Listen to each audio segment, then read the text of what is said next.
Welcome to the Nomad Network, your first stop for complete and comprehensive Chicago Bears football coverage. Dive deep into analyses, updates, and all things Bears. Subscribe to our YouTube channel today and never miss a beat. Thank you in advance for your support. We promise to bring you the best because together we're unstoppable.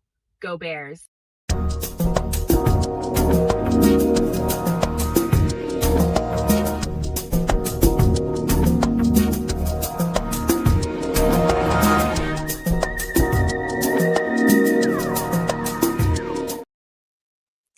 Yo, no maniacs. Hold on, let me fix this thing back up.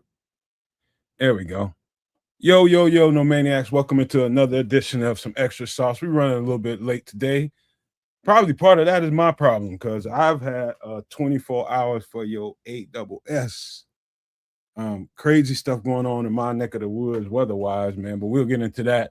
I'll try to save those thoughts until we get into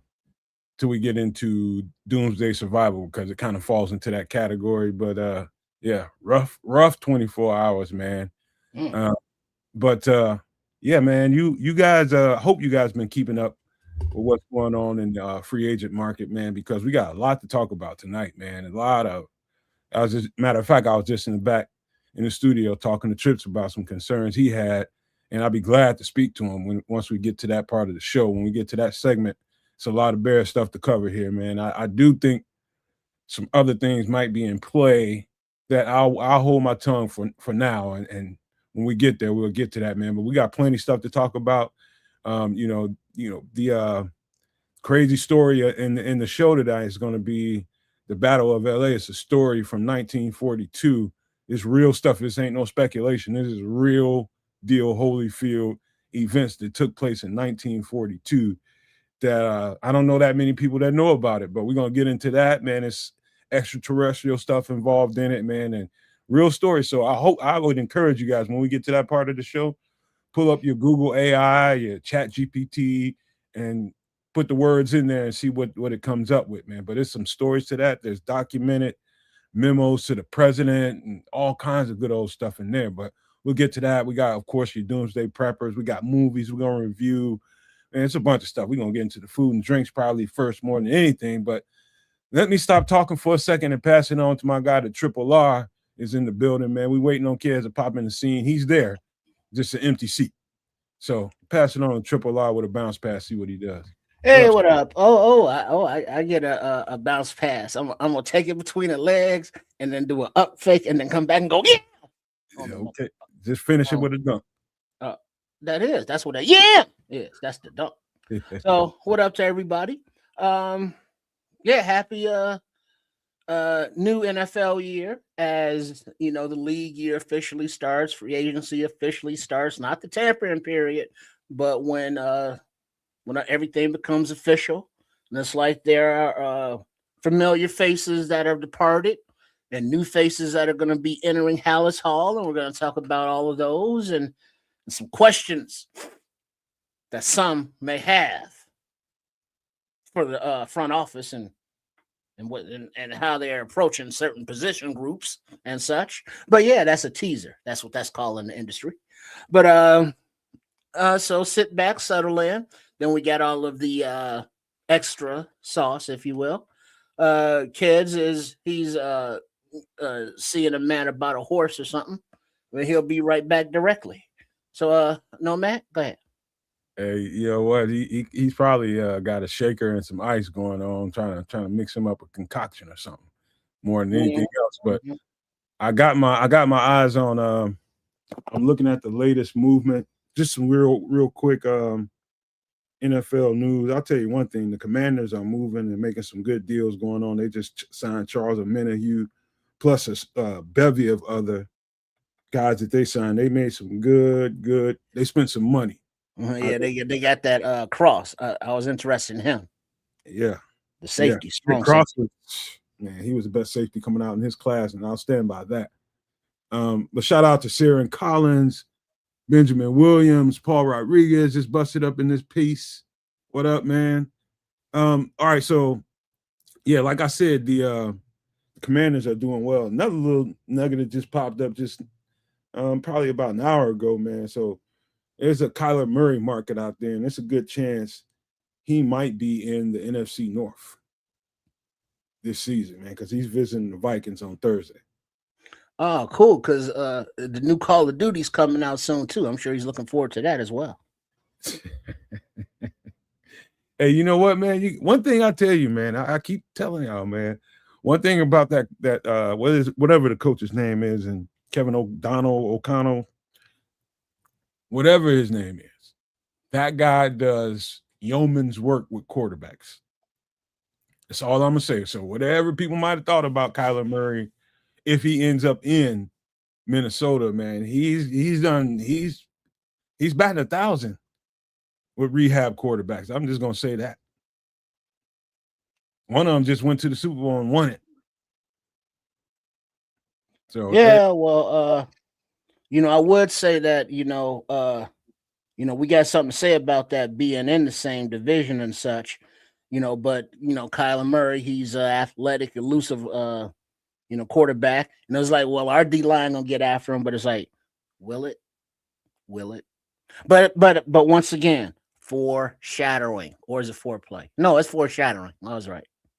One of the downsides of playing man-to-man coverage trips, getting burned on quick beating on the routes or off the line. Nah, that's like the easy stuff. The hard thing is when you got a quarterback that can move, because everybody's taken care of, everybody's covered up, tacked up, and now you got a quarterback that can wiggle away from a linebacker or a defensive lineman or edge rush, whatever it is.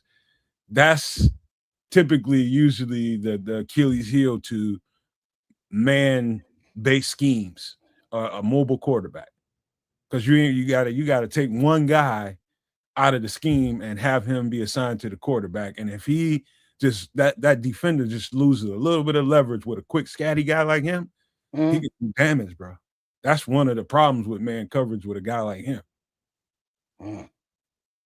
Well, that's what Dennis Allen is gonna get paid the big bucks for, and that's what his scheme's gonna have to account for, those statues in the pocket from the kiddies to possibly the elusiveness of a Murray, twice a year. Yeah. All right, man. Let's get with some pleasantries, man, so we can get this show going, man. We got a lot of stuff to cover here tonight, a lot of ground to cover. And how's your life been, man? How's your health? How your family? How you doing, bro? Yeah, good. Everything's chill. Planning and looking forward to a little family I guess a holiday gathering is what is it, Easter coming up? Yeah. So have a little den. You know what I mean? Ain't doing no egg hunting or nothing like that. Way too old for that shit. But just kicking it with the family and stuff like that. Looking forward to it. But other than that, everything's everything. Now you said you had some weather events. Now they had some stuff come through here, but I really didn't pay much attention.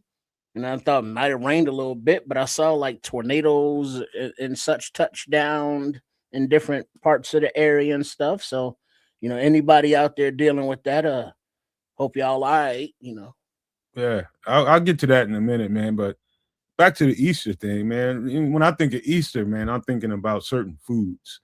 And what comes to my mind is ham and macaroni and cheese. Is that part of your Easter? Well, ham, we're gonna do a similar to a honey baked ham and potato salad, some asparagus, a few dinner rolls, and then it might do a mac and cheese. That sounds but about definitely the potato salad, the spiral glazed ham, and asparagus. I know one thing, bro. I got this new Samsung TV, and boy, do we look good on it. I know that, man. We look good on here, man. The picture is crystal clean with no caffeine. Beautiful, bro. Hey now. But yeah, what's been going on with me this week? A bunch, man. So Where do I start, bro? Start off with the week, man. The car. I got an older vehicle, man. So one thing about older vehicles, man, you get them, they drive well and they dependable. But when they older, it get to a certain age where you got to start changing out parts, right? And like Yeah, some of the stuff that's been in there since the car was made, you got to start changing out little things, whether it be a spark plug, whether it be a sensor, this, whatever it is, always something with an older car. But you don't mind that because you're avoiding a payment every month. So that's the point. But it's starting to get to a point where it's just like, golly, man. And so anyway, the car breaks down on her again, and we're in the middle of trying to figure out something. And I mean, we got sensors on the car and everything. We're getting some details about what's going on, and they starting to dial it in. And all of a sudden, the weather starts to change. Let me see. Shout out to True Pilgrim, Cloud Chasers, what up? What up? Marcus Jones. Shout out to everybody that just busted up in here. Of course, Paul, Cornell Bryant, Donnell Berry, Sports Highlights, and everybody, man. Thank y'all for being here as we get going, man. But anyway, we're in the middle of that. Ended up letting my truck go to a family member, a family friend, man, and all that was going on. Transaction. I ain't really charged them nothing, but that was going on. And then all of a sudden, a couple days later, here come this weather. And man, when I tell you down here, I'm not used to tornadoes. You know, I don't know if I ever known of a tornado to hit in my area in my lifetime. And all of a sudden, here comes this EF3, EF4 with all this big softball size hail. Car's already broke down, so we getting beat up with softball size. And I'm watching big chunks of ice coming out the sky. It's hitting the house, it's hitting the windows, and I'm back and forth checking to make sure ain't no windows busted out in the house. I'm all over the place. My cat's starting to get nervous. I'm trying to calm her down. And man, dude, this shit went on for like 4 instances of it, Trip. It was like it went on hard for like 15 minutes, then chill for like 5, 7, maybe 10 minutes, and come down hard. And every time after that, the hail was getting bigger and bigger. And so I'm like, golly. So it's going crazy, and it finally stops. And I'm like, holy shit, man. I'm checking around the house again. There's limbs and all kinds of shit going on. And I'm hearing about tornadoes not too far south from me. And I'm like, damn, man. My phone started ringing. The good thing about it, Trip, is I lost no power. Most of the other people around me lost power. I lost no internet, lost none of that. But I'm checking around the house and making sure ain't no windows busted. We good there, man. But it's a lot of damage, man. And then, you know, I get on the phone with my mom, make sure she good, my grandma good, and my other family members good. Finally make a trek out the house, and everybody on the block, Trip. And I say everybody on the block, all they shit busted up. All up and down the block. I mean, some of them had, you know, shattered windshields, but not broken. And then other ones had all their windshields busted out. I mean, all the windshields, back window, side windows, everything busted out, all up and down the block. It's limbs everywhere. It's crazy out here. And so everybody's scrambling around. And, you know, I'll get to the second half of that story and when we get to Doomsday Survival, but I'm thinking we got out clean. And so my car's parked a little bit down the street, a little bit down the curb. And I'm just looking at it front facing, and I'm not seeing no damage. I'm looking, that much problem. It's some got dark time now, right? And so I'm out there with a headlamp on. Everybody's looking at me like I'm from outer space or something. Like, Mama, you ain't got no headlamp? What's wrong with y'all? Anyway, so I get back there. I go back in the house. I go back out there just to double check everything, trying to help people out. And I go back there, and my whole back window is busted out. Oh, damn. The whole damn thing gone. I'm like, holy shit. It's already one thing. The damn thing ain't running right now. Now the damn window busted out of it. Man, it's just crazy. Anyway, it's been hell, man. So the last 24 hours pretty much, man. I've been, not only trying to get my stuff together over here, been trying to help other people, up and down the block, people calling and just trying to be of assistance, man. I prep, man, so I have shit. You know what I mean? So, but most people around me do not. Not only that, it's elderly people on the block. And so I'm doing everything I can do to try to, assist the best way I can. But it's crazy out there. Yeah, I bet, because as they say, Father Time is undefeated, and Mother Nature can be a very vicious and vengeful biatch. So, when she decides to do her thing, all you can do is hunker down and hope the damage ain't too bad, and then rebuild. Ain't that right, kids? Yeah. Sounds like you guys are having weather issues out there in Chicago. Yeah, Mother Nature came through and was like, "What up, fools?" Well, I guess it's just par for the course over here too. So we have an ice storm going on, and that's always fun. Yeah. So like, just don't go outside at all, and you'll be fine. It was that false spring. Gave us a little hope. Put on the short pants for a couple of days, and then now Nomad got golf ball, or bigger than golf ball, grapefruit size hail. Ice storms in Canada. I still feel a little chill. Got my hoodie up, and it's like, damn it. But pretty soon, y'all. The skies will open up. Be springtime unless Mother Nature has other ideas. Hey, you know what, man?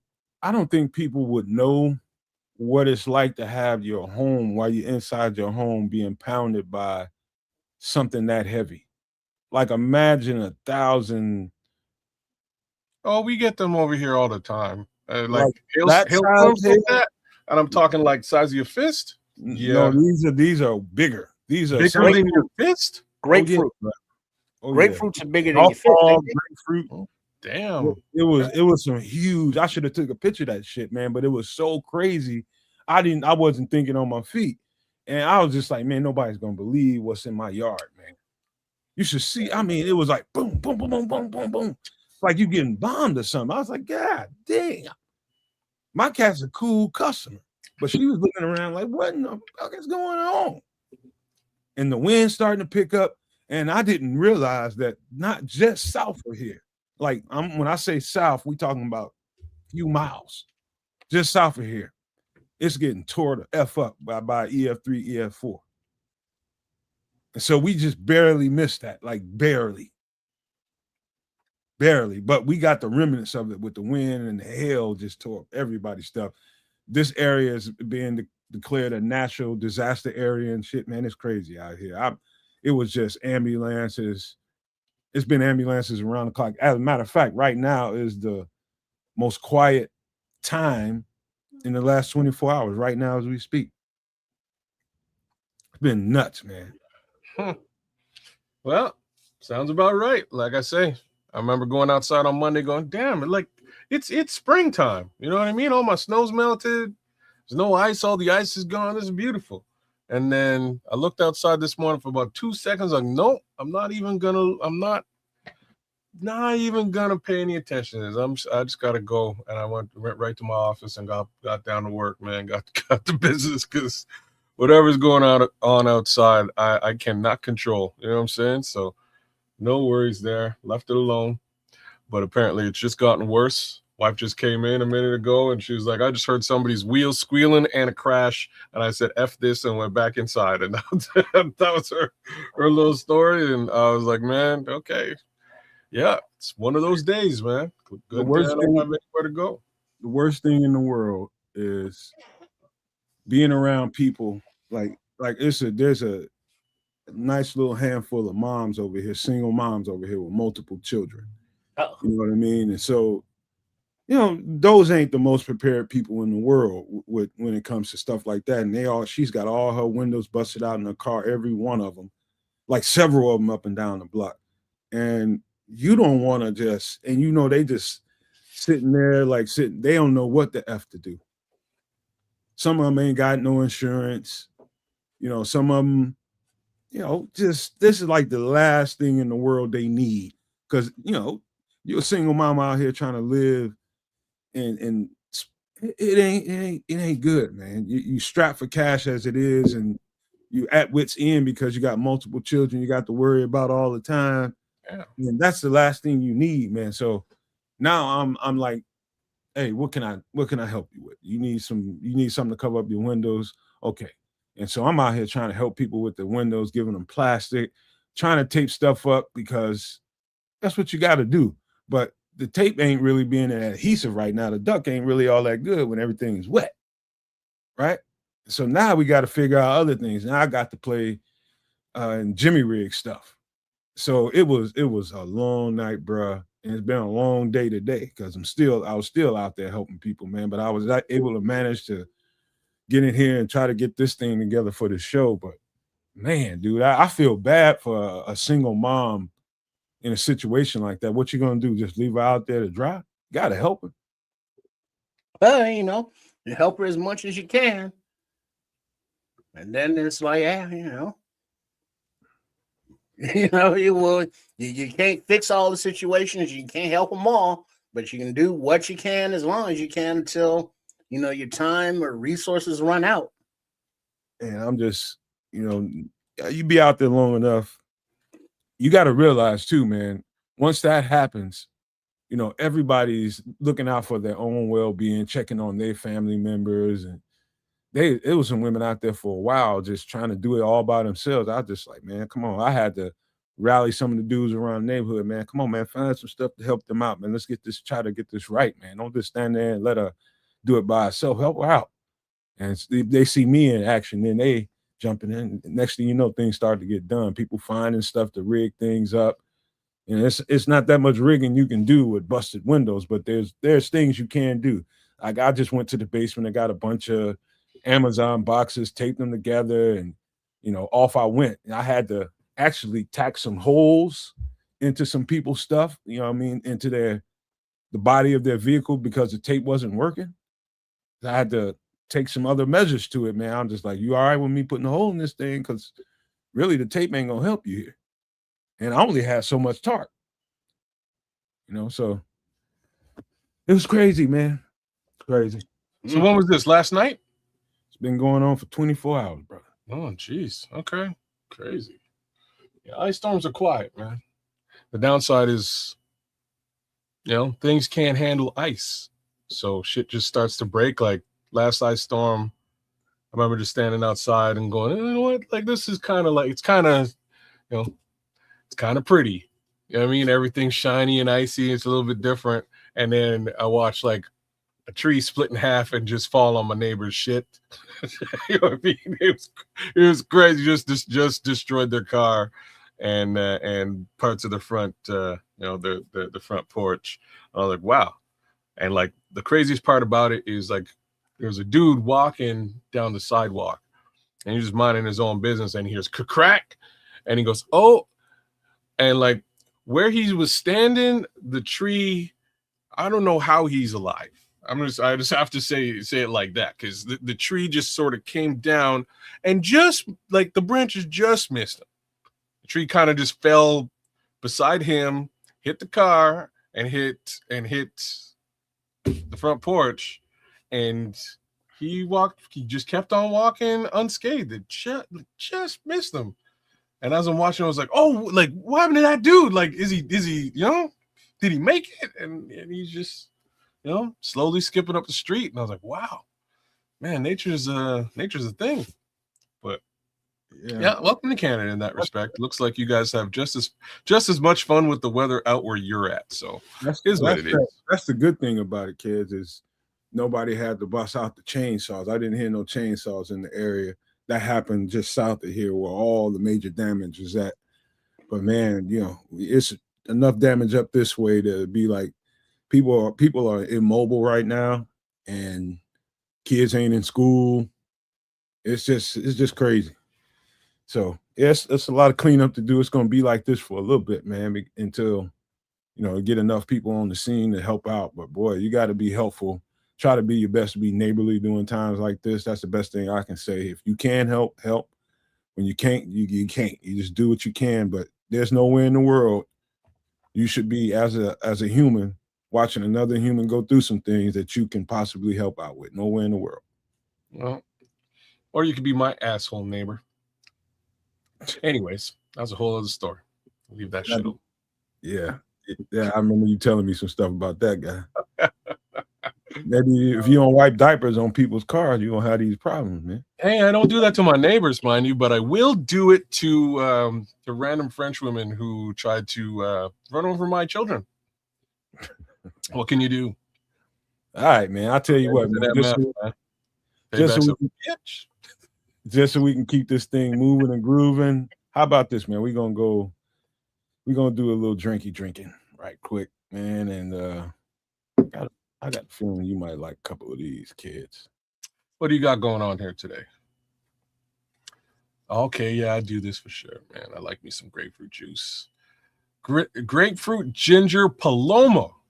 Look at this. Ingredients: lime juice, white rum, pink grapefruit juice, ginger beer, Tom Collins, and an ice shaker. I assume that one on the right is pink and the one on the left is probably just regular, like yellow grapefruit juice. Is that a good call? Probably. Yeah. I'll drink this for sure. This reminds me of something that I might have brought up at least once on this show, and that's Ting. Any of y'all know about Ting? What Ting? You say poontang? No, I didn't say poontang. Of course, that's where your head is. Just get in the neighborhood. Get your head out of her drawers, Trip. No, man.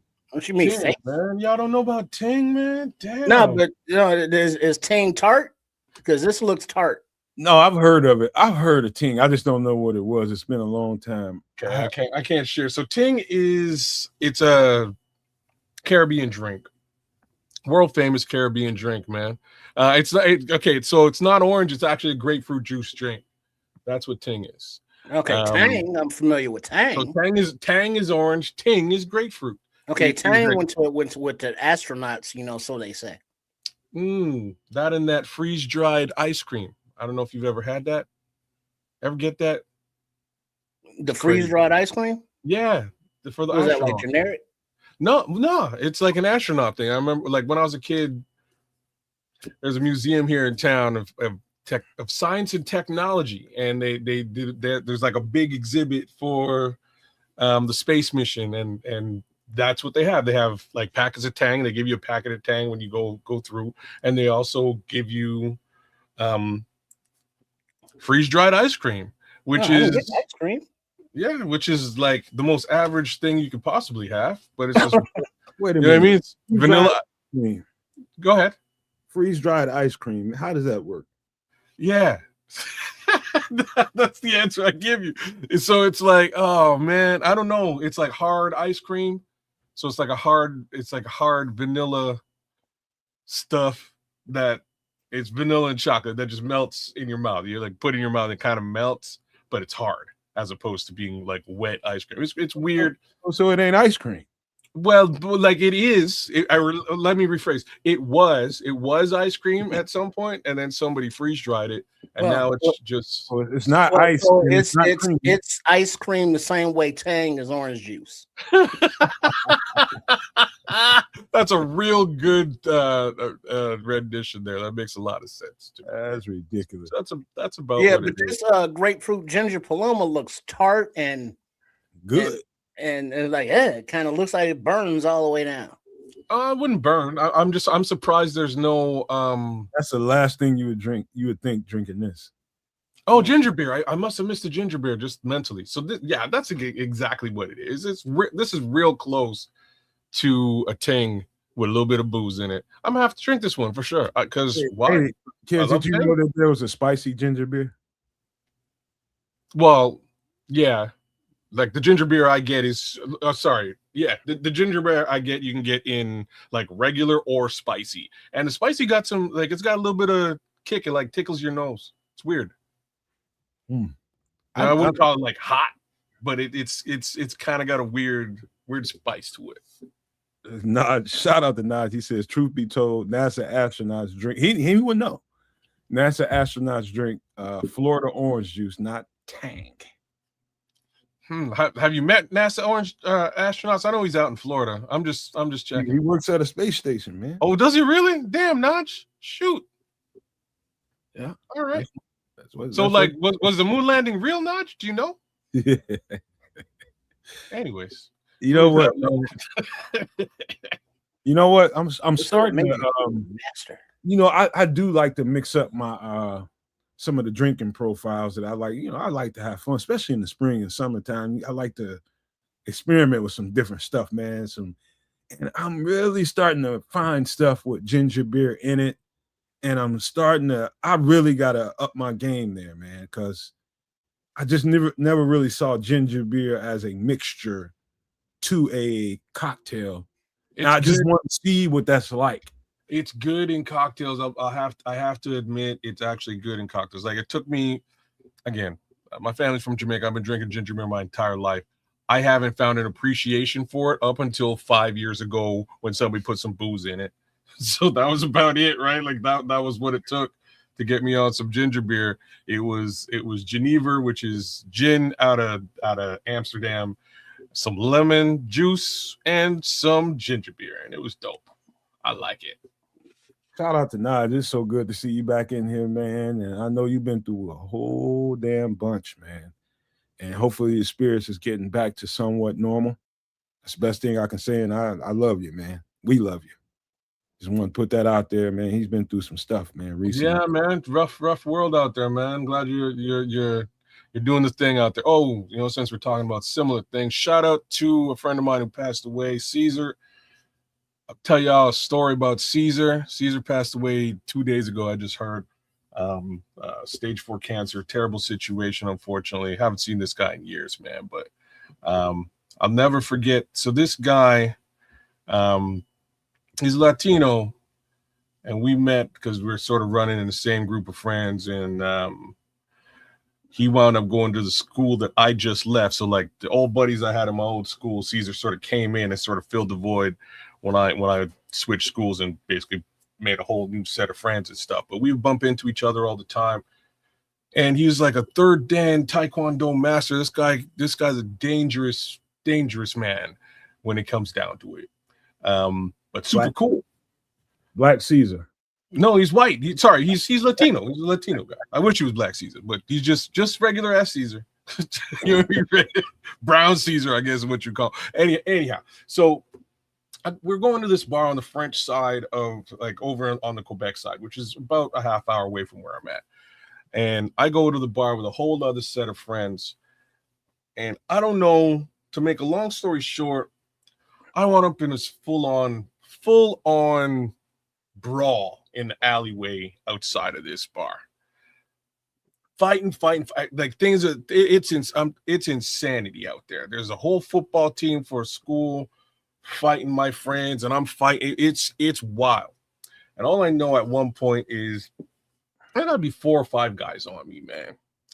And I'm basically pinned up in this corner fighting. And this guy kind of charges me. You know, I'm now up against this. I'm up against a dumpster, and he's kind of got my lower half, so I can't kick. So it's just punches, and I'm swinging, and like I'm about to get overwhelmed. Things are crazy, and I just see bodies dropping, heads flying. I'm like, what the heck's going on? Like, whatever that is, and it's coming towards me, I'm cooked because I can't get out of this spot. And all I know is it's Caesar, man. Caesar takes out, like, gotta be 6, 7 dudes, comes over, grabs me, and is like, dude, come with me if you want to live. And he does Arnold Schwarzenegger. I'll never forget. I couldn't stop laughing because he got, you know what I mean? He's got a little accent and all that. I was like, dude, you saved my life, man. And I'll never forget it. So big ups to Caesar. This story is much longer and it's actually much better, but we got a show to do. Big ups to Caesar. I just want to give you a little bit of props, man. Rest in peace, my brother. And shout outs to you and your family, man. You see Naj talking to you? What's he saying? It's right there. Did the hands up show? Oh, man, I don't. All I know is we live to tell the tale, man. We live to tell the tale. Bruh, yeah, this is a much longer story, and it gets way better. But we got other drinks to drink. A shout out to Caesar and his people, and fuck cancer. Yeah. For The sure. big C deserves a big F, man. Right there. All right, y'all ready for the next drink? Mm-hmm. Listen, this one looks real good. Real good.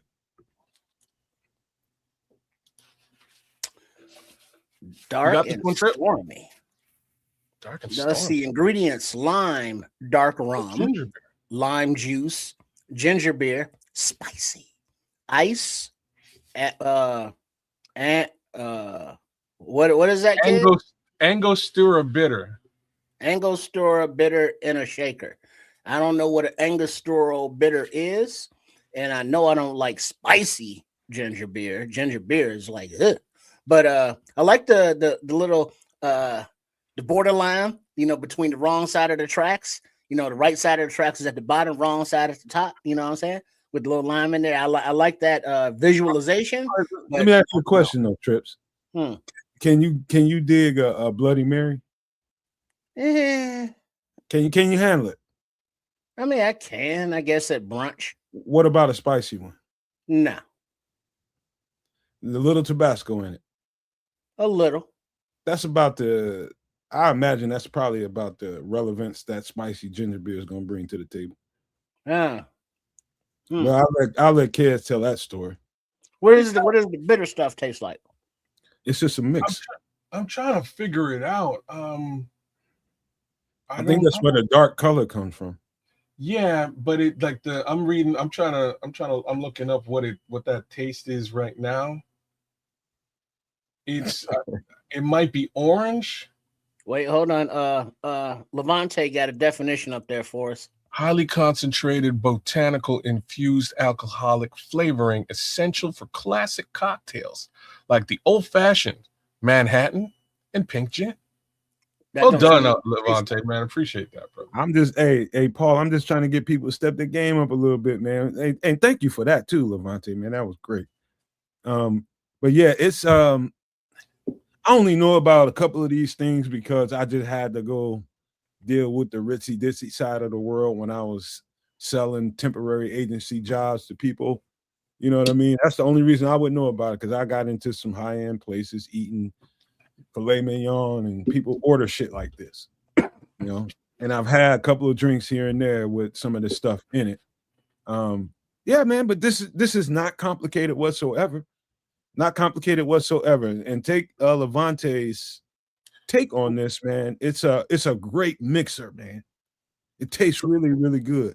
What makes it like two-tone? It's like white, and it almost looks like it's just when they decided to put the Angostura in there.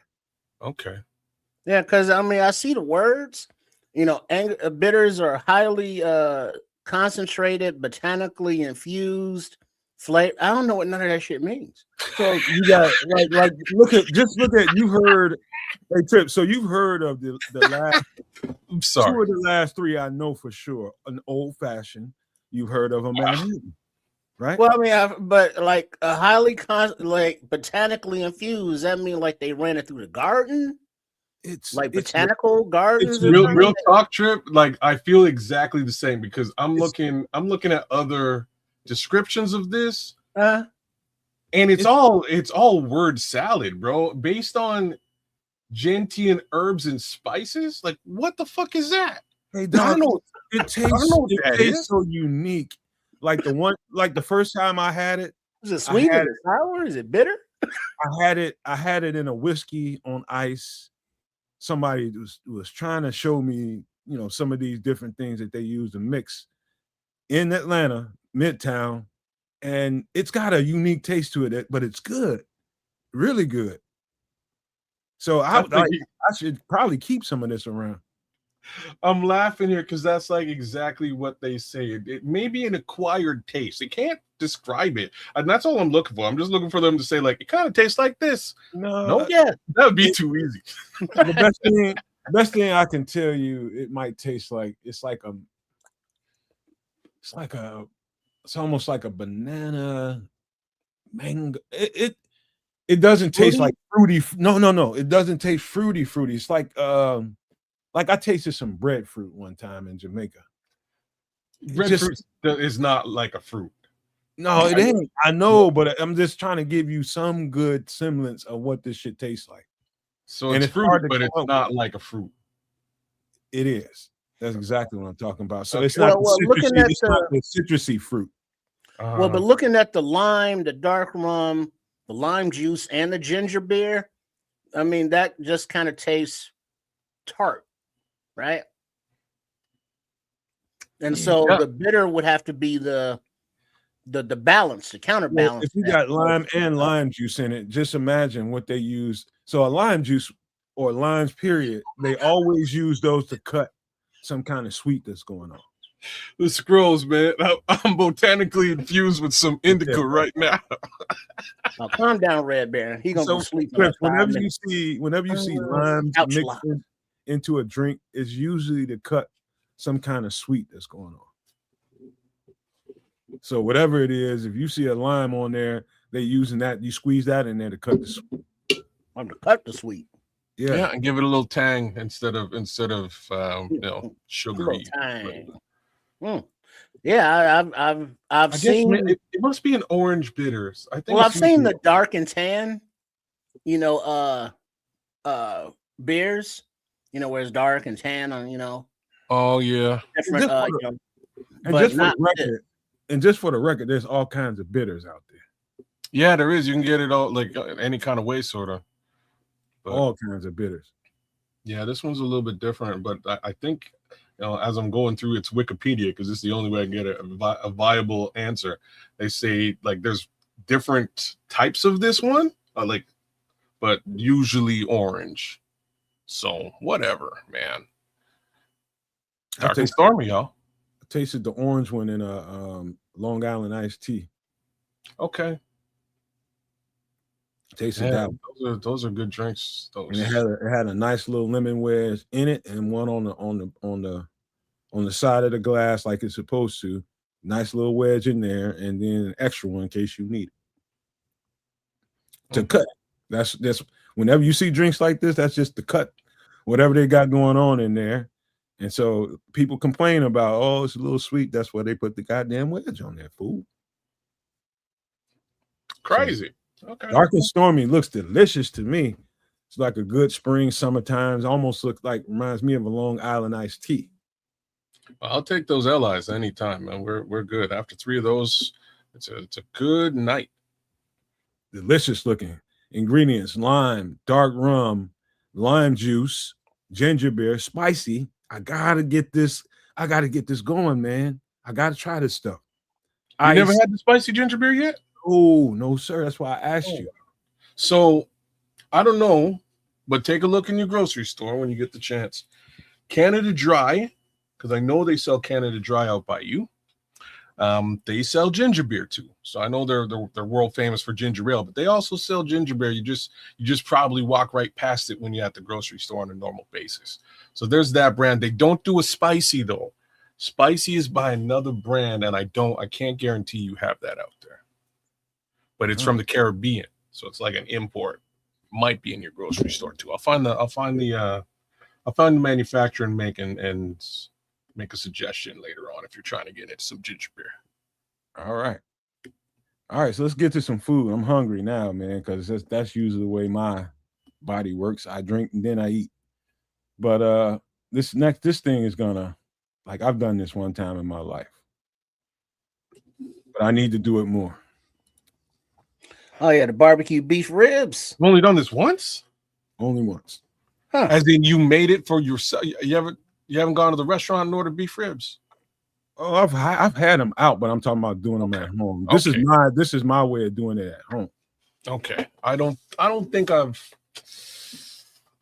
done beef ribs at the house, but here we go. Barbecue beef ribs ingredients: garlic powder, salt and pepper, mustard, onion powder, mesquite wood, vinegar, beer, cayenne, and paprika. Pretty much all you need. That's the mix. That's not so bad. I'll keep this jotted down. Man, everybody should jot this down, man. Look, there's people out here that would go and buy a rub and not realizing how easy it is to make a rub. It's about what your what kind of flavor profile do you want in a rub? What do you want to stand out in a rub? Do you want something that tastes more apple, something that tastes peach? I got multiple of them in there. Peach rub. But the best rubs I have are the ones that I concoct on my own. And so I'm not really a sweet person. You know what I mean? So when it comes to food, I think there's one rub in there that me and my girlfriend agree with every time I use it. It's a peach rub. It's a peach rub that I use on ribs every now and again. That's just for her. I don't really like dry rub ribs, but I'll do it for her. I'll use that, and I'll tell you something else that can go kind of in place of mesquite wood if you can't get to it, but you're gonna have to probably order that too. That's pecan shells. Mm-hmm. Surprisingly good with beef. Really good. But you want to soak those bad boys in some kind of vinegar, water, something acidic. And by the time you throw those things on your hot coals, so it's just like the coals are already going. You just put the meat on. You slide it to the side, take that rack to the side, and throw those wet pecan shells onto that fire, and then slide that meat back over there and let it really absorb some of that flavor. Close that lid, your meat's gonna be different. Because what the water does with the shells, it keeps them highly damp and moisturized, so they smolder. And so as they dry out, that smoldering smoke is flavoring the meat of from those shells. So that subtle flavor, along with the other seasonings, is delicious. But now the difference between a beef rib and, let's say, a pork rib is the difference in the size between a cow and a pig. So the beef ribs are that much bigger, that much meatier. And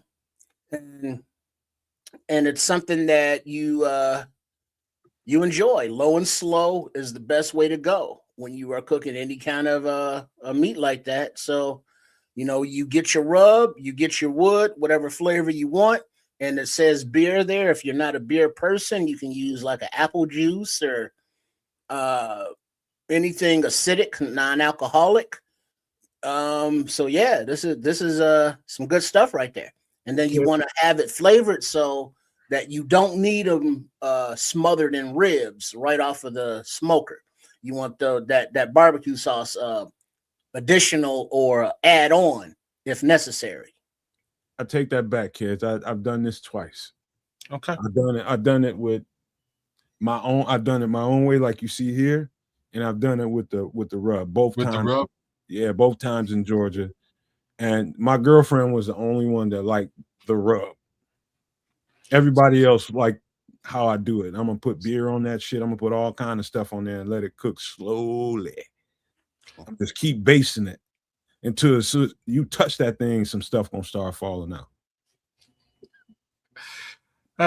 Pause. You just pause that entire commentary.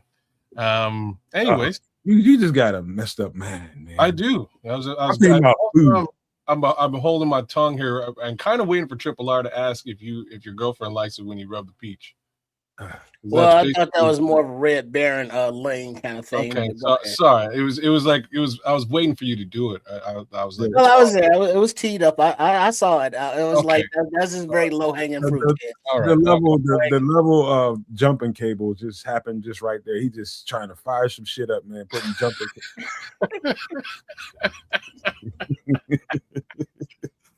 Man, Lee, that man is doing fine, I'm man. Just saying, you're sliding in the meat and you basting it. I'm like, damn, bro. That man is having regular.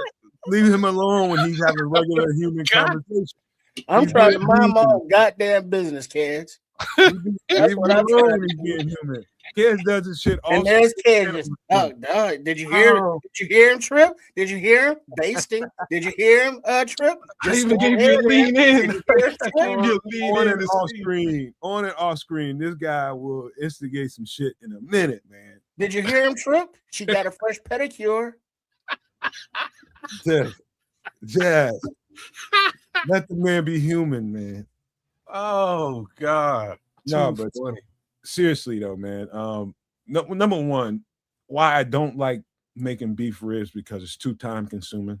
I'm hands on, just like I don't like making brisket. There's too much. I'm not the person that's going to sit in a smoker for 8 hours and just nah. I'm gonna keep flavoring that thing. I don't want it to just taste like smoke and whatever season I caked on top of that damn thing. That's just the way people tell you it's supposed to be because you see it on TV all the time. There's multiple ways to do this. Man, I got now one restaurant in town. Shout out Local Heroes, man, where I could go get a beef rib plate with fries, and they do not charge me. And I have to live. I leave like $100 tip just because I'm a good person. You know what I mean? But I go in there and it's Matt's here, Ked's here, boom, plate of ribs, French fries, away you go, man. It's crazy. But yeah, shout out to the Local Heroes, man. Dope ass spot right here in Canada. When was the last time you had either one of y'all had beef ribs? It's been a couple years, man. To be honest with you, been a couple years. I don't know too many people that go out looking for it. I used to love beef ribs because I say that because I was completely off pork for a long time. So you gotta get some ribs in your life somehow, and this is the way to do it. But we eating pork now, so whatever. Yeah, I'm looking forward to. My son lives out in Wyoming now. I'm gonna go out there and try me some of them bison ribs. Oh, I've had those. You've had bison ribs? I've had some bison, yeah. I had bison. I had a bison burger, but never bison ribs. I had a freaking butcher, man. He was probably a year and a half into a business out in Alpharetta. I met him through some business stuff, and we got to be real cool, man. And I tasted bison, I tasted elk. What else did I taste out there? Kangaroo? Goddamn on reindeer, man.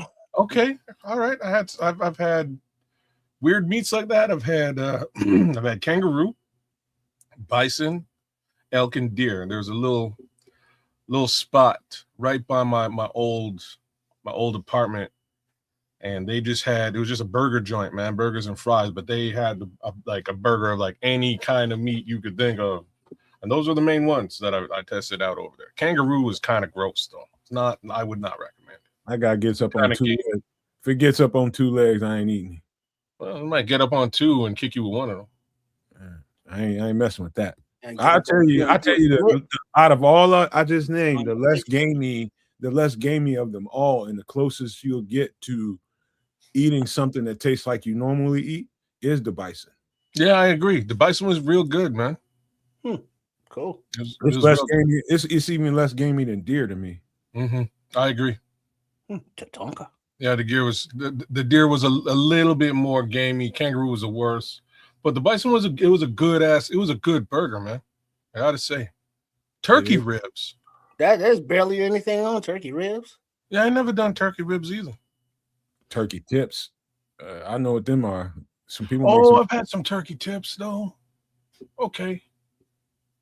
All right. Yeah. Hey, no, they weren't that great. Cause on 2 legs, I ain't tasting it.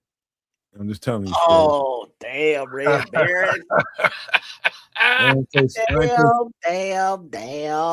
even gonna repeat that one. I don't do no tasting below the waist, man. None. But hey, man, look. One more thing to get to, man. This is nuts on social media right now, especially on TikTok. I think you might have a good time with this one, Trips, because I'm gonna have a good time making it. Dirty spaghetti. Garlic powder, salt, pepper, mustard powder, onion, Worcestershire, ground beef, bell pepper, cayenne, paprika, spaghetti, Cavender's cornstarch, and beef broth. So the Cavender's is a seasoning. That's something that you all write that name down. Cavender's. Put that in your seasoning profile cabinet. That you can use on a lot of everything, but definitely in a dish like this. It's a Greek seasoning profile. Mm-hmm. So if you like Greek seasonings or Greek seasonings on your food, you're gonna love Cavender's. I was hooking up with Chef Trips earlier because we were talking about doing a video for the departing players and the new free agent signings for the Bears, and he was telling me that he had a couple episodes in the can in line to be edited, and one of which is something called cowboy spaghetti, and it has a lot of different ingredients, much like this. So dirty spaghetti, cowboy spaghetti, or I don't know what the differences are, but something very similar is came out of the kitchen of Shea Trips. I know a country boy that made some cowboy spaghetti. He put barbecue sauce in that shit. Mm-hmm. That's the one cowboy spaghetti I ate, but this is different. This is totally different, and I'm gonna tell you why. It's because you won't see red sauce in here. You don't see the red sauce. What makes the sauce is the seasonings, the Worcestershire, and the beef broth. Those two profiles right there, and the cornstarch starts to bring it together as a binder. Now, so I've seen dirty spaghetti made with cheese on it, which I'm good with. That looks good. I've seen it baked with cheese on it, look really good. But this is just a regular schmegular dirty spaghetti. Now you can cheat this whole ingredients profile and just go get you a couple things of dirty rice and take the flavor packets out of it and just cheat the game and do all the other stuff. And that'll work just fine. But how you make that seasoning profile is what I just put here on the screen. Don't leave out the Cavender's, the cayenne, and the key to it is Worcestershire and beef broth, and the peppers and onions, of course. This looks like what I would be cooking at 20 years old at my apartment. Just whatever I got some leftover spaghetti and a bunch of stuff in the fridge. One package of beef, a couple of carrots. Here we go. You know what I mean? This is what this looked like to me. Let me ask you a question, Kaz. You're not in the United States, so I don't know if y'all get all the products we get down here. But you ever had dirty rice? No. Okay, if you had dirty rice before, you would have knew better to make that statement. Okay. Because if you ain't had dirty rice before and you don't know that flavor profile in that dirty rice, then if you had it before, you know exactly what this spaghetti is going to taste like. It's just think Bayou. Okay. Louisiana. Cayenne, paprika. The Creole people are more, they probably have more in common with a Jamaican person as far as the flavor profiles go than anything else in the country. So they really season their stuff up, and they love spice. They love spice down there. You got to watch it down there because you fuck around and get a hold of something that don't go so well with your stomach. And not because it's bad food, but it's just a little too spicy. Yeah, you might not be used to that level of spice. Not like I say, I've had a fair amount of Louisiana flavored stuff, but not this particular dish. You do me a favor, you guys, and we're about to get to it, Slimbo Boogie. You're right on time. We're about to hop right on the bear stuff right after this. But go to TikTok if you got TikTok. If you don't want to, go to YouTube, wherever you go, look at social media. But go on there and see people making dirty spaghetti. And I'm telling you, there's very, I don't know, man. Like I can see something and I know it tastes good. I don't know about y'all.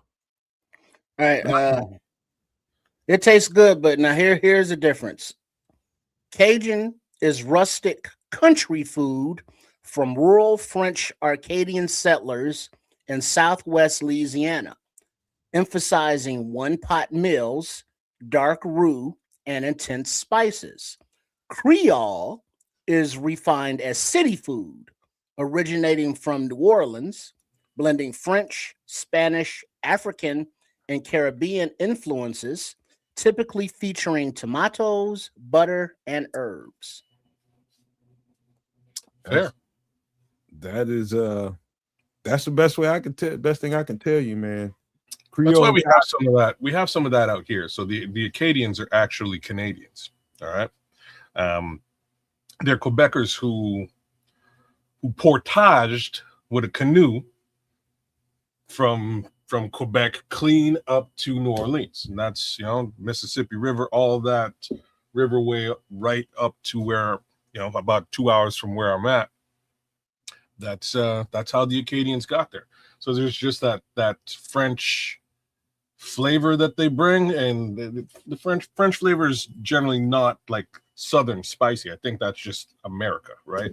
But Creole is, and Creole is everything Trip described plus Haitian, and some of the Haitian food is very spicy if you've had it. But yeah, Man, this is I know it's gonna be good when I make it.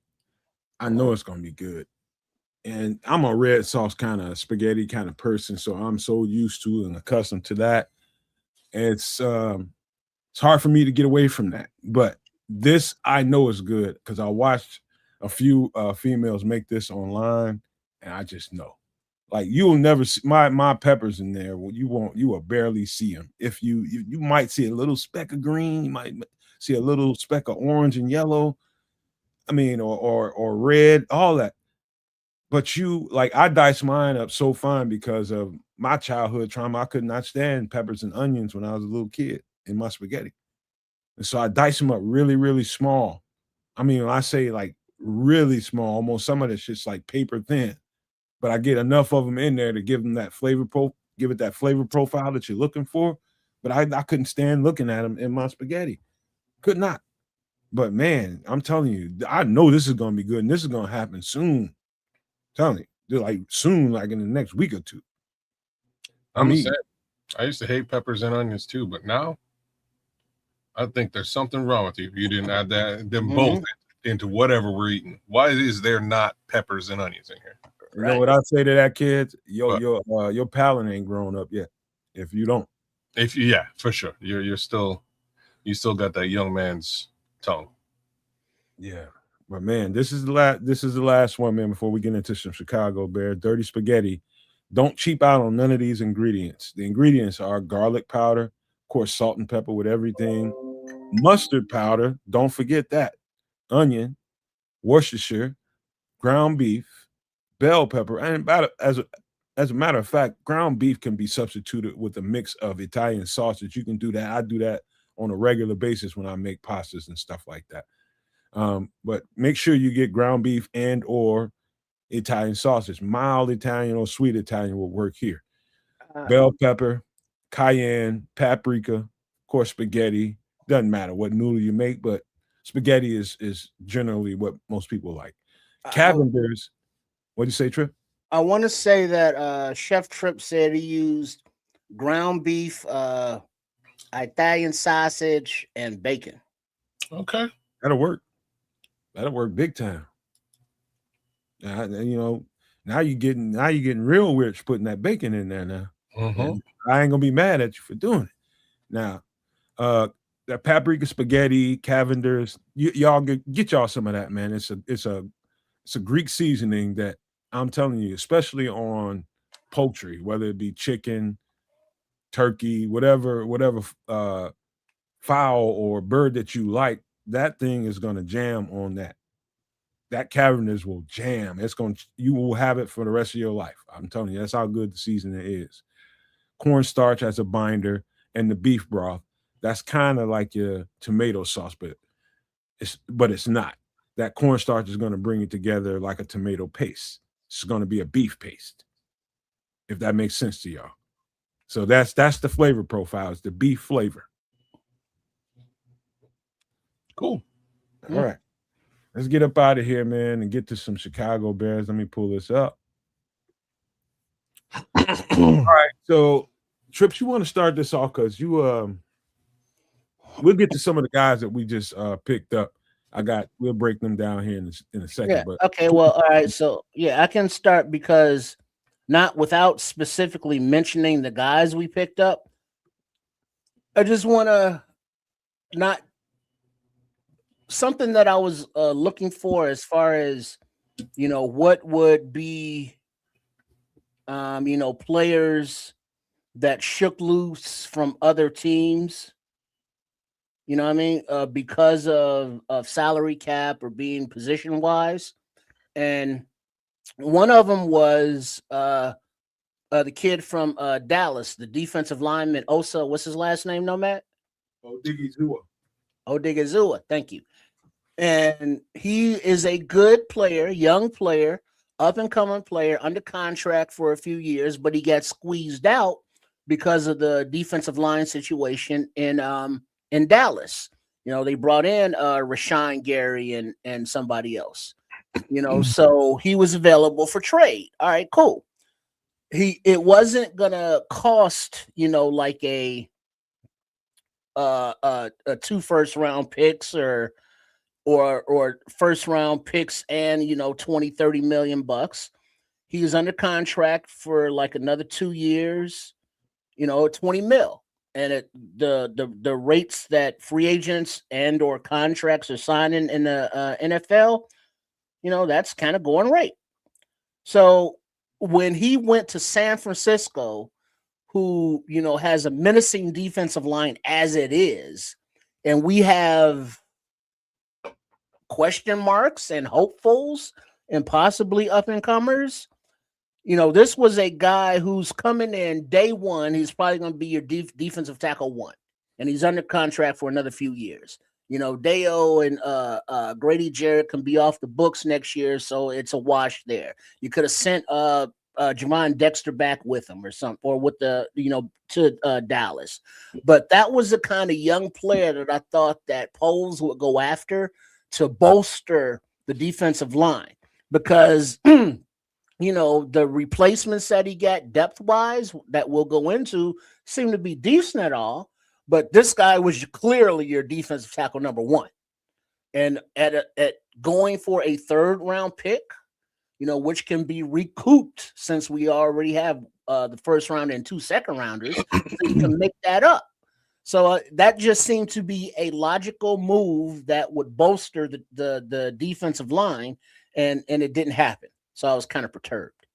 Well, Trips, I think you represent a lot of Bears fans right now, and I'm just going to say what I said behind the scenes, and this is why we do this show, is because some of the behind the scenes content that we actually produce, not on air, is funny and it's fun and it's worth talking about live. So that's why we do some extra sauce. But to your point about OC Odigizua, that's definitely a cat on the rise.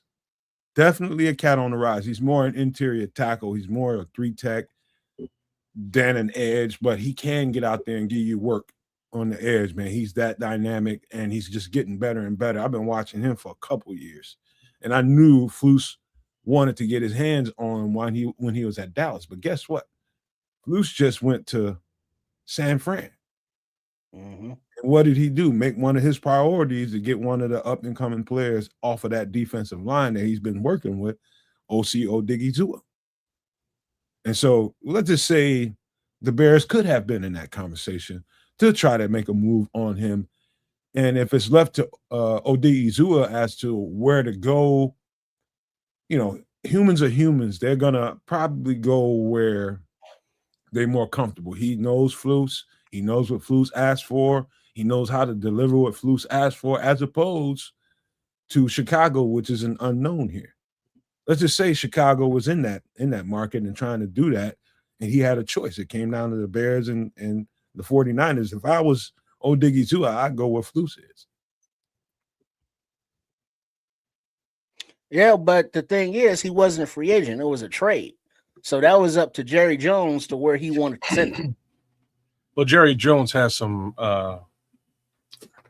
extra draft capital. You know what I mean? See what Scrolls is saying? Got a little bit out of that Micah deal. I think it's more that what Scrolls is saying than almost anything. It might be. But there's also no reason why certain Mr. Poles can't do that, especially since the price is probably bottomed out. But back to Odigizua. When you playing in defensive, Scrolls, that might sound wild to you because Flus has been a loser everywhere he's gone except for Indianapolis. We're talking about just defensively. Him as a head coach, that ain't jiving with nobody. But him as a coordinator, I don't think it's been that great. But he's not the actual coordinator in Frisco. He's there as an assistant head coach and kind of helping with the defense. What I think it's Raheem Morris that took the job over there. And Raheem Morris he's been doing a 3-4. It's a completely different scheme that Flus runs. But Flus is there for some reason, defensive line wise. That's kind of the reason why he's there. Maybe to bring in some talent to help. Why would you bring in a guy who's like when did he have a successful defense? Indianapolis, man. Okay, all right. I have to He go. didn't get that job for nothing. We got to go a couple of years back, way back in the way back machine. You know what I mean? When he was able to, now to give Flus some credit, this is a team when he was at Indianapolis, he drafted most of those pieces on that defense. Those pieces are still playing well in most places, wherever they are, whether they're still in Indianapolis or wherever they are. Here, whatever it was, not so much. Just hear me out. He knows how to identify talent. He knows how to identify talent. I'm not just because I can't verify. You know what I mean? I cannot verify because this. He was not a successful coach here. I'm not taking his chops away from him. The guy knows. Well, Pickens, Dexter. Who else was on the defensive line during the Flus era? Let's not do this. I'm trying to tell the story, man. Let's let him have this one, Trip. I'm trying to tell the story.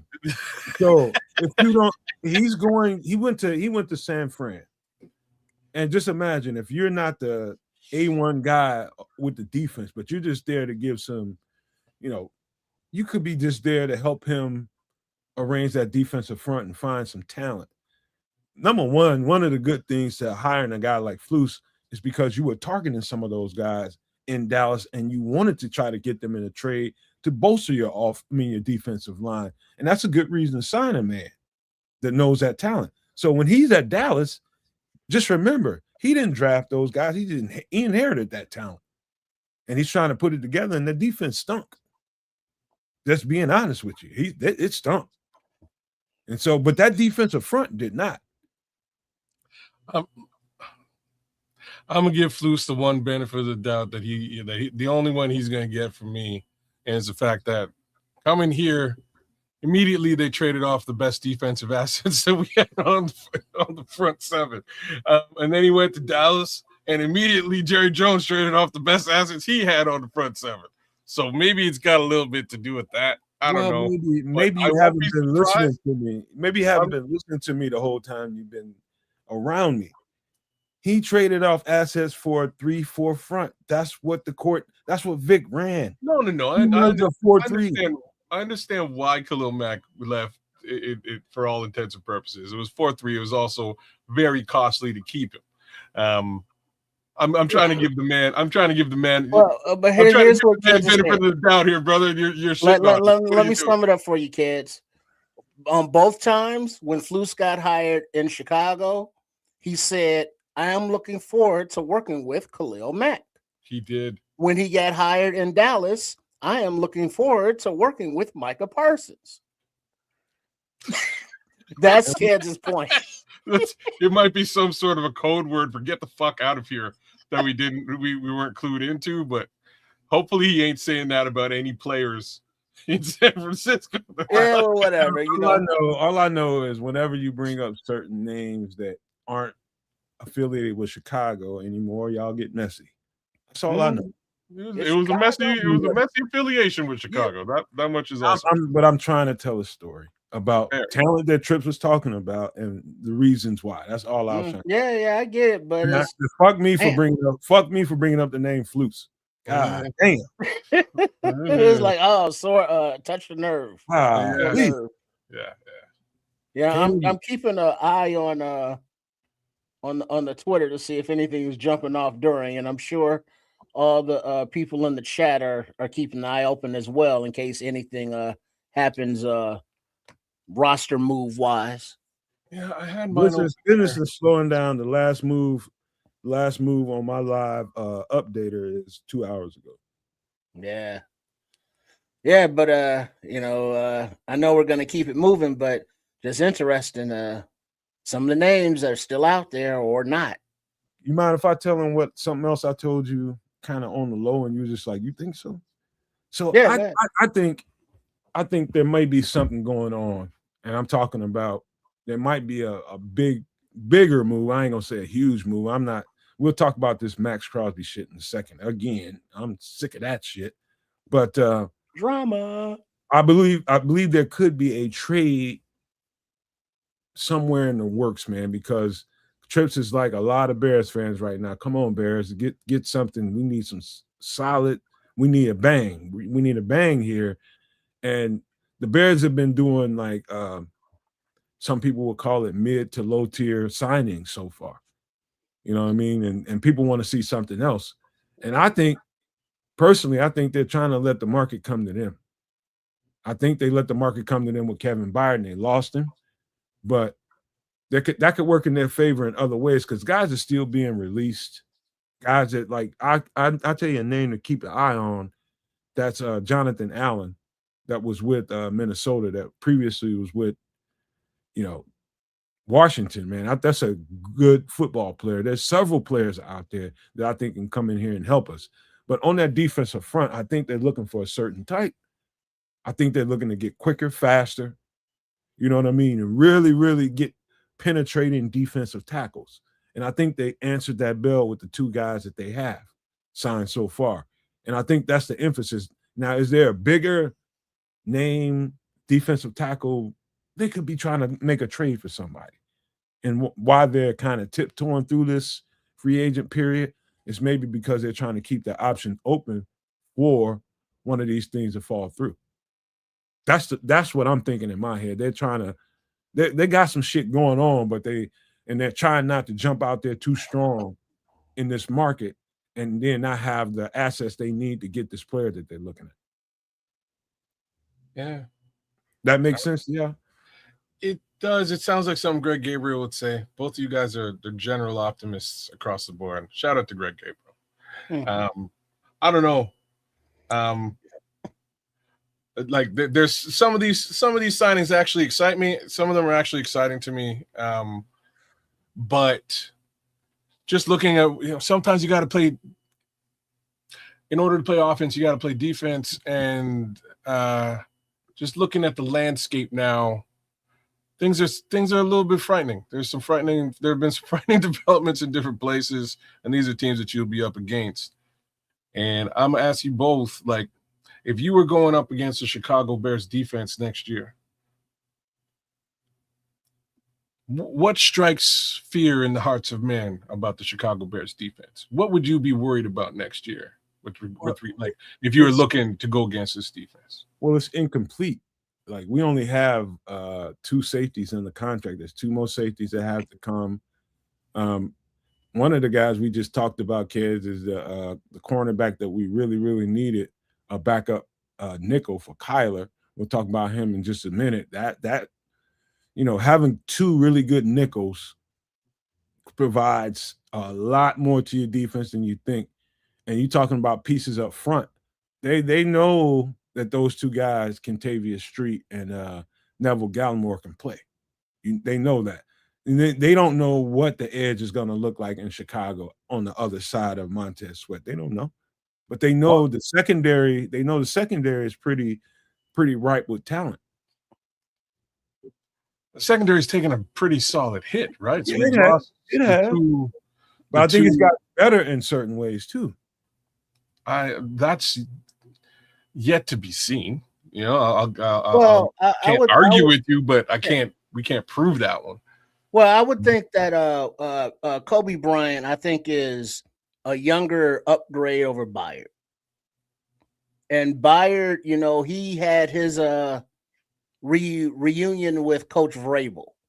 It came down to the Bears or the Patriots, and he was like Patriots because of that relationship. And so, all right, I'm good with Bryant. I see that as nice, but other than that, we got depth guys and in Street and I want you to pause for a second Neville, because the potential for us to go up against that particular team in the Super Bowl is high. Patriots. Yeah. Yeah. Right? Like they were just there. And we're sending our Pro Bowl safety over there. That's tough, man. You know what I mean? Well, yeah, that's what I mean by the landscape. I just but I understand. But it's like, well, we got to sign Byard so the Patriots don't get him. But it's like, nah, I'd rather have Bryant because he's an upgrade over Byard. Where the chips fall, the chips fall. But other than that, who is not that you fix a team in free agency, you get your depth. But now, as we look to the draft, we can see the picture developing on what the draft needs are. And it's like, obviously edge. It's obviously a defensive tackle. Do we want another running back? Do we need another tight end? Linebacker? Need a starting safety. So, I mean, there's starting positions that are needed. And so we are looking to the draft for that. So it's like, okay, we have to trust the staff for identifying talent, and we got to trust the coaching staff to coach them up and develop them. And hopefully we have a impact draft class greater and sooner than last year's, because it's going to be mostly on defense. And these first, second round picks are going to be coming in, and fighting for starting positions. Well, I just say this, Trips, and I say this to every Bears fan out there.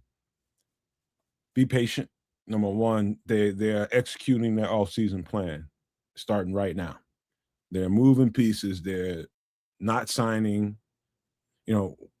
This is so incomplete. This like pieces are all over the board. There's only a few pieces in the heart and the guts of the puzzle that's together. Only a couple. There's a few pieces on the outside of the puzzle, but there's no clear picture whatsoever. So it's hard for me to sit here and judge how well they're doing, and they just now getting started with their plan. So I say look at it that way. Well, yeah. So the plan's not complete by any stretch of the imagination. I'm just right now. I'm a little bit disappointed in the loss of Byard and Nashawn Wright. And it has a lot to do with, like, Levante's saying, like, they didn't send Byard anywhere. They lost Byard for $1.5 million difference from his existing contract each year, right? So that's $3 million difference. It's an $18 million contract for him over in New England versus a $15 million contract for him here over the last 2 years. It's not an extreme delta that he was asking for in money. So that's what I mean by you're sending him over there. I think you could have negotiated that. Same thing with Nashawn. Nashawn is 1 year, $5.5 million. That's peanuts. Not asking for a lot of money. He got table stakes regular cornerback money. I was worried that after his season, he was going to be asking for like $12 million or something like that, and you just couldn't afford. You know what I mean? I thought he might have been priced out of the Bears case scenario. $5.5 million don't sound like a lot of money to me to make sure that your secondary is square. $18 million doesn't sound like a lot of money to me to make sure that you have that leader and intercept. Like, those two interception leaders are were game changing on this team last year. You let them walk for something around $5 million grand total between the two of them more. I think that's crazy. Well, I think there's always a possibility they don't want him. There's sure. I don't know why you wouldn't want your defensive leader anymore. I don't think it's that at all. I think this is I think they're taking a page out of Seattle's playbook and getting young as much as they can, get as young as they can in as many spots as they can. Hold on. And it's not like they go. We know for a fact that they value Kevin Byard. We know that. And we know what he can bring to the table. But there's no time better than now to if you want to go with the youth movement and really, really lean into that, now's the time to make a move like that. And sometimes that's hard to watch a player like that go to another team knowing what he brings to the table. But I understand it. But that's why I say, let them get this full hand of cards and let them play these cards, and let's see what the total picture looks like. There's no need to get upset with the Bears right now because I'm not mad. Like I say, they've got a ways to go. We'll see what this all shakes out as at the end of the day.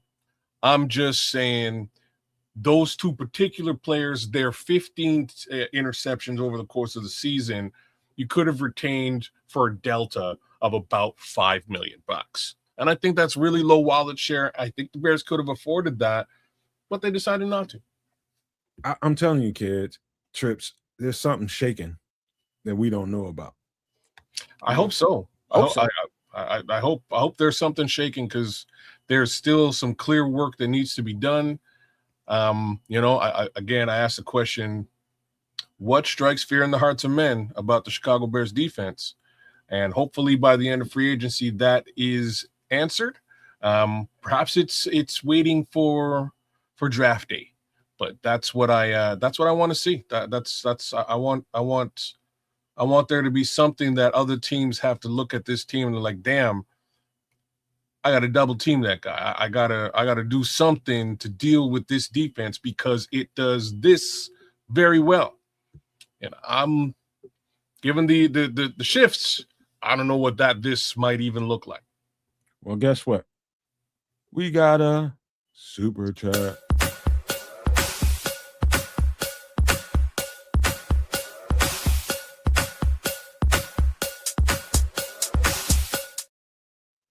Slim, Bo, Boogie. Big ups, man. Appreciate Bears news and the offseason discussions. We appreciate you, Slim Bo. Thanks for coming through, and thanks for the super.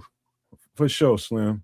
For sure. And what we're trying to do now is give a perspective from all angles instead of one being a fan and being a little disappointed in what you're not seeing.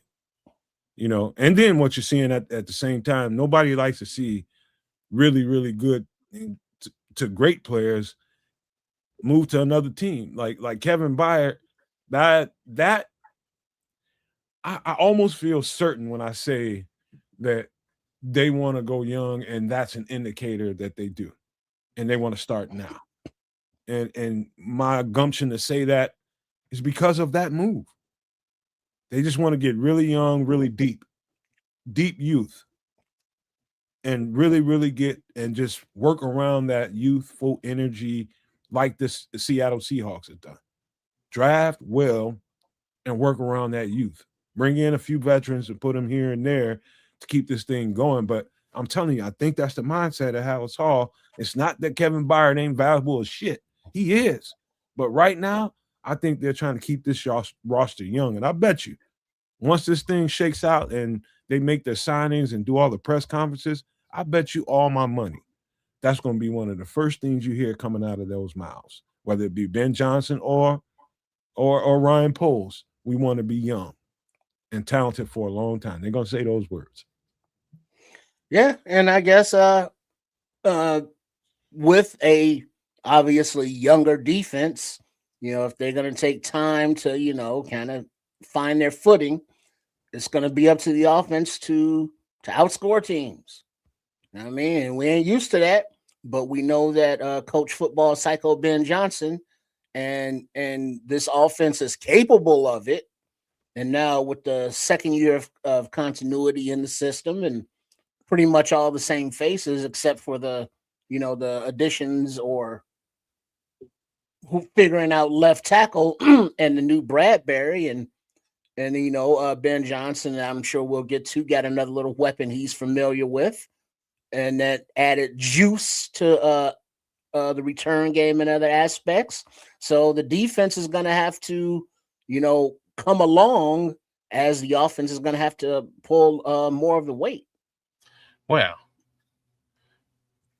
Oh man, that's seldom happened in Chicago history. So like fingers super crossed that somehow this is what happens this year. But again, I'm gonna have to lean to Nomad right now and go like, this is still a work in progress. We ain't at the end yet. So hopefully something else, more than just something. Hopefully a couple of things pop. That being the case, I kind of like what they did offensively. There hasn't been a lot. I really, as soon as Rashid Shaheed got re-signed, I went through the list of wide receivers and I was like, damn, Kalif Raymond is a free agent. Well, let me just get to it, Trips.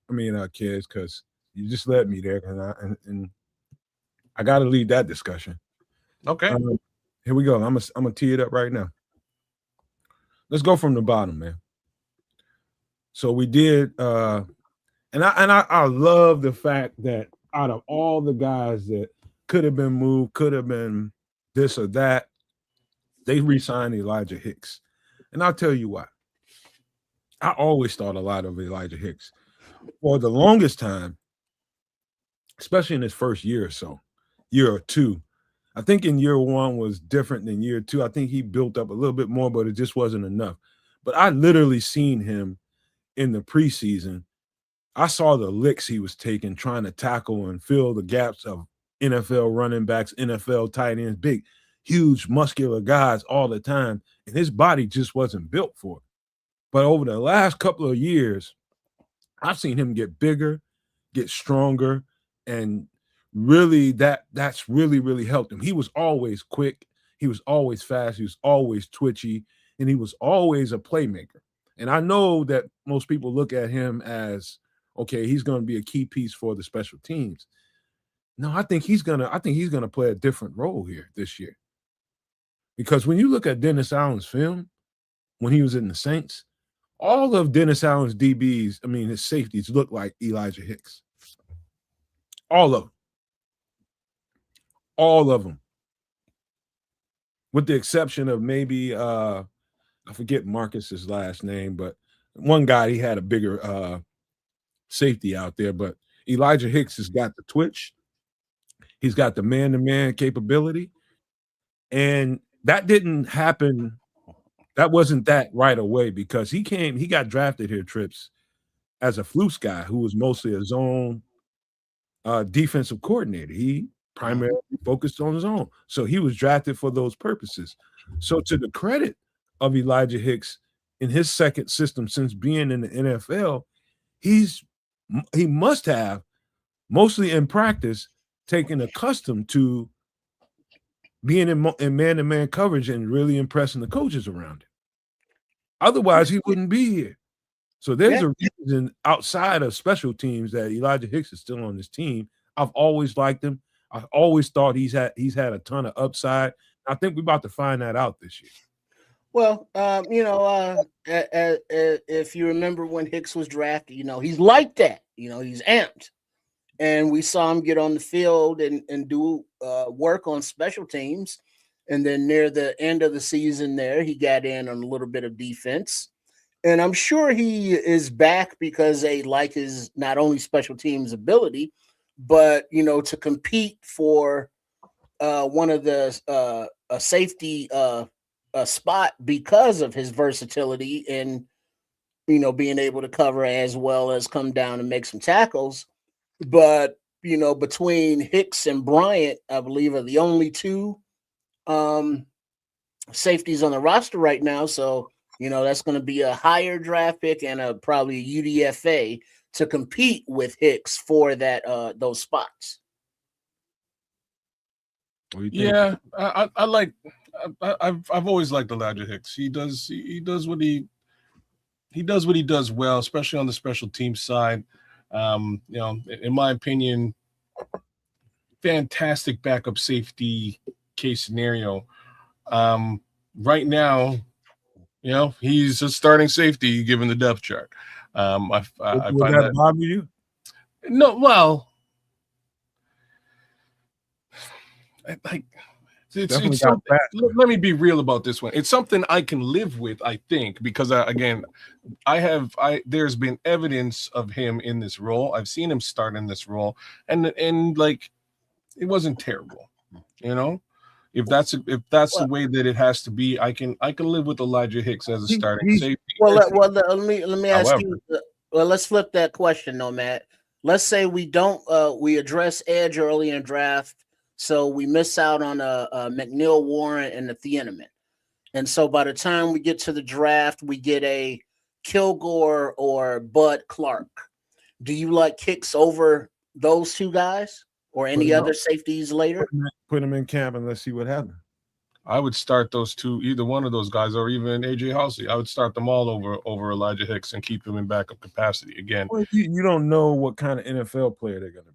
That's true, right? You do give them the opportunity in camp to figure things out, but I would also think and lean towards giving them the snaps. Reason being, again, like Elijah's he's a special teams presence, and I'll be hard pressed to see. Did we keep Daniel Hardy? We kept Daniel Hardy, right? We did. Okay. Like a lot of the special teamers that do the work, I don't expect to see on this team. And I don't expect to see Homer on the team, but maybe he'll show up just, again, dollars and cents wise. We've lost Don Robinson, who does a lot of good stuff on special teams as well as rush passer. There's been a few names. Roshan Johnson's another big question mark. Glad that we signed this guy and he can help lift that group. So I would kind of lean towards him a little bit more to that, as well as for backup capacity. Now, let me ask you guys, did Hicks not play a little bit of nickel for us as well?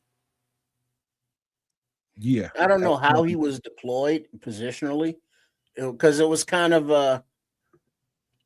a nickel safety hybrid like CJ, and you know how it got to be at that point where we didn't know who was who.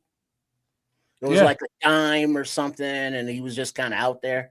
I'm just saying, like, I do remember him getting some nickel reps, and they like, he has the twitch that you were describing, and he didn't play too bad in nickel capacity either. And this is also the other reason why I would I wouldn't want to start him. Like, if I'm going to start him, it's because somebody at those two positions went down, and I know that this guy could fit the bill and fill the role when needed.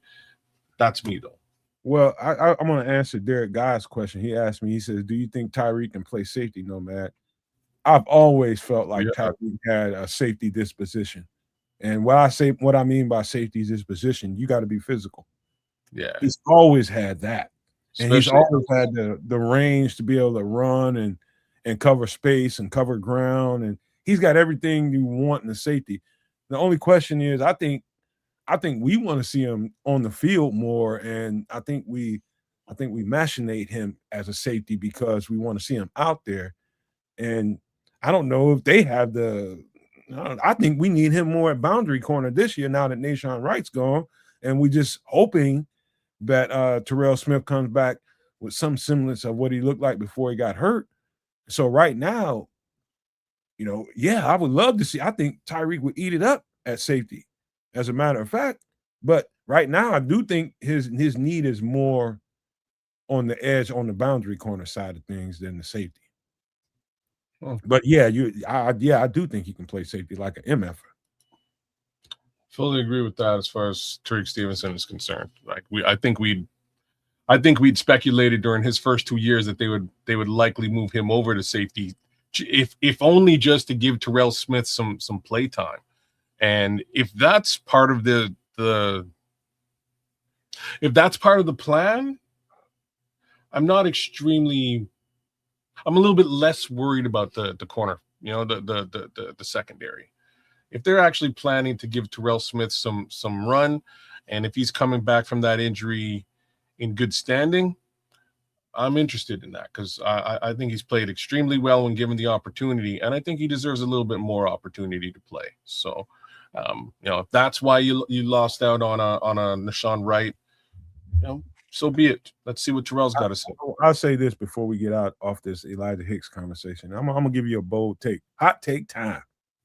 Listen, I think he's gonna be one of the surprise players. I think, like we were talking about with Nashawn Wright and some of the other guys that get buried under depth and not given the opportunity, and just because you see him producing in special teams, you tend to think that this is just a special teams football player.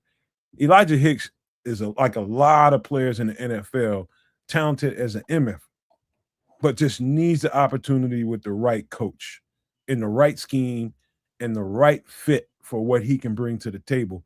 And I think that day just arrived. I think you're going to hear a lot about Elijah Hicks come this training camp.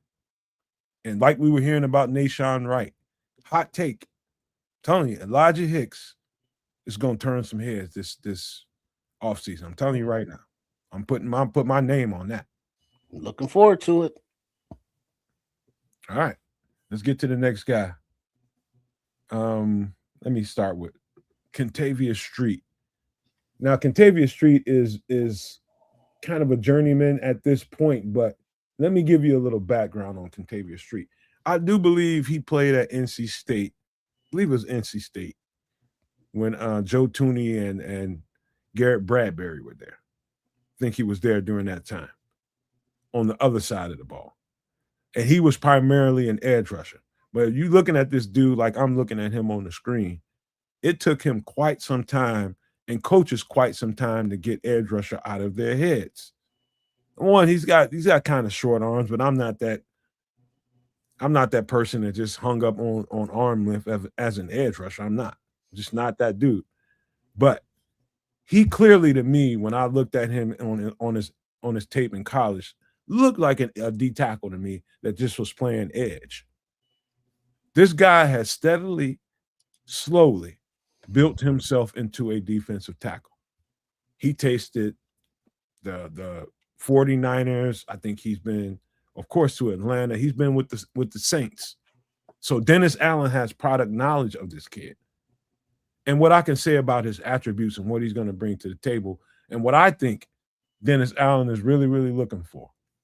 He's looking for more burst, more quickness, more explosion on the defensive line and really, really trying to create pressure from the inside. And so that people don't have all these conversations about how good or bad these edge rushers are on this team.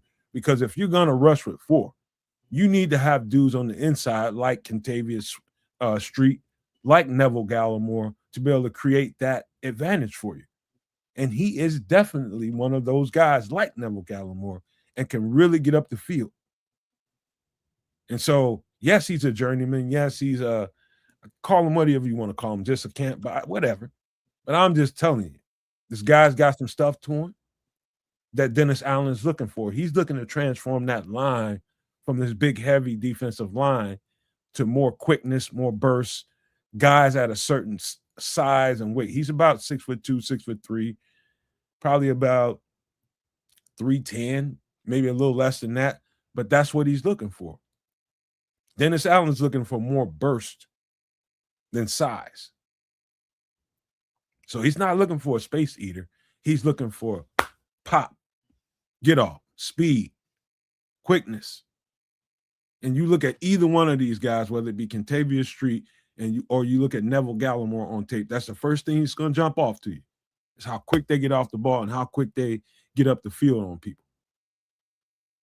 And so in that trait that both of those two guys have, Kentavious Street and Neville Gallimore, should give you all a clue as to what they're trying to do. They're trying to get quicker. They're trying to get faster.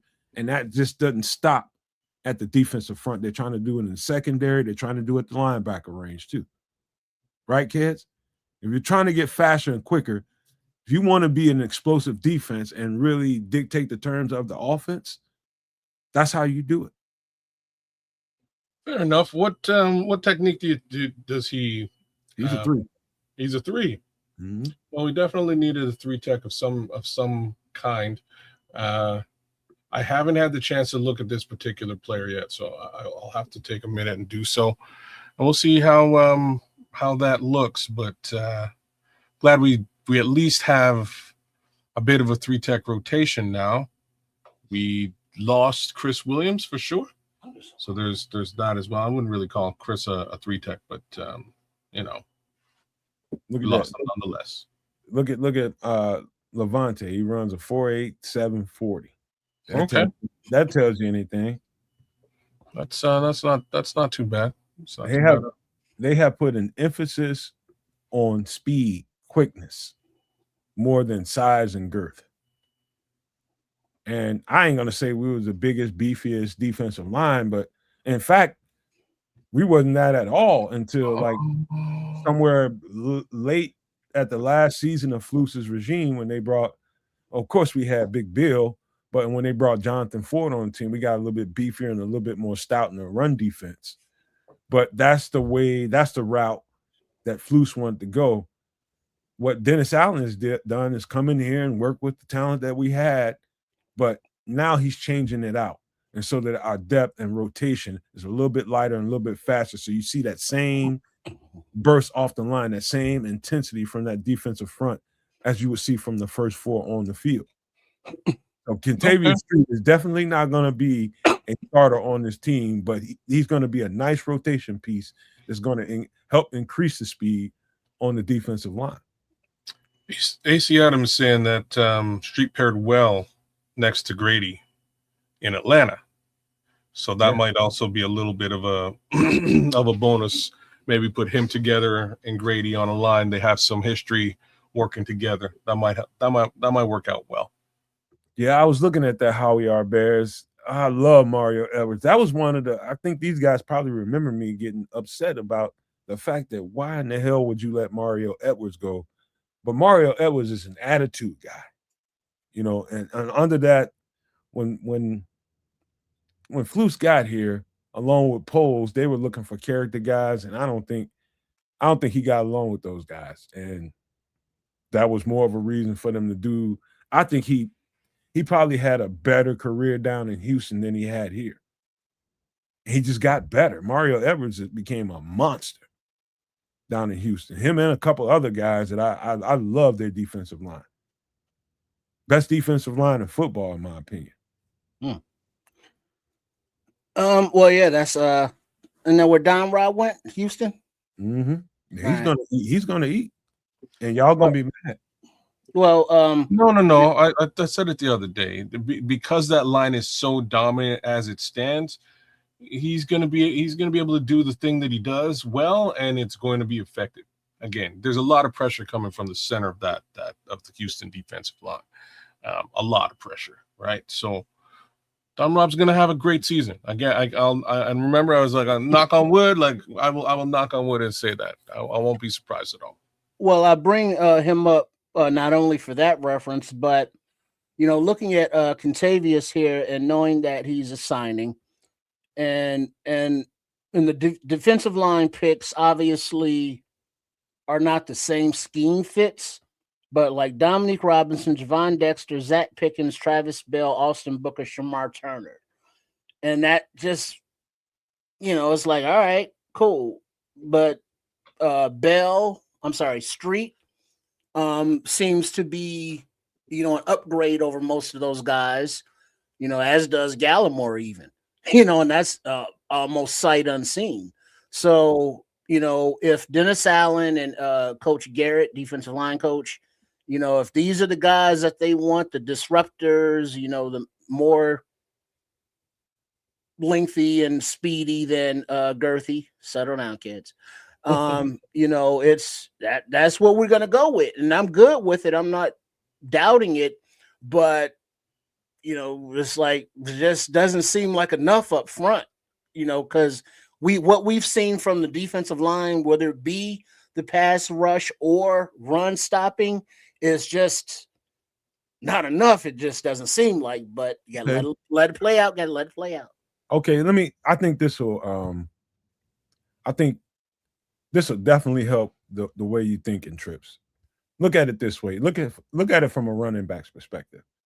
And you at the line of scrimmage, you watching these guys, and you're trying to find, you know where the ball is going. You know where you're going to have to run the ball. Let's just say you're going through the A or B gap. And you're looking at some bigger, beefier guys up front. And you know for a fact that they're going to clog up, and you're going to have to decide at the last second to get through one of these tiny-ass little creases because there's some big dudes that can get off that block and cover up that space. And you have to decide it the right way, right? Mm-hmm. Versus if you at that running back spot and you got a little bit less beefier, girthier guys. And this is to your point, how we are Bears. Instead of having that big beef and that girth up front that's making you be a little hesitant about which way to go, now you got quicker guys that can get up the field. It's going to flash in front of you. It's going to get in front of your feet, and you're going to have to get away from them just to get to a running lane. And so now you're looking at a totally different dynamic.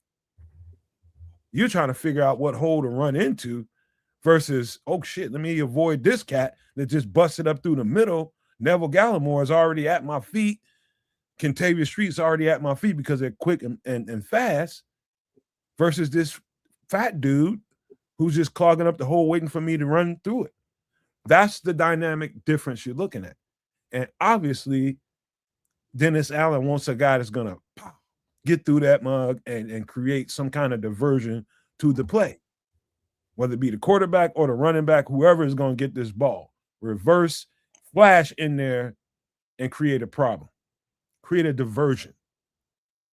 And so that's the difference between a big, beefy defensive line that's going to really like, oh, we feel good about this because ain't nobody running through there, as opposed to creating speed up the middle of your defense and really creating havoc. From that perspective, that's probably, I think that's what they're looking at. All right. Like I say, I'm not. I like what they've done with the defensive line thus far. I expect them to draft at least one, if not two more guys on the interior. We'll see what this looks like at the end of the day. Sheldon Rankins is still out there, by the way, fellas. I thought he resigned. Ooh. No? Is it Sheldon? I'm looking at the Spotrac or Spot Rack, however we say it. You gotta make sure Rankins is not on here as a available. He might have got re-signed because he's that kind of football player. Exactly what I just got through describing as that quick bursty guy that gets in there and creates a problem for your run game or your quarterback. That's what they're looking for. They want somebody in their backfield and not sitting there waiting for you to run through my lane.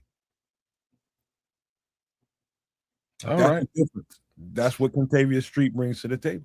And again, very similar to Neville, right? So between the two of them, they seem to tackle, right? I think the run game, running on us will be a little bit more challenging than it has been the last couple of years. Plus, these guys actually get into the backfield. So I appreciate that about both of these particular players. I'm going to have to go back and actually look at Kentavious a little bit closer to see what there is to be seen. But, I'm still looking at all of this as a bit of a working process. All right, let me get to the next guy, man. I think Kentavious Street's going to be a nice rotational piece. He's been nice. Shout out to Mutt Greer, man. Hit that like button. Give us a little bit of like, share, subscribe, love right here on on Kids of Canuck and up there at Sports Chicago Style, as well as at the Nomad Network. We would appreciate that from all y'all. Give us leave a comment, ask us a question. We will respond. That being said, who are we looking at next, brother? All right. On Liberty, that's a negative. I don't think they're gonna be able. He's gonna be somewhere else. They might surprise us and bring him back, but I don't think so. Well, as of right now, he's not. Yeah. Who? They might bring Big Bill Liberty. back. Liberty's outlook is saying is Billings still on the squad? At present, technically, yes, but I don't think he's signed. So he's gonna get signed though somewhere. Somebody will pick him up. He's a free agent. He's a free agent. Well, and remember, even KB was saying he might be thinking about getting. He might be close to. Well, no, I saw something today because he won an award, community thing, and one of his comments in the Q&A afterwards was he's looking forward to playing wherever he's going to be playing next season. So I mean, he didn't mention retirement. Okay. It's like, yeah, he's playing next season, but he's also a free agent right now.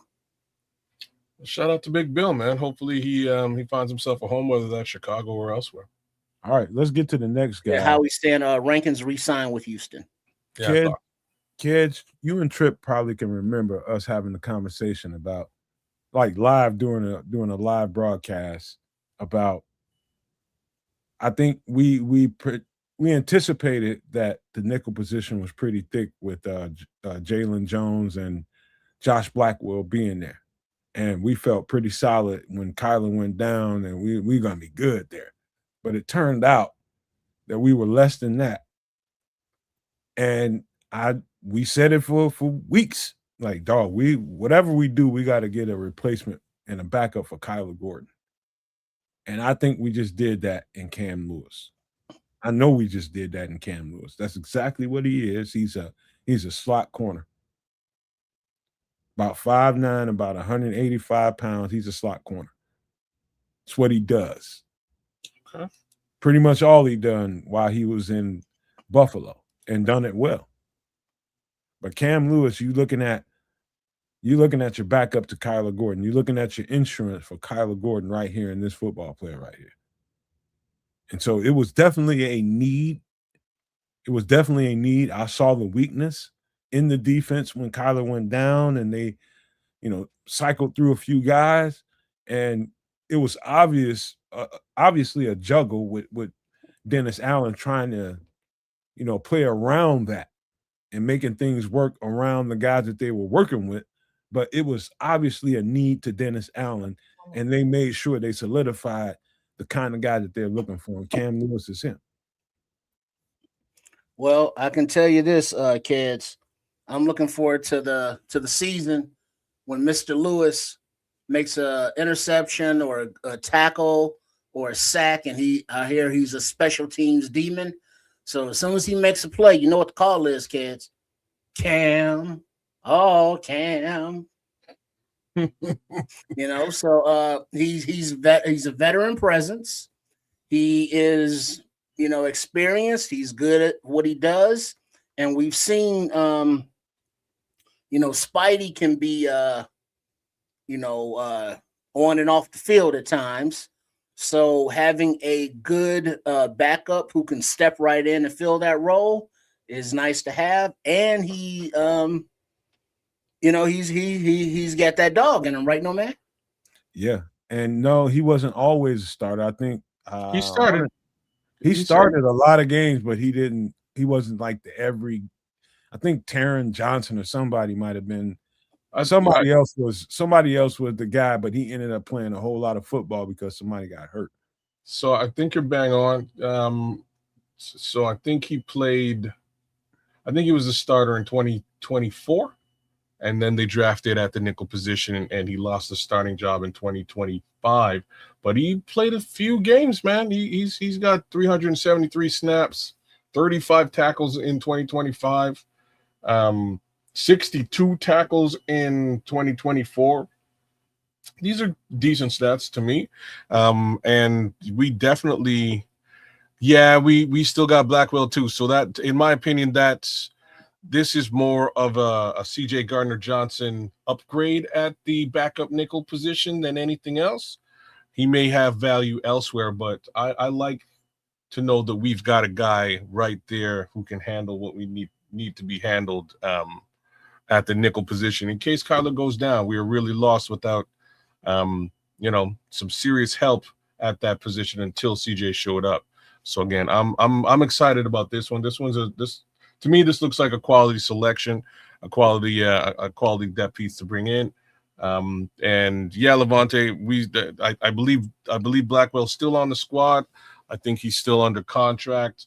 And if that's the case, then awesome. He brings a lot to the special teams group as well. So I'm not sure if Cam Lewis plays special teams, but hopefully he does. Hopefully he's an addition to that squad too.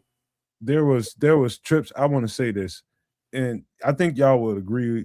It was definitely a glaring need in what we saw this year while we were watching games. It was definitely something that glared to me, and I'd say it still behooves me, and it makes me think that I don't know, something was going on with Josh. I've seen Josh Blackwell play a whole lot better football at that slot position. And for him not to even be somebody that they brought up in a tight spot when Kyler went down, that surprised me.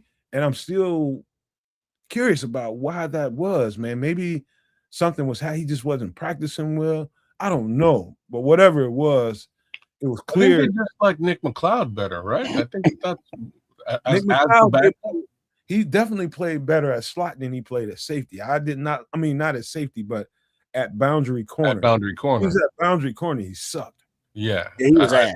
I completely agree with you there. Stinky boom boom ass. I think the question remains, like, was he better than Josh Blackwell? I don't. Obviously, in practice, kids. I guess so. Like that's the best answer that you could possibly give, because we don't see that and we wouldn't know. But man, we have seen Josh Blackwell play that backup nickel quite well in previous years. And to answer Howie's question here, Cam Lewis, main values playing 50% of all special team snaps, though, right? And it's like, I think from what I could tell, reading the comments, I like to go to the comments after guys get traded to see what their fans are saying about him, whether it's good writtens or they didn't like it. They didn't like losing him because he seemed to be one of their special teams demons. Okay. Plus a good depth, backup. So, they were sad to see him go, which makes me happy. Not for them, but happy because we're getting a player that, fans are sad to see go from other teams. Yeah. Oh, yeah. Like the Blackwell thing, him not getting reps.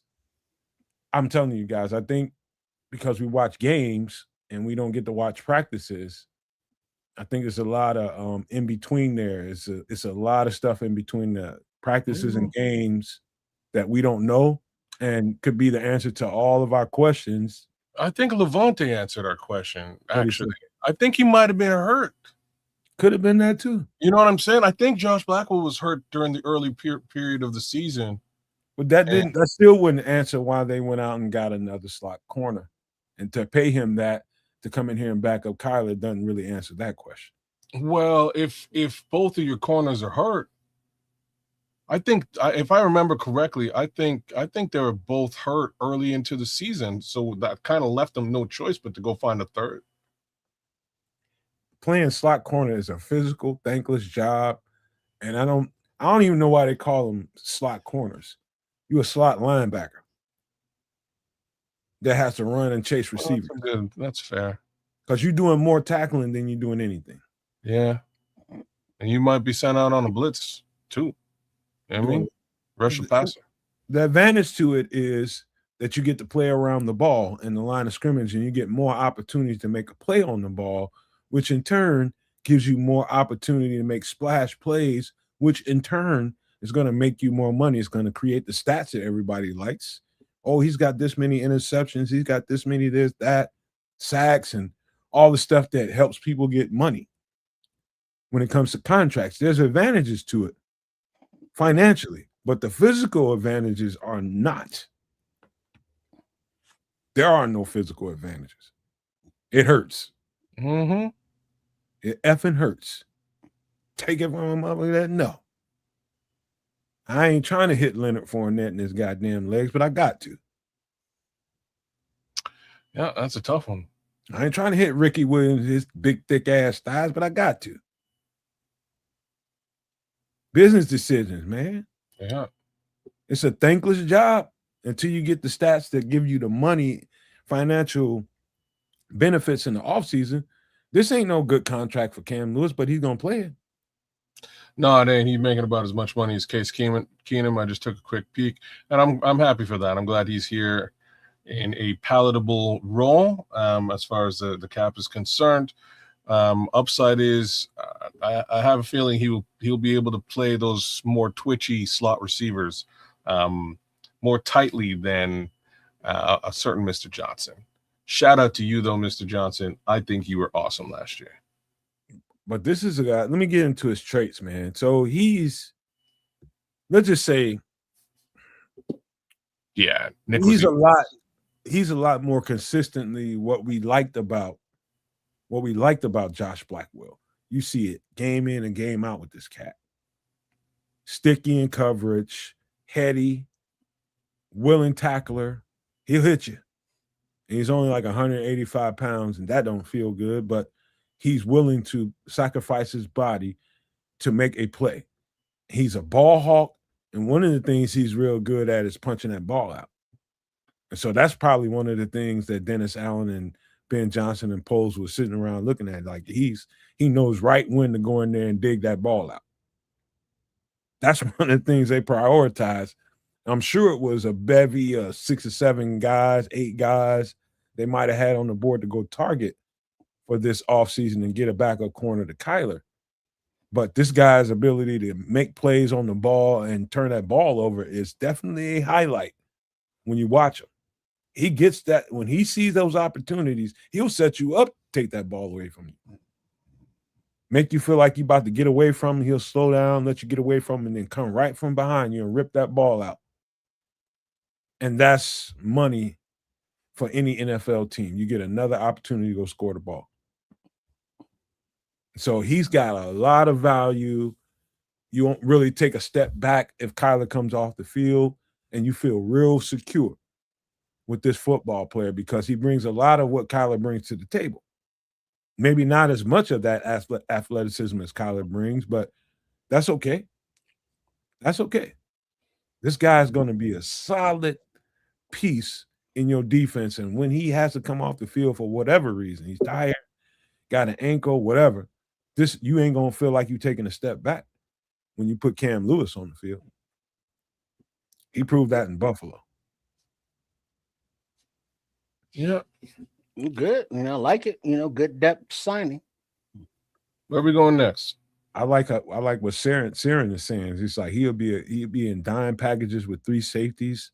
Yeah, they'll play some. He's dynamic like that. For the simple fact that he's a willing tackler, he's not scared to be physical in physical situations. So that's going to give you more incentive to keep him on the field in short area situations. And he's dynamic. He's quick. He's twitchy. They're accumulating a bunch of dudes that can do the same things. And so you won't know the difference between a corner or a safety by the time Dennis Allen is done. Like this guy's like the biggest dudes on the field is going to be at this point is going to be Tyreek Stevenson. He's going to be bigger than the safeties. I think Zay Frazier's a bit bigger. He might be slimmer though. You mean body? I'm talking about height and weight. Okay. Like that's a big dude as in comparison to some of these other dudes on the roster. I'm just I'm breaking down what Dennis Allen's trying to present. He's trying to present quick, twitch, fast guys as opposed to big, beefy, physical football players. He's getting it in lighter, quicker players. He's getting that physicality in all those dudes. And so everybody thinks we're giving up X amount of turnovers because Nahshon Wright's not here and Kevin Byard's not here. Actually, I think he's going to create more because he's getting quicker, twitchier players out there. It's going to get their hands on balls. Pause. Mm-hmm. Yeah, that's fair. I'll leave you with that. I will also say that I think we should probably set expectations correctly with the interceptions. The number last year was astronomical. I don't think that can be expected from this group, or greater than that can be expected from this group. I have to say that now. Did Uncle Nick die, man? No, I'm just setting expectations, man. Let's not blow smoke up people's asses. You know what I mean? They don't like smoke in their ass. I'm just talking about the dynamics of that much quickness. I understand what you're saying, and hopefully that's the case. Hopefully, again, adding that additional speed and youth proves favorable. But there were a lot of turnovers last year, and the 3 guys who got all of them are gone. But how did they get him? To Terrence's comment here, think about fast to ball, a lot of pick sixes. Yeah. So if you have a defensive line or front seven that are getting after that quarterback, you know, and getting There's that the ball out key. under 2 seconds, you know, that it puts the secondary in better position to pick the ball. To whereas, you know, Nashawn Wright's, you know, some of his picks were, you know, Johnny in the right spot. Byard, you know, used his brain and was in the right place, but they weren't, you know, totally athletic interceptions like that. So, you know, hopefully with the youth and the increased twitch and speed, if you will, they can get to more interceptions and picks. I was just trying. I'm glad you said that because I know kids has been around us long enough to know that there's a point to be made there. And I don't think it went over your head whatsoever. I just don't know if you're really conceptualizing what it means to have that much speed on the field and what kind of dynamics it can trigger. No, Speed and quickness. I get it, but Trip actually nailed my point home. And my point is they were able to get those interceptions, those turnovers, those takeaways, almost in spite of that front seven hitting home or really creating a lot of pressure. They did. And this is where things to me get really interesting. If we are able to somehow put together a defensive front that can actually create pressure, and this is not an in spite of question, then I think the additional speed works and these guys eat back there in the secondary. But that's the grand question mark that I have. Have we gotten extremely better with the front seven? I don't know, but I can say we have increased speed almost across the board. So that is and I mean, do me a favor, kids. Do me one favor, man. I want you to, if you need to, write it down so you remember. Just take a note of it in your phone, whatever. I want you to do me a favor. I want you to pay attention to 3 defensive fronts. One of them being the 49ers. One of them being the Tennessee Titans. Just the most previous defense Dennis Allen ran in New Orleans. And what you will see right away, and I want you to focus on something. Focus on the speed and quickness of the football players getting off the ball. Watch how fast when the ball is snapped. It's like, and I know that was probably loud. It's like the quickest collision and the quickest disruption. It's like, how fast can I get to you before you get to me? It's like instant. It's like they get off the ball really, really fast, and that's the point. I'm beating you to the punch, and I'm going to cause disruption as opposed to you getting off the ball before me and you getting your mitts on me and making me, you know, kind of bend to your will. And when you understand those philosophies and you keep littering your team with those kinds of football players, you are creating something that's going to definitely benefit you. You are definitely on the winning side of football when you can create that kind of front. And when they get off the ball simultaneously, not just one or two guys get off the ball really, really fast, but they all get off the ball at the same time. Those are the worst kinds of defensive lines that offensive linemen want to deal with because it's intense. It's intense. And it's going to immediately disrupt the timing of everything that's going on. And so what I'm painting for you is that kind of speed, that kind of quickness on all 3 levels is going to create probably more than you think. As far as turnovers goes, opportunities to get those turnovers. I came to understand that when I got to college, man, and some guys started to really understand the system. That speed off the ball is going to create more. Like the team to circle in that conversation, kids, is the Houston Texans. Because that's, to me, the epitome of what your defensive front need to look like if you're going to run a 4-man front and a 4-3. Okay. Does this defense look like the Houston Texans front seven? Well, but that's what they're building for. That's what they're trying to get to. and it kind of answers your question. It's like, well, why would they let Nashawn Wright go for 5-6 mil and not resign him? Was because he was ass in coverage. And if they are trying to go to a more quick twitch coverage kind of thing, Nashawn Wright got the picks, but how many times did he get beat? So I mean, will you give up the possibility of having those picks again, or do we believe that we can make that up in other areas with a more cohesive system or more cohesive players for Dennis Allen? Like who? Like the one, like Neville, like Street, No. Lewis. You like made the guys that he's bringing in. You made a specific reference to Nashawn Wright. Who fills that void now? What you mean at corner? Yeah, and that was the reference. Well, I mean, it could be Frazier, it could be a rookie. I don't know the specific name. I can't tell you, what guy specifically, but schematically, they are bringing in players that fit more of what they want to do. And, the guys that don't are out of there. So whoever the unidentified player is, is that now a cornerback, that is going to be a draft?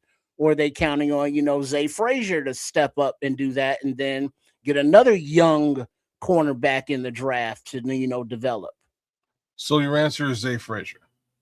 Or a rookie. Okay. So or somebody we draft. Okay.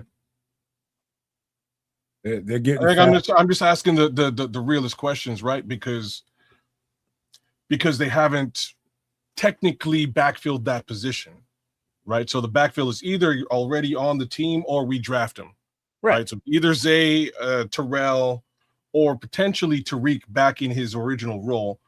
We know what Tariq is. I have no problems with that. I don't expect it to result in 8 interceptions in here, but it might result in that many more passes defensed, right? Like there's different ways of looking at things. Well, yeah. So, I mean, because now if you get JJ starting and you put Terrell back out there, and now you get JJ starting and put Tyreek back out there as the starters, for your outside corners, and then you get Terrell Smith and then Zay and then a rookie behind them. So you're not forcing a rookie to start necessarily at corner.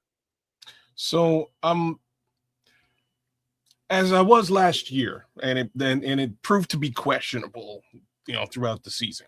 But as I was last year, I'm not really too fussed about the secondary outside of another safety. Like we definitely need to get a safety, whether that's in the draft or free agency and or both. I think that's on the docket here in the days to come.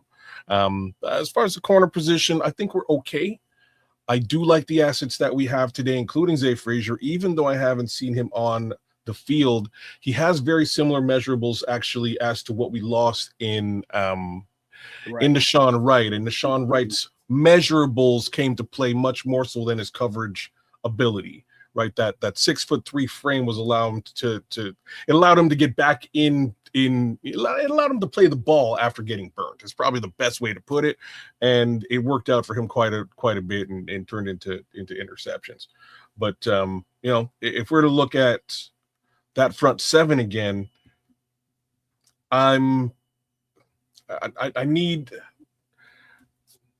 We need somebody to strike fear in men, man. That's whether that's Neville, Kentavious Street, Deo Dangbo. You know what I mean? I don't know who's going to really pick up the mantle and run with it, but somebody's got to do it. There has to be more pressure in order to enable that secondary to really make change in that.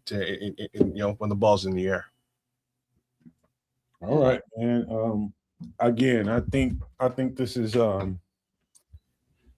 Nomad Network and our accuracy when we watch games.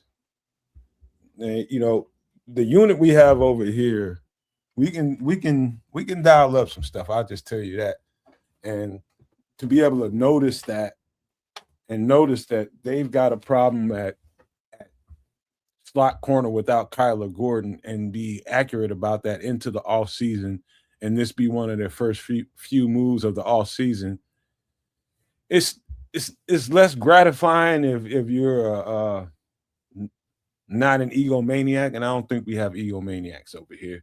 You can be right and not sit up there and just gloat about the shit. It's just what you saw. You know what I mean? That's all it is to it. And then we saw that. And so I'm glad we got this kid. And I don't think we're done in that department. I think they're reshaping what they want to do in the secondary. And I think we're seeing a certain size, certain shape guy, certain twitch guy in the secondary. And it's going to be better in the long run because they did that. I think they're going young.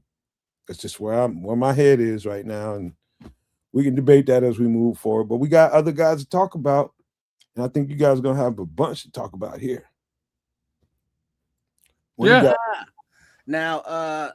imagine we're all excited about this trip. That's kind of crazy. This past week on Nomad at Night, we were talking about the team, and Devin Duvernay came up and was like, yeah, we should bring him back. And I was like, I would like a little more juice back there with our returners. And then lo and behold, we bring in free agent wide receiver Kalif Raymond, who has extensive history with Ben Johnson and wide receiver coach Randall Antoine L with Detroit, the Kitties over there. He is, a legit weapon in the return game, and he is definitely somebody who Ben Johnson's going to give, 5 gadget plays a game or handoffs or find him out there. So this is definitely some added juice on the offensive side of the ball.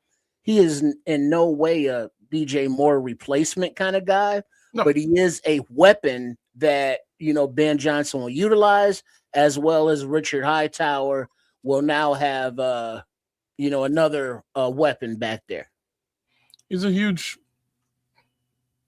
not, you're right. Like he ain't no DJ Moore, but he's his own thing. He can stretch the field.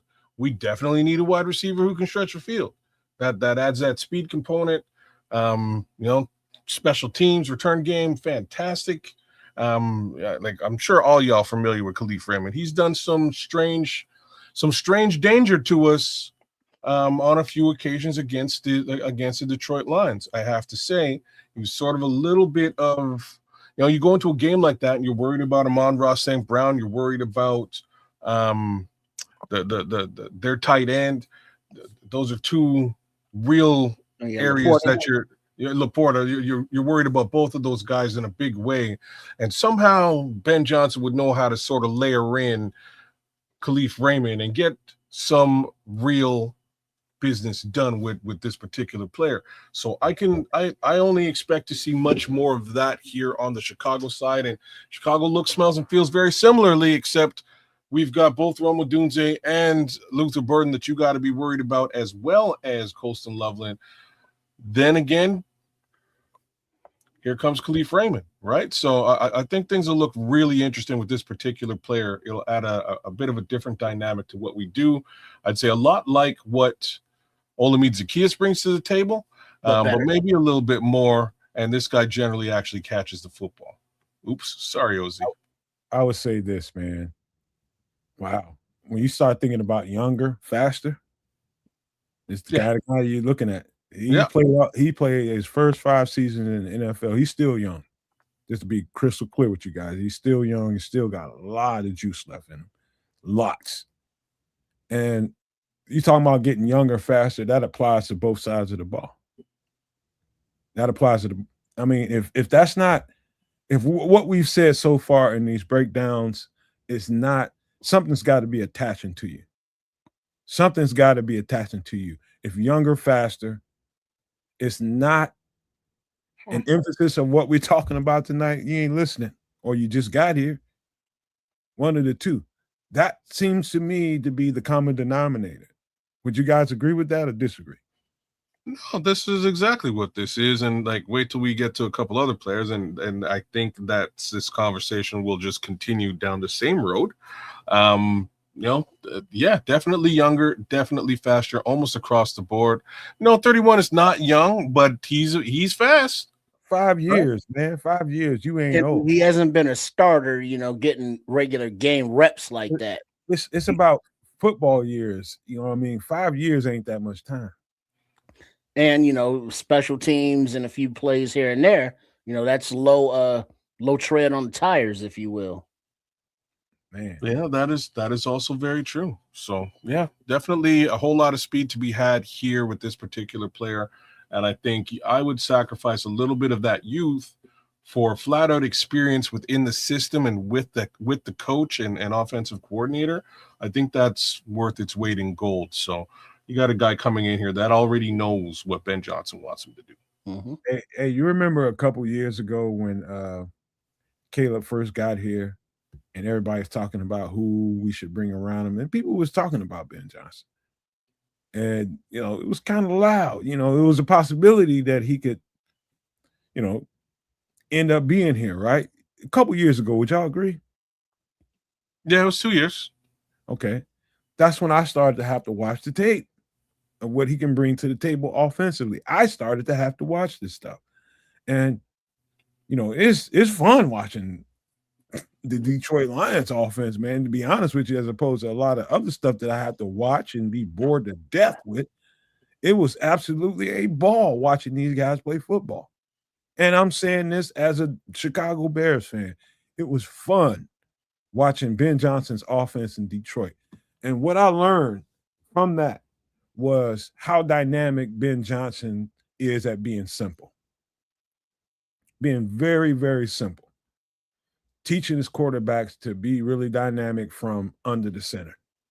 And so all the talk we had about Caleb Williams and he's never played under center and we don't know if he can. We didn't. But guess what Ben Johnson did? Made him play under center. Taught him to play under center and play it well, and he got better at it throughout the season.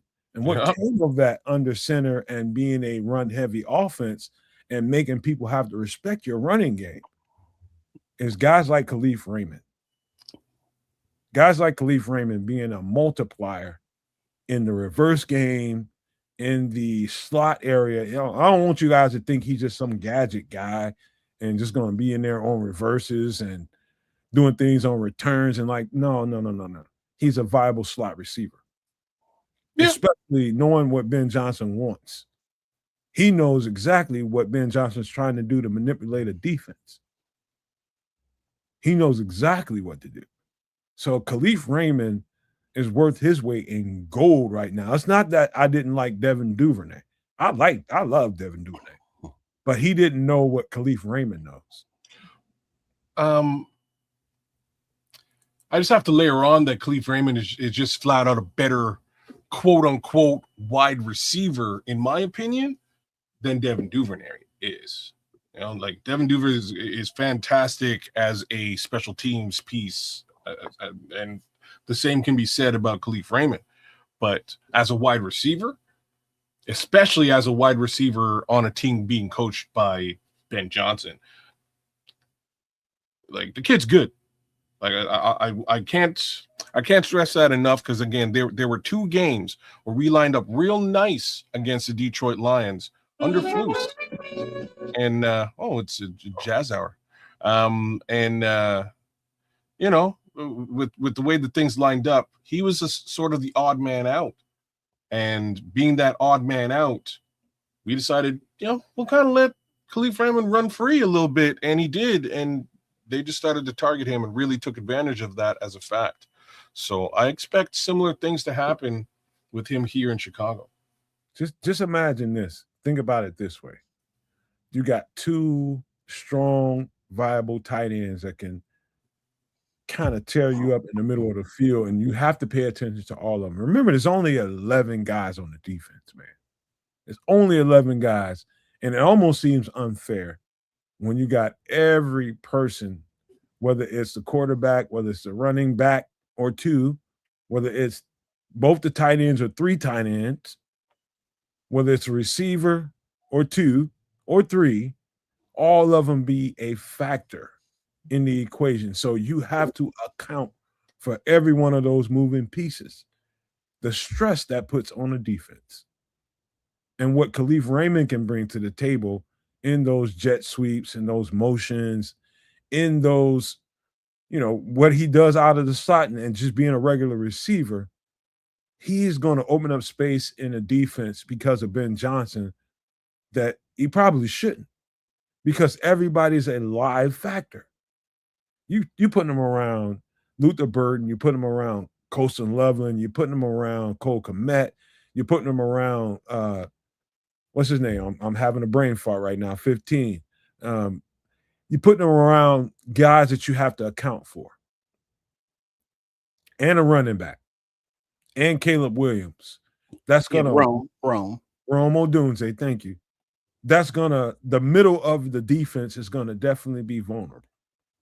And so what you're doing is you're backing the safeties up, and you're probably wanting to make the corners to kind of play off ball, and you want to make the defensive coordinator play the corners off the ball a little bit. So they're going to back up a little bit.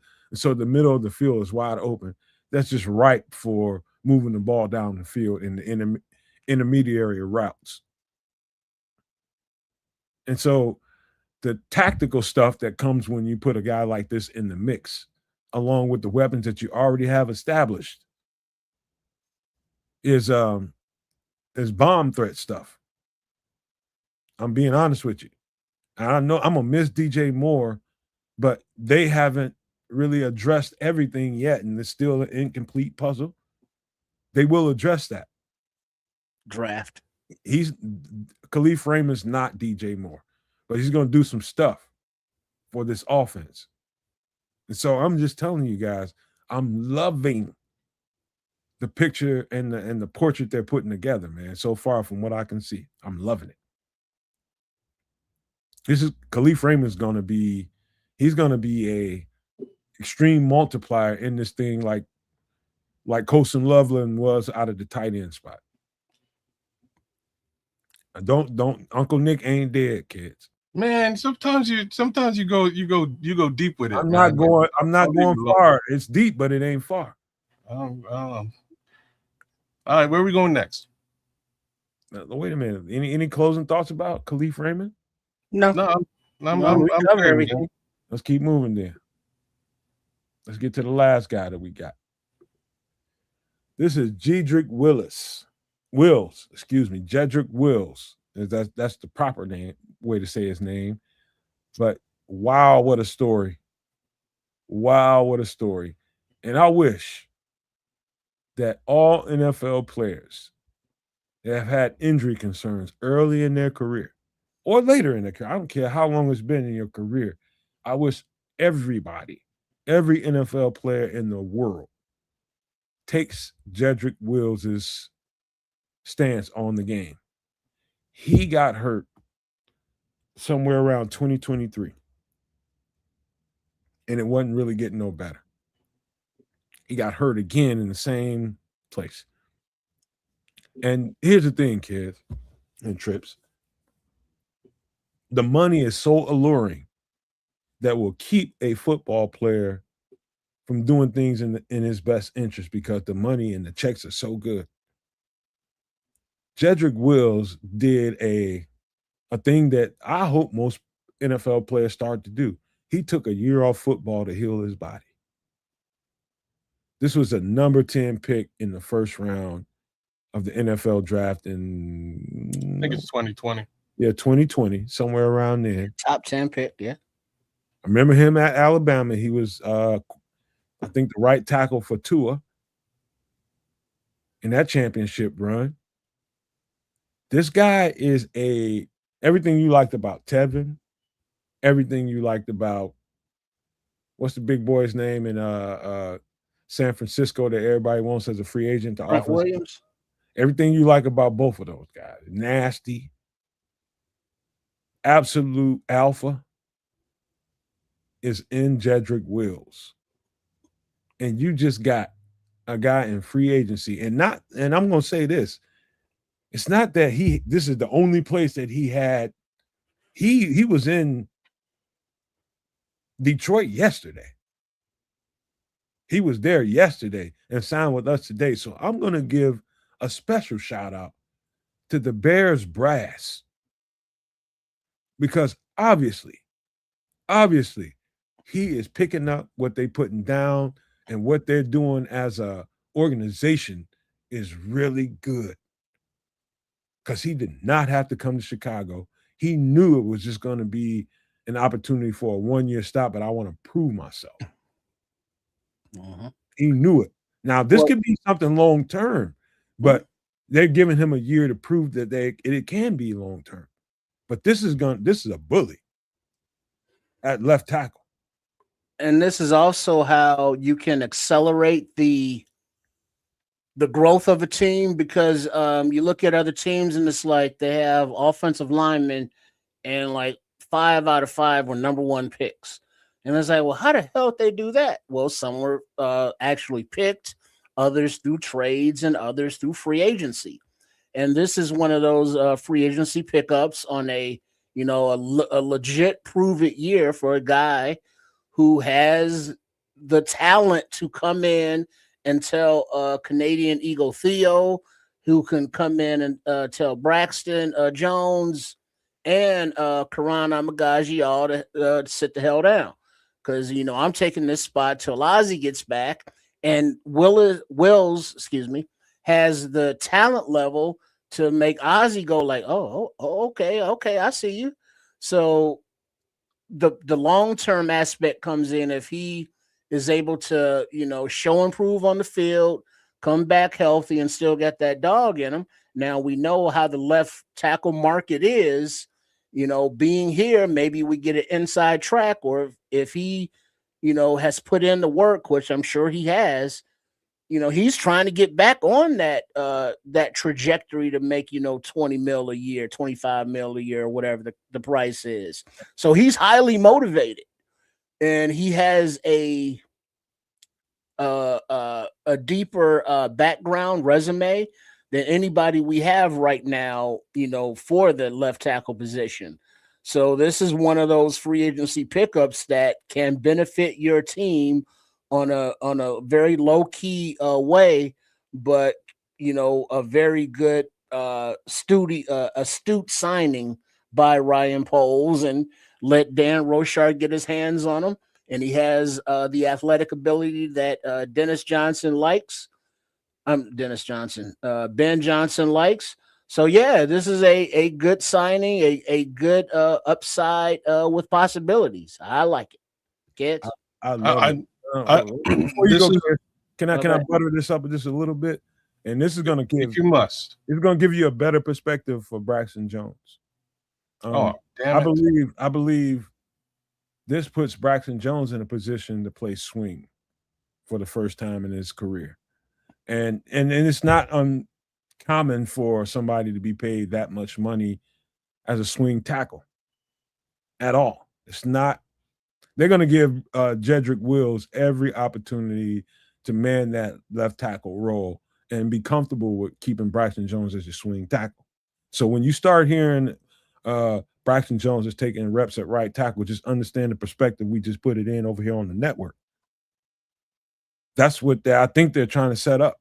They're giving him every opportunity to prove his worth and increase his market value. I think Jedric Wills, if healthy, is going to, I'll put it this way. Remember those years where Nick Chubb and number 27, his backup that used to be in Kansas City, I can't think of his name right now, was just all good. No. Nick Chubb, and he was with Kansas City first, but ended up in Cleveland. Kareem Hunt. Think Kareem Hunt. They were eating the league alive in the run game, and everything that Cleveland was doing, they were Super Bowl contenders based off the run game and what they can produce off the run game, largely due to number 71. A lot of those runs came off of number 71 side. He is a bricklayer. He sets the foundation. Well, when he's healthy, he's that dude. Much like you've been saying, in any event, getting younger and faster. And that's truly what this represents. He ran just under a 5 at the left tackle position, which is perfect. By the way, Taz and Trips, 26 years old. Yeah, he's super young. Enough snaps at both sides of the ball over his career, whether in college and or in the NFL, to spark my interest. Again, we're talking a top 10 pick in the draft that he came in at. That's a highly touted and caliber tackle. Like, that's really what you're looking at here with Jedric Wills Jr. I am not the grandest fan of the idea of bringing back Braxton Jones and having him be your linchpin left tackle. So all I can say is, and I said it a couple of days ago, I don't expect him to win the job. And most importantly, I'm glad that there's competition in the room now, right? Bringing in a younger, potentially faster, more Look at them stats. Look at them stats before you go any further. That shout out to Levante for putting that out. For Wills, 2024, 95.5%, 2023, 94.6, 2022, 96.1, 2021, 96, 2020, 97%. So, like, he this is strictly pass block, and what Nomad was just speaking to as well is he can get it done in the run game too, given how well Nick Chubb and the homie Kareem Hunt were running the ball as well. So I have a fair amount of faith in this particular player. I didn't see this one coming. I think this was a great look by Ryan Poles at the left tackle position. All that being said, the other expectation I have is I'm highly doubtful that we'll be going into this particular draft seeking out a left tackle. I think these guys, we got younger at the position, we have older at the position, we have injured at the position, and then we have Karani Amagachi. He might have fallen into the injured category. In any event, there's competition, right? Those guys can go to work, battle, and see who comes out as the winner. I think his name is going to be Jedric Wills Jr. Yeah, well, just from everything said, he has more, let's say, inherent talent, for the left tackle position. And then Jojo Loco, or Ho Loco, also said that, come trade deadline, depending on how it's looking, between Theo, Braxton, and Wills, somebody could be trade bait to flip for an asset. So this is a good free agent pickup. Granted, he's coming off of an injury, but who's not? You almost and those Braxton Jones, right? I guess that's a good way of looking at it. Yeah. But the juice is much more squeeze worthy with Wills, if you will. Yeah, it's a higher caliber player. At the end of the day, it's a higher, a more highly touted player, and I'm sure there's a reason for that. So you stack him up in the same room with the other 2 injured guys, and 3 injured guys, man, and you figure out who's wins the least injured and better player. That's it. Competition. Funny thing is, Poles got here in what, 2020? Is it been 6 years yet? No, it's 4 or 5, 4 years. 20 is 21. Okay, Wills came out in 2020. Poles knew of this player then. Well, he would have been scouting him when he was at KC either way. Okay, right. Now you just brought in some guys that you thought very, very highly of. One of them you had no chance of getting when he got drafted at number 10 when you were still in Kansas City. Now you're getting your chance to get hands on him. You got Dan Rochar in the building. This guy, Jedric Wills, I didn't even consider in this offseason. Yeah, in fact, I didn't even know that he took pretty much almost 2 years off. And just real quick, Nomad, on that part, we see the healing time of these injuries is, let's say, a year, but that is not counting the time to get back into football shape.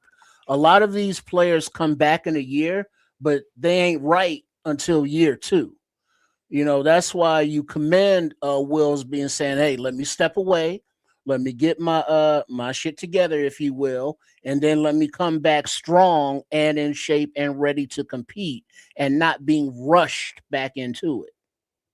It trips. I'm so impressed. I'm almost as impressed with what they doing in Chicago to be able to attract a player like this in a market that he had. There wasn't just Detroit. There was like 3 or 4 other teams that were having him in their building. There's serious consideration to get him on their rosters. They know how this is an A grade talent. And it's about, okay, can I get him in my building, as opposed to, it's not like the Bears was his only choice. He had options here.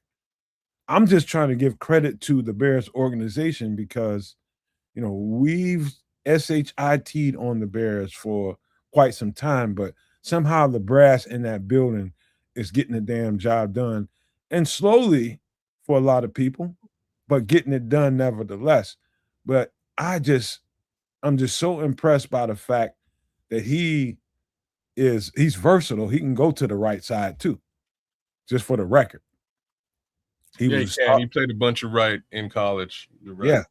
He can, he's just a player. And he took a year off of football. And to most people, that's just unheard of. Like, dog, you don't never do that. You might not ever see a market again if you take a year out of football. Nope.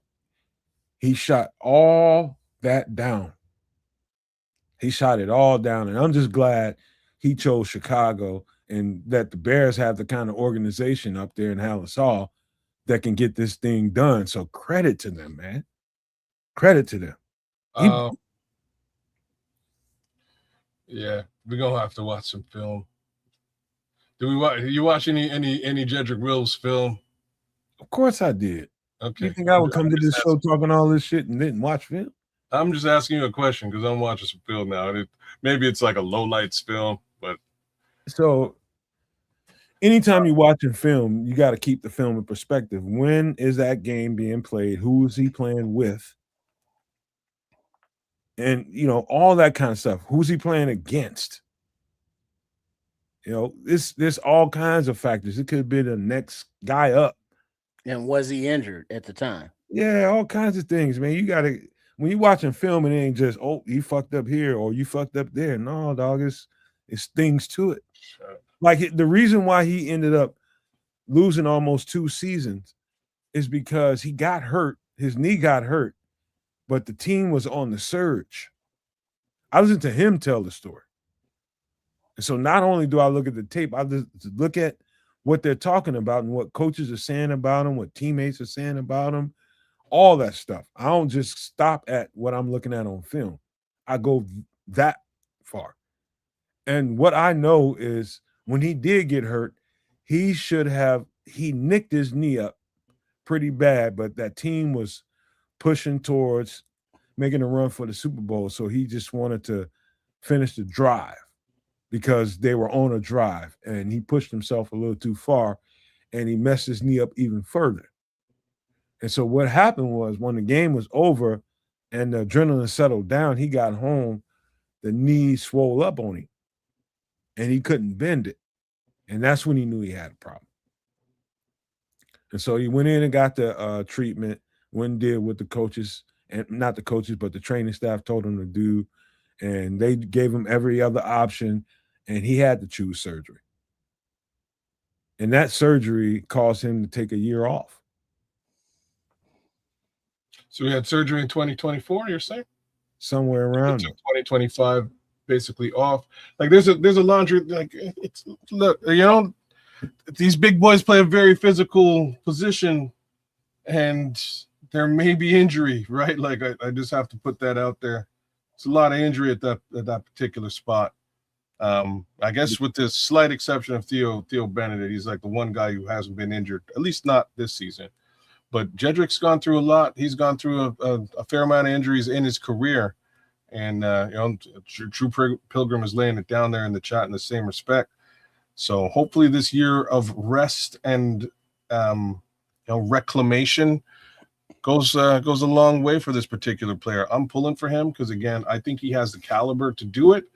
I think he has the caliber to win that left tackle position. Man, he's a mauler when he's right, and you give yourself some time and give your body some time to, man, again, I would say this to everybody that can hear my voice that plays football. If your body tells you it needs time to repair, so when you get like say, for instance, kids, you see a football player that has 2 catastrophic injuries in back-to-back training camps, right? It's like, what the hell? You know what that is? That's his body telling him you're putting too much pressure on it. Take some time off and give this body a chance. The body's an incredible work of art because it will heal in miraculous ways. You just got to give it time to do it. And the pressure to get money is probably the ultimate scapegoat for why I would put my body at risk. You know, but this is a guy who stood 10 toes down and told himself, and probably with some advice, like give your body a chance to repair, bro. You'll be all right. Just give your body a chance to heal. And the football is such a violent game. I don't know why more people don't do that. It's not like the game is going anywhere. Well, I understand why, and just what you're describing is a crazy set of circumstances that would lead you down that path. Because what's the ramifications of doing what he did is that this is right around when his rookie contract is over, and he should be looking towards signing a very big money deal, especially as at the position he plays. Taking that time off from a dollars and cents perspective, very detrimental to the wallet, right? Like that's why, especially at that young age, you don't necessarily want to do something like that. Thinking that way will get you hurt yourself. Well, yeah, but at the same time, short-term pain, long-term gain. That's where we are right now, right? Like, so it's unfortunate that the reality is he's been hurt for the better part of these last few seasons. He needed that time to rest and recoup. Now it's prove-it time. Here's a better way to look at that. There's another way. I ain't gonna say a better way, but another way to look at it, because nobody's thought process is more right than the other here. If you think about it in the terms of a zero-sum game, if I don't make money now, I won't make money. You're gonna definitely do what you just got through saying. You got to push through it, and just whatever happens, happens. If you believe in yourself and you believe that your talent ain't no fluke and you'll be fine, I'm just gonna listen to my body. Yeah, it's gonna definitely refute some of the immediate short-term gains you can have, for sure. But at the end, man, he could probably double what he would have made in the first place. Wow.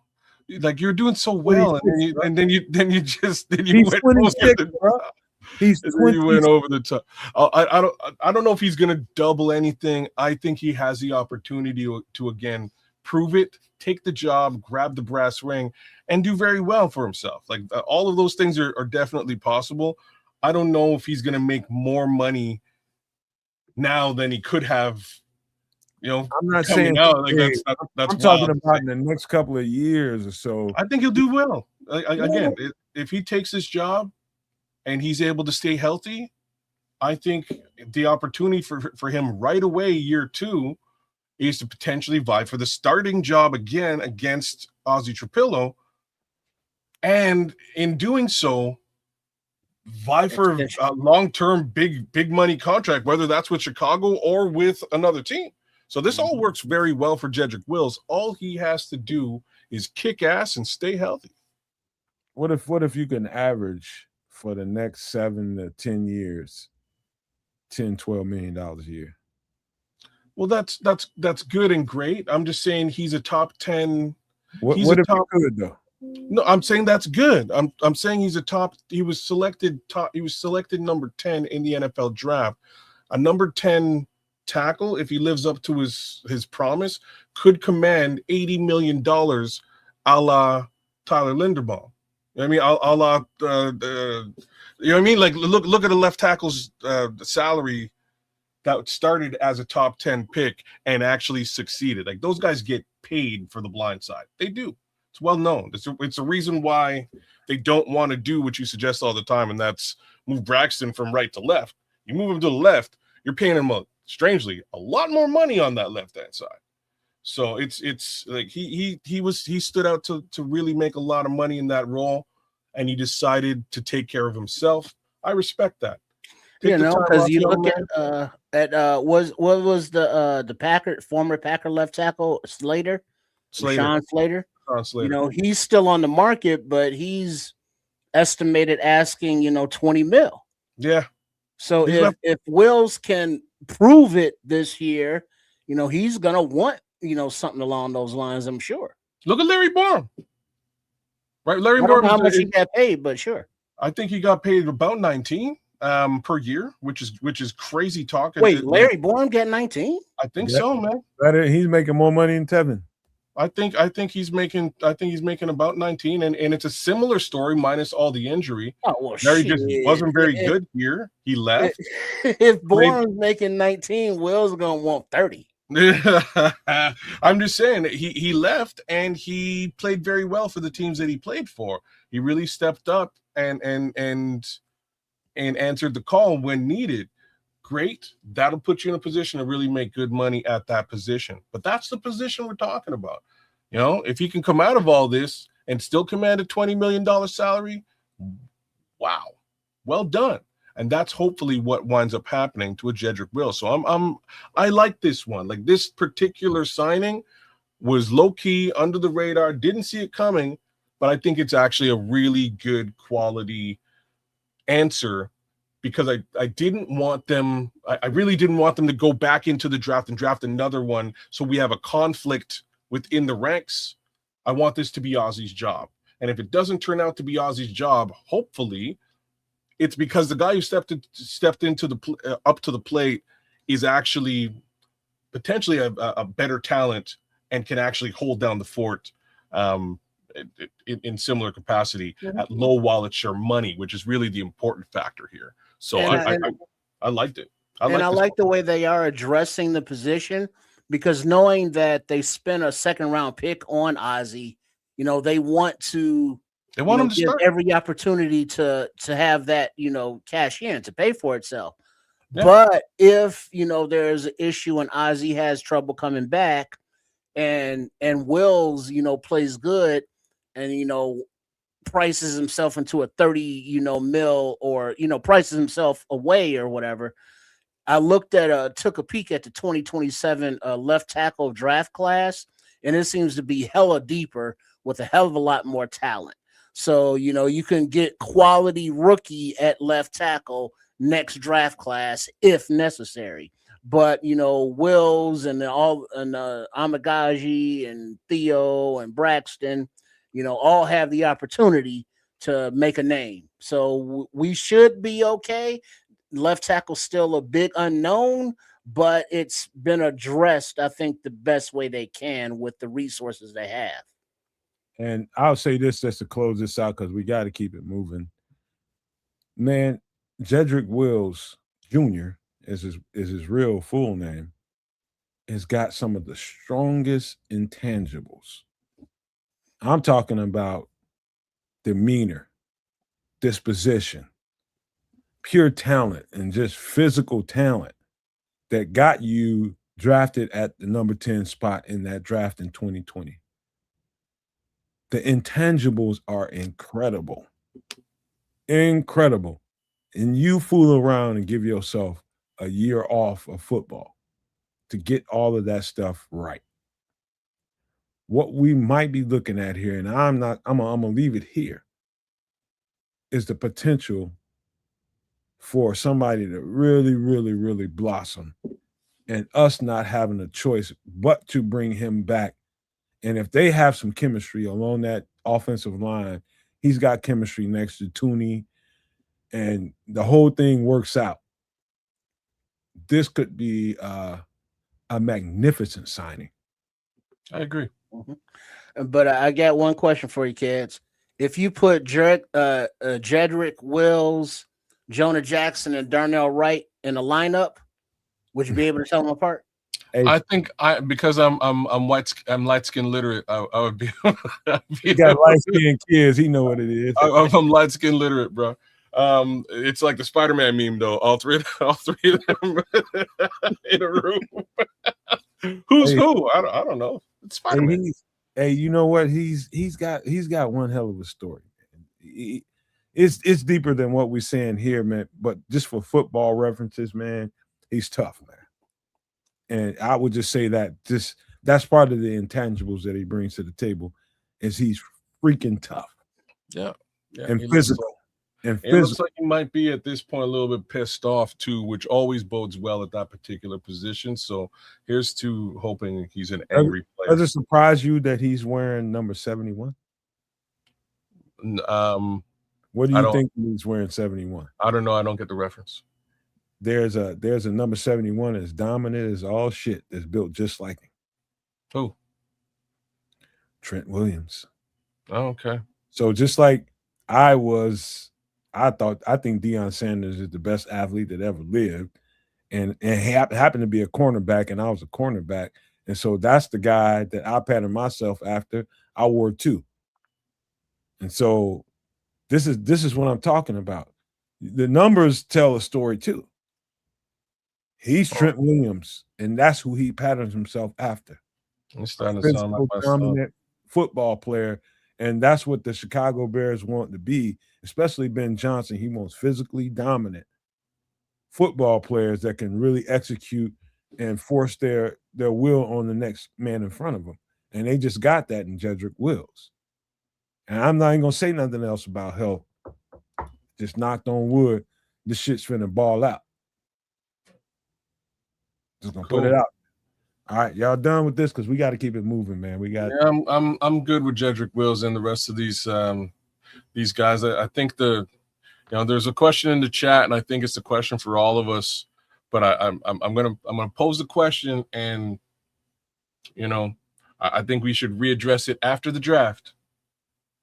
So I'm not sure who put it in there, but the question was, let's line up the roster now versus the roster, at the end of December, and which one looks better on paper. And I think we got to reserve judgment on that particular question until we finish the draft, because now this is an unfinished problem. Well, if you look at apples to apples of what we did, Bush, DeMarco Jackson's been here re-signing, but Bush, Tremaine Edmonds, I think Bush is a better fit, financial aspects aside, which he's more economical, but I think he's a better fit for Dennis Allen. Kobe Bryant versus Kevin Byard. I think Bryant is faster and a better, more versatile fit than Byard. And if you look at Billings and Chris Williams versus Street and Gallimore, I would appreciate the speed and the intensity more of these two guys that we've signed. Kalif Raymond, he is, I think, an upgrade over Devin Duvernay and or Olamide Zaccheaus. Who am I forgetting? From Buffalo, Cam. Cam. I think he's an upgrade over CJ Gardner Johnson. So I think depth-wise, we've increased the team's speed and gotten younger, but I don't know about difference makers that have been added that are clearly difference makers that we can point to and say, yeah, we definitely got better there. Yeah, I think that's a good way of looking at it. I mean, what you didn't do is look at the negative side, and I'm not even going to do that at all. I'm just saying, I'm just saying at the end of the day, when this offseason has come to a close, and we know what the 2026 Chicago Bears team looks like, I'm hoping that roster looks improved on paper. And where we are today, we got a little ways to go to get to that improved letter. That improved. All I know is we got to move on, but we're looking at an incomplete picture, and I'm forecasting is the best way to describe what I'm putting down. Forecasting. I'm the type of person that can see around corners a little bit. Well, I don't care how you think about that. I've lived enough life to know that I've got that ability. Dan, what you think? And this is a comprehensive thought of what the Chicago Bears can be with an incomplete picture. We don't know what they're going to do moving forward. We don't know how the hell the rest of this picture is going to look like. I'm just putting it down the way I see it now. And take it or leave it. You know what I mean? This is what we do around here. We break down football and give you the best representation of what's been going on with the Chicago Bears as we can, with some educated guesses. I guess that's what you can call what we just said here. But I feel good about what I just said, and I'll stand by it. And I'm sure everybody else feels good about what they said about what they said. And so we'll leave that there, man, but we got to get to some other stuff, and I'm going to lead the conversation off this way. We started the show off with the conversation about what happened in my vicinity with the storms and what doomsday survival is all about, is about surviving through calamities and tight situations when you got to have certain things to help you get through moments. To me, that's what doomsday survival is all about, is about making sure you get to the next part and having the resources and the supplies to help you get there. And doomsday survival isn't all about hoarding. It's not about hoarding. It's about making sure you have X amount of essential things to make sure you get through calamity. Calamities don't last forever, but they can last for quite a while if you're in a certain vicinity. You don't know how long stuff is going to last. So getting proper things around you and in your wherewithal to be able to apply them is important. And so I'm going to talk about that a little bit more after we get through with this introduction, man. Give me a second.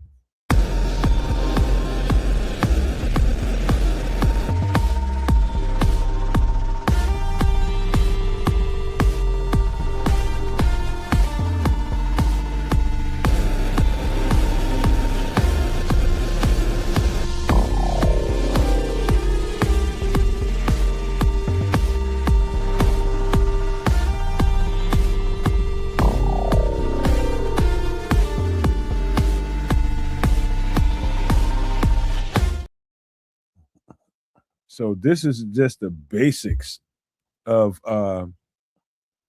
survival, is making sure that you have proper amounts of tarp around you, various sizes is what it says on here on the screen. And I'm just jumping ahead of you, Trips, before you go, because I just went through something here in the area. We just got through with a tornado situation, grapefruit size hail situation, and it got bad around here. And just this basic item, a piece of tarp. And again, they come in various sizes, can save you from having to go do something extreme and go extraordinary with your response to that. It's just a simple piece of equipment that you can use to keep you safe or just keep you dry at night. This piece of tarp, there's a story that I told earlier in the show for the people that wasn't there. We had tornado in my area, but this was, man, if you didn't have this, you're in trouble out here, man. Have some tarp in your home with various sizes. Go ahead, Trip. Oh yeah. Tarp.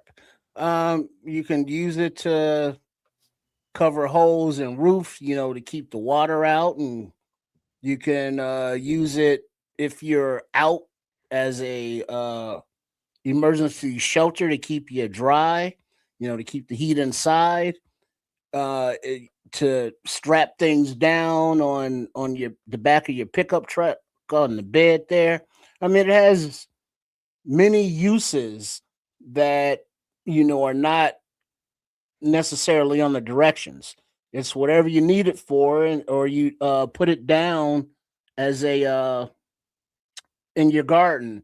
If you want to block out the natural earth, and you put your own wood chips or soil or whatever on the top of it. So it's very adaptable to what you need. Different sizes, different prices, but you want to make sure you get a thick, good quality one. And it has the little holes usually uh periodically spaced out along the side, so you can strap it or tie it down as needed. Tarp is an extremely valuable component to any survival situation for all the reasons Trips just got through talking about. It's just so many different ways that you can apply this to your situation. Just so happened that my situation didn't happen to be roof. Luckily, this is draped over a roof that apparently took a whole bunch of damage.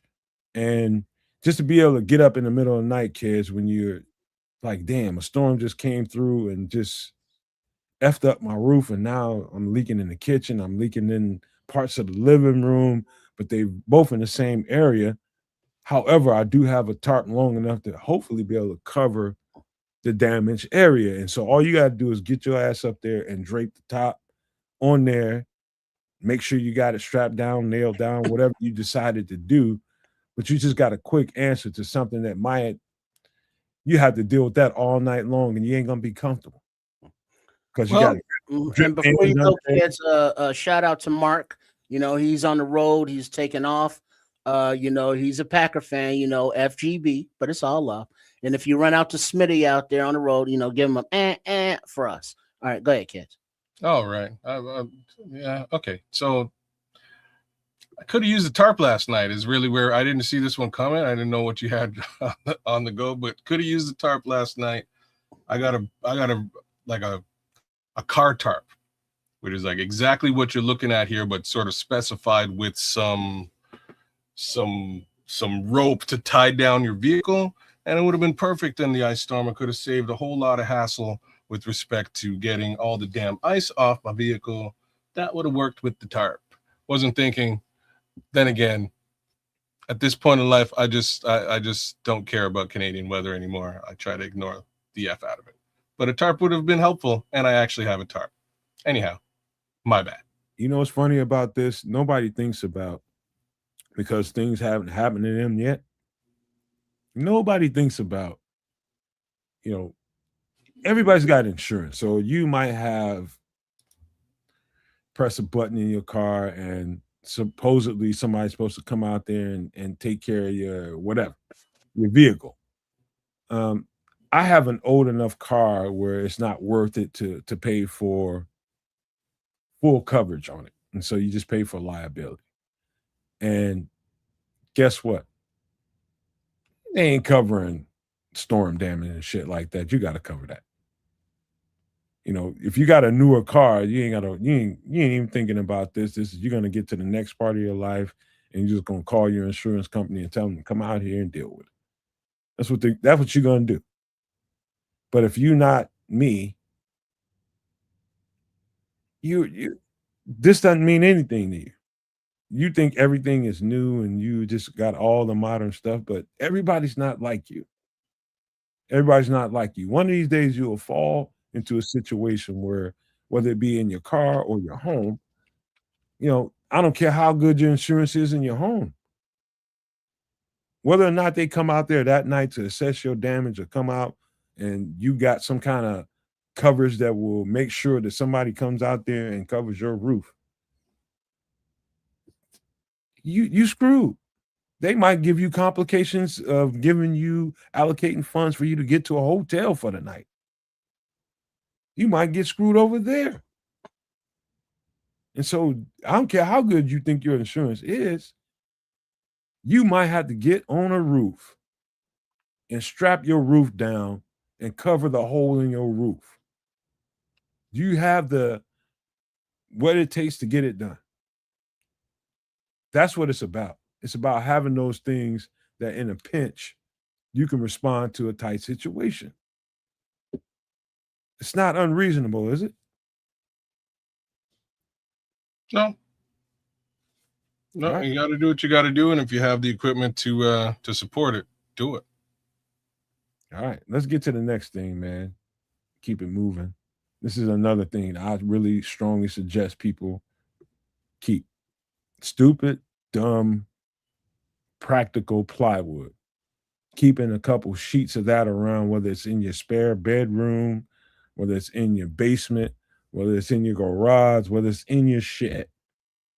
Keeping a handful of sheets of plywood around will save your turkey. Go ahead, Trips. Yeah, because when the storms kick up and Mother Nature says, "Hey, I'm about to flex a little something on you," and the windows blow out, plywood, also need some nails and hammer, but are good to seal a window or door that's been broken or busted out. It's wood, so you have a saw. You cut it to whatever size you need for whatever application or purpose you need. Or use sheets to lay over your compost pile, or to protect it.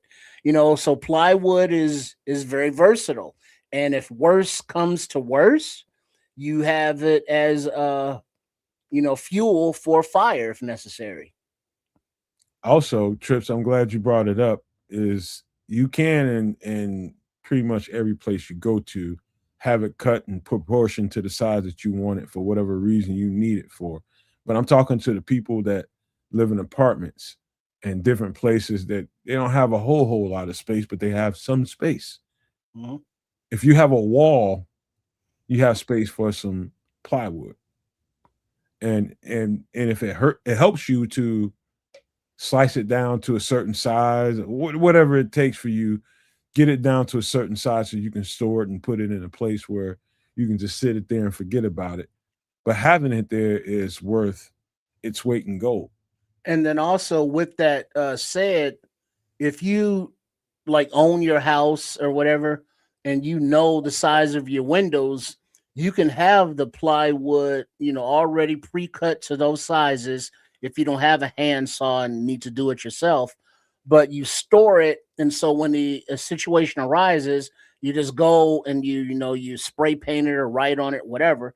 And so front window middle or front window left, or bedroom window top floor, and you just take them, and you already have holes in there, and you just put them up. And so it's a lot easier if you already have it planned out, as opposed to a storm strikes and now you got to go find plywood and then try to measure it out. This is something that you can plan ahead, and as you have the resources, just accumulate the pieces. And so when the shit hits the fan, you are already ready to apply it and cover up the whatever you need to cover. My suggestion would be, and it's just me, and I wouldn't cut it no more than in a half. And if I have to cut it beyond that, then that's just a task I need to do. Keep a saw around the house, a handy dandy fold out saw that you can fold back in. They got them all over the place, but keep yourself a saw. But I wouldn't cut this more than, if you're going to get a few pieces of it or more, never cut this thing more than a half until you need to cut it, because you just never know what you're going to need it for. Mm-hmm. But you got it there. Even if it's a half, you can put it all back together, smash them together and make it work. But that's any last thoughts on this, man? Because I just went through a certain something that all this stuff ended up being real. I'm glad I'm a somewhat prepper, because I wouldn't have been worth a shit if I wasn't.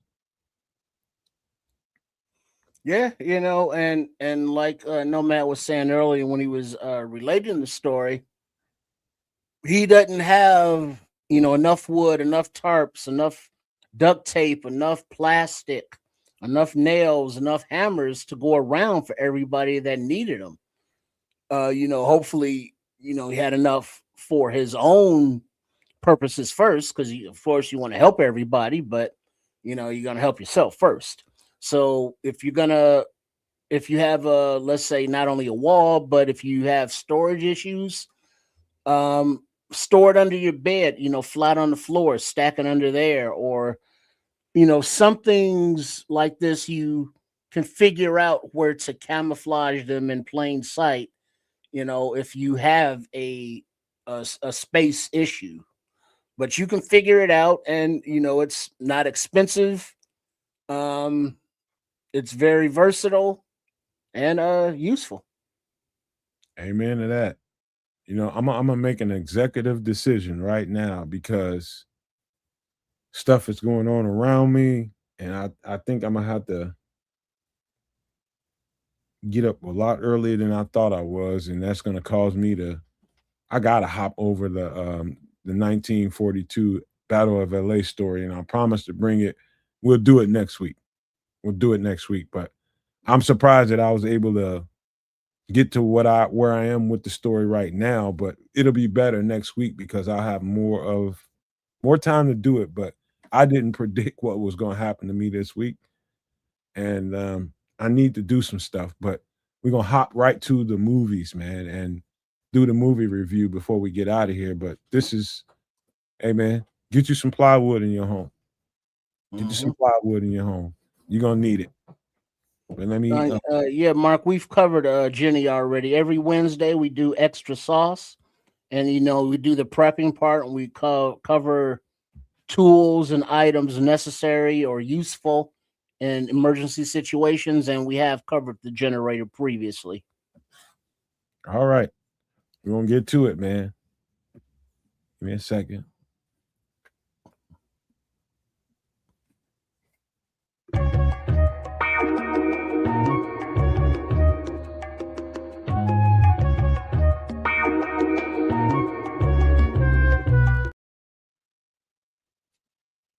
Triple R. Silence of the Lambs. Hello, Clarice. This has got to be. It's definitely one of the best movies I've ever seen. It's definitely something that's in my wheelhouse because pretty much I'm a psychologist. That's just the field of work I've done. That's the field of study I did in school. And everything about it attracted me to the movie.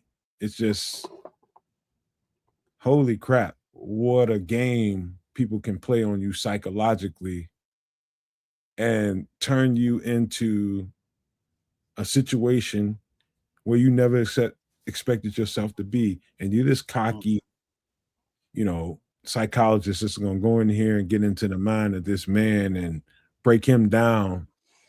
And what the fuck happened to you?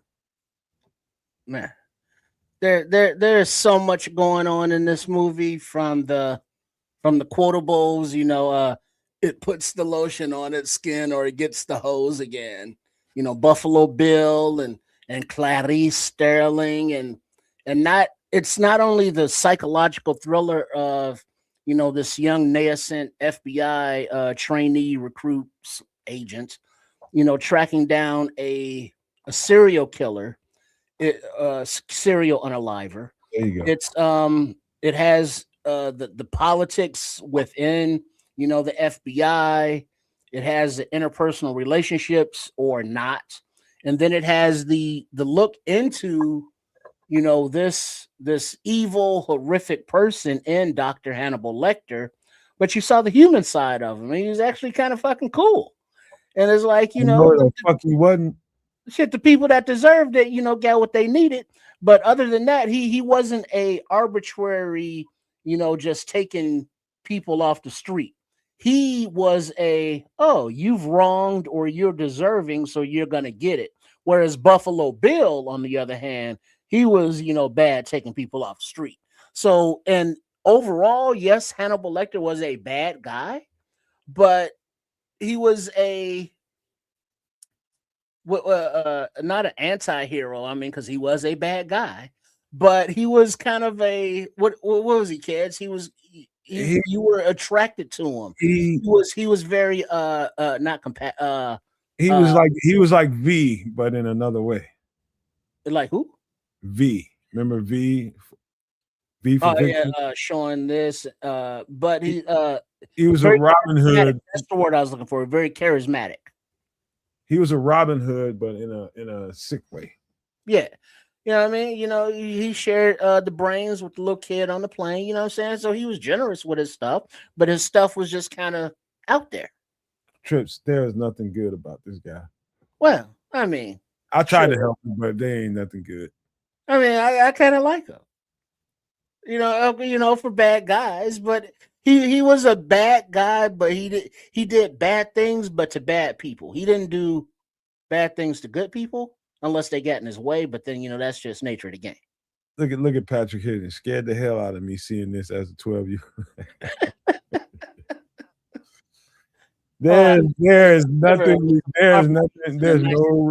There's no redeemable qualities about this guy. Nothing. You just effed up. Yeah. And people like them need to be demolished. But the genius, you know, the intellect, and he knew what was going on, you know. But he had that the coldness quality, you know, where he didn't feel the empathy like that. He was a very logical guy, you know. He was just kind of dark with it. Kinda. Well, I mean, sure, he ate people, but I mean, they were bad people, but they probably tasted good, you know. Oh my God. Yeah, I gotta clean that up. Don't you hurt my dog? You will have a new definition what pain really is. I think the realization, like when I saw this movie, I was fairly young when I first saw this movie, and like young. I don't mean like toddler young or nothing like that. I'm talking about formative years when I saw this, and I'm being honest with you when I tell you, like, this came from somewhere. That's not somebody's screenplay that they just pulled out of their behind. Those are real life situations that were brought together to make this movie. There is some absolute sick. When I say sick, I mean just mentally, there's no fixing those. There's no redeeming people like this. You can't help people like this. And they're around us. That's what's bad about it. Hannibal Lecter is around us in multiple ways. This is a sick. The thoughts that you have, to even have the thoughts that he did. Oh man, I don't even know how people's mind can calculate this stuff. Well, I mean, you can have the thoughts, you just don't act on them. You can't even have the thoughts. Well, you can't help what you think about. Yes, you can.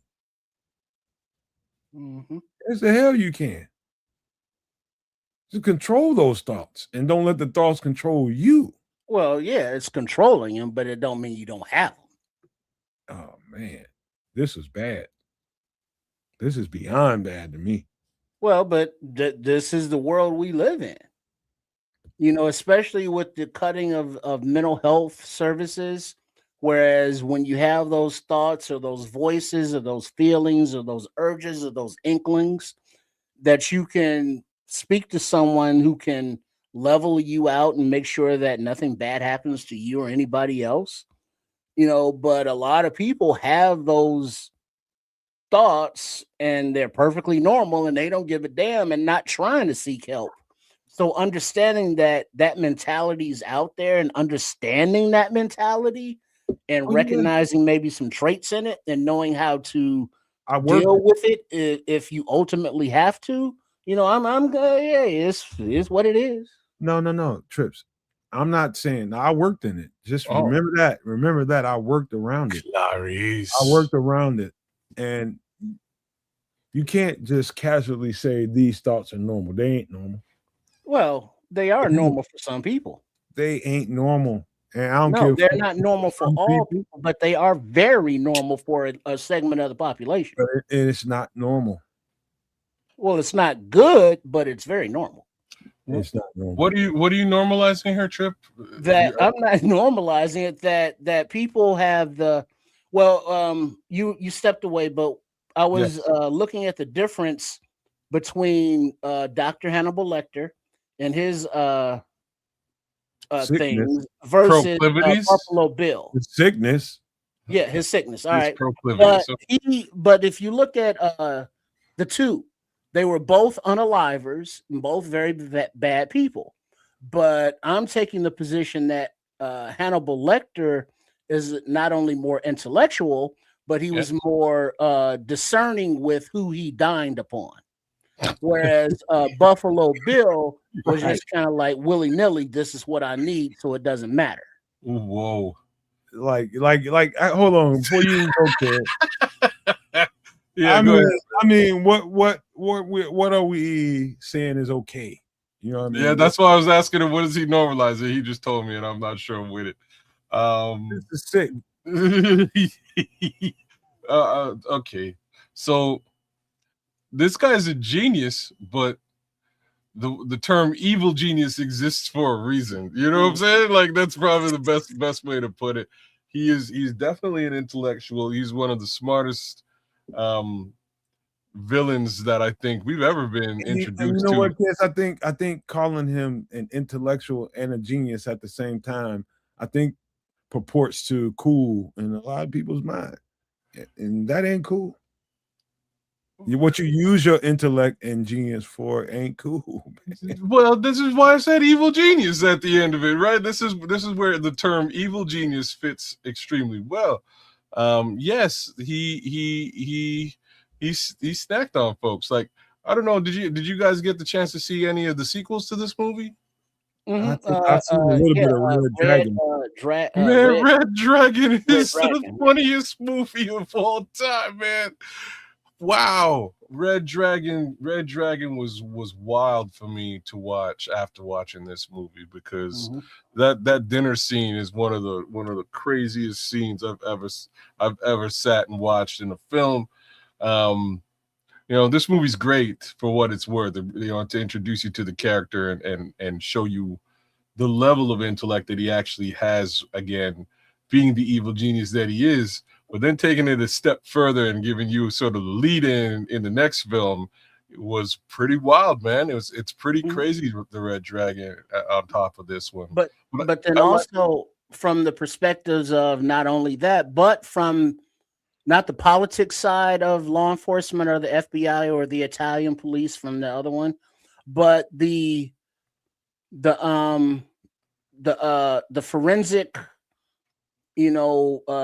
research and study of the mind and the forecast and all of that stuff. I find that interesting, the psychological aspects of it all, and finding the MO and where this person's going to strike next, and then realizing it's like, hey, Buffalo Bill and Lecter, those are two different people, and finding the correlations between the two. I like that intellectual law enforcement side of it as well, the forensic aspects of it. Yeah, they did a good job with that. Actually, they gave you a real good look into the mind of the I won't just say like the police officer, but the policing organization that is set up to track something like this down. And again, he's a smart dude, man. He's doing what he can to not get caught, right? He's doing a real good job.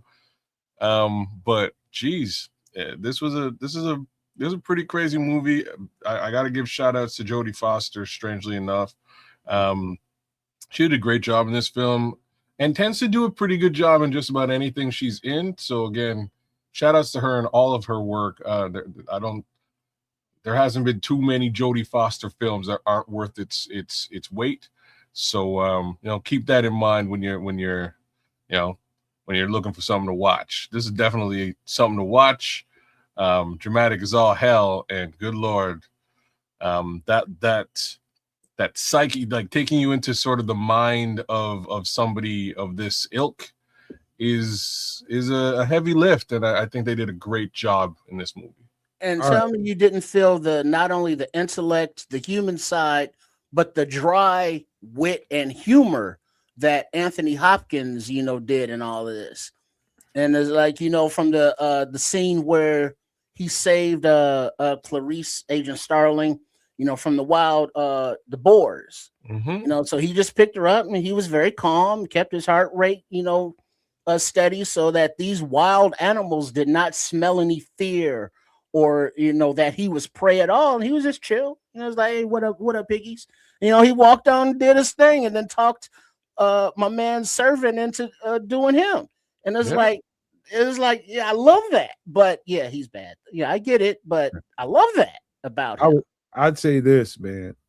If a human being has a moment or two or three, however many he has in his life, of, let's just say, generosity or what appears to be compassion, all I know is, based off experience, they aren't moments of compassion or feeling anything. It's just an opportunity to show that, okay, I don't want you to think of me as a bad person. That's what it is. In the world of psychology, that's what that is. They don't have any human emotion. This is like we do. Hold on, kids. Uncle Nick, let me finish. All right.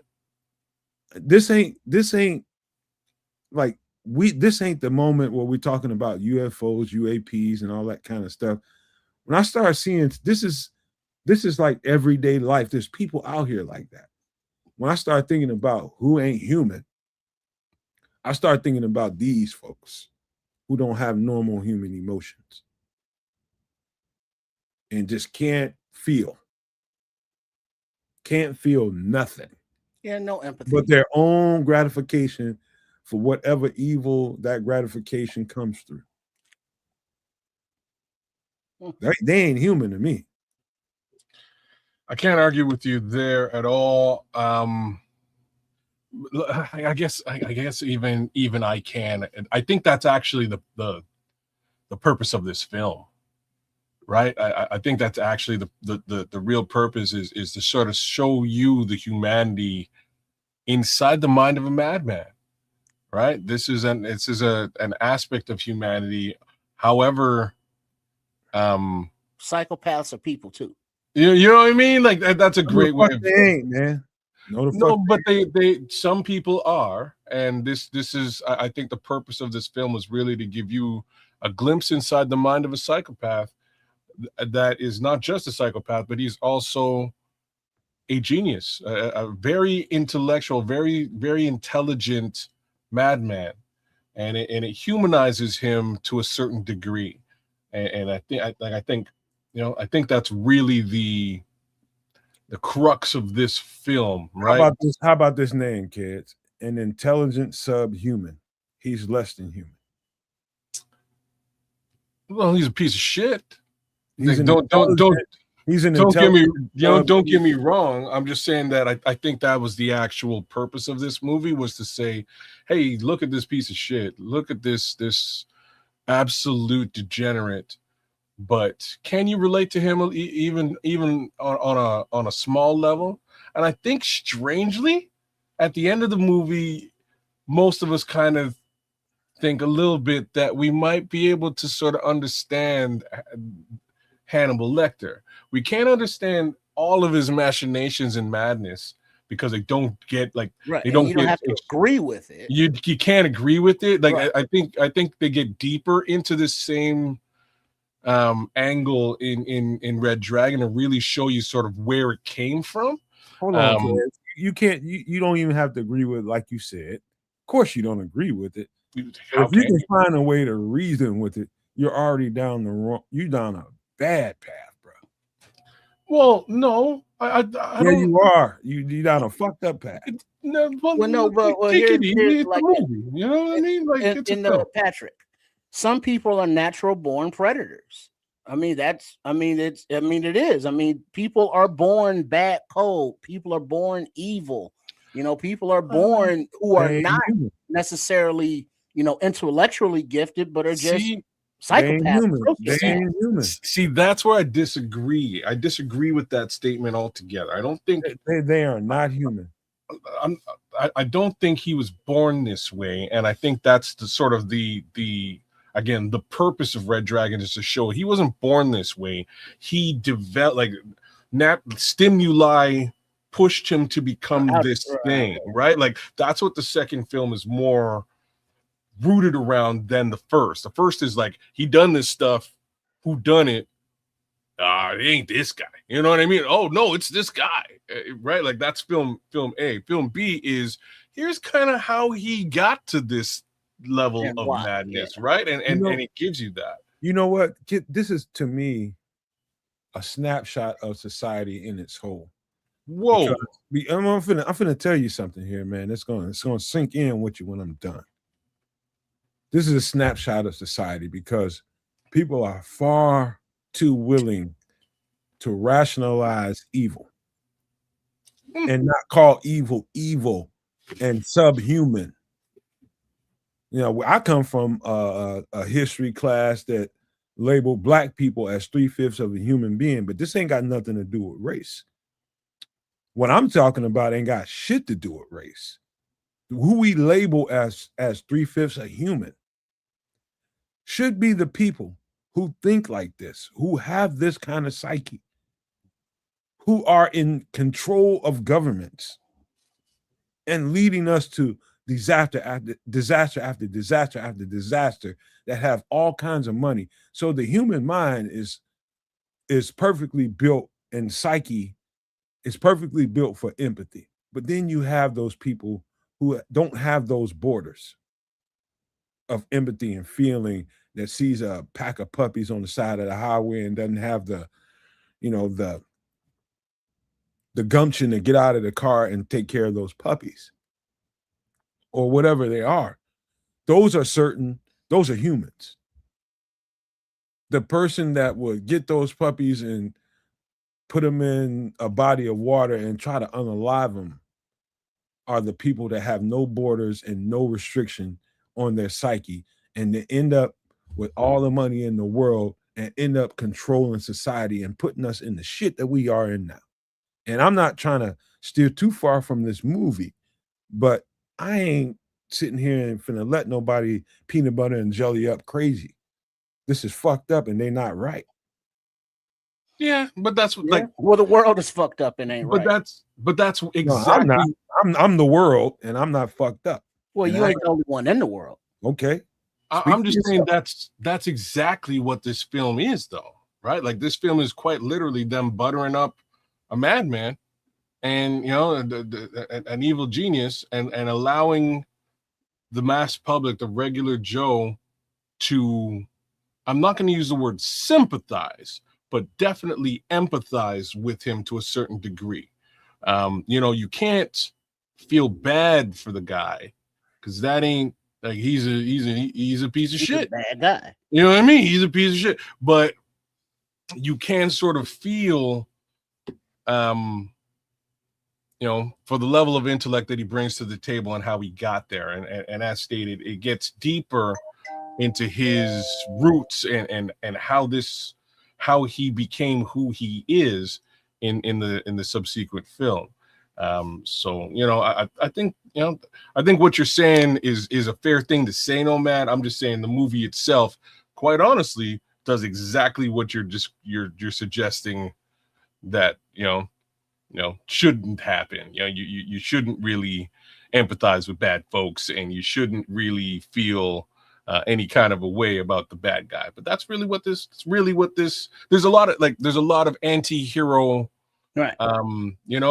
Films out there where you pay, like, No Country for Old Men, as a for instance. He ain't eating nobody, but he ain't necessarily a great guy. You know what I mean? Soprano. Like, he's Tony Soprano, not a great guy, but you watch the show and you pay attention to, again, the level of piece of shit that Tony Soprano. I'm trying to make a point of, I'm talking about society as a whole. And I'm not talking about here in the United States. I'm not talking about here in the state of Illinois. I'm talking about a society, a world society. I think we've become too accustomed to that kind of individual being normal. That's not. It's not. Yeah, and to that degree, I'm in full agreement with you. And you know, Patrick is sort of hitting on something here in the chat. Don't put it up. I can't put it up. Why? Because he has the K word in it. Oh, okay, cool. I'll read it. I'll skip that word. So, kids, you don't think some people are born this way? Some believe in nurture over nature. I'm not one of them. Some kids unalive animals for absolutely no reason other than to enjoy watching pain and unaliving. True. As fair, I disagree with that statement. I'm sorry. This is where parenting comes into play. And if you have a child that's doing that to animals, that's on you, dog. That's how I see it. Well, yeah, but you also have those that don't have parents to stop them, and then you have those that learn it from their parents. So all of those angles are genetics. It's genetics, brother. It's genetics. It's like genetics. What do you do? What do you do if you see that tendency in your child that you don't nurture that? Let me answer that. You don't nurture that. You don't encourage that. You deal with it and you curtail it and curb that type of activity or that type of nature if that's how your kid is. Like you do, because very simply you should be looking at your child. If you bump into your kid and he's like, "Mommy, I offed a turtle today," you should probably think about that for a second and recognize that your kid might not be in a good mental space, and you should work in whatever capacity is required to turn them away from unaliving turtles. You know what I mean? Like in my opinion, this is where parents really come into play. Sometimes, sometimes kids do dumb shit. No, right? How about this, kids? How about this? Now I've seen this in multiple instances. Multiple. You got a 2-year-old toddler that's the only kid until this infant comes in. And the infant comes in, and some people might consider this normal. It is, but keep going. Listen. I haven't even told you what happened. But I know where you're going. Where am I going, man? No. You tell me where you're going. If the 2-year-old haul off and knock the shit out of an infant, I'm talking about infant, like just can't even talk yet. That's normal? Yes. No. It is normal, and I'm going to explain to you why. It's just like a dog. Let me explain to you. It's just like a dog. You bring a new dog into his territory. That dog is going to feel territorial and beat up on the little dog. It's very, very normal. Or the 2-year-old will see the baby and give it a big hug and kiss. The big dog will see the little dog and be like, "Hey, give me some love," and feel protective. There's both sides of the spectrum here. But just to say, I've definitely seen the older sibling who was again getting all of the attention from the parents up until the new sibling has shown up feel a bit of a way about that. It's very, very normal. Right? So I'm not going to sit here and say that 2-year-old.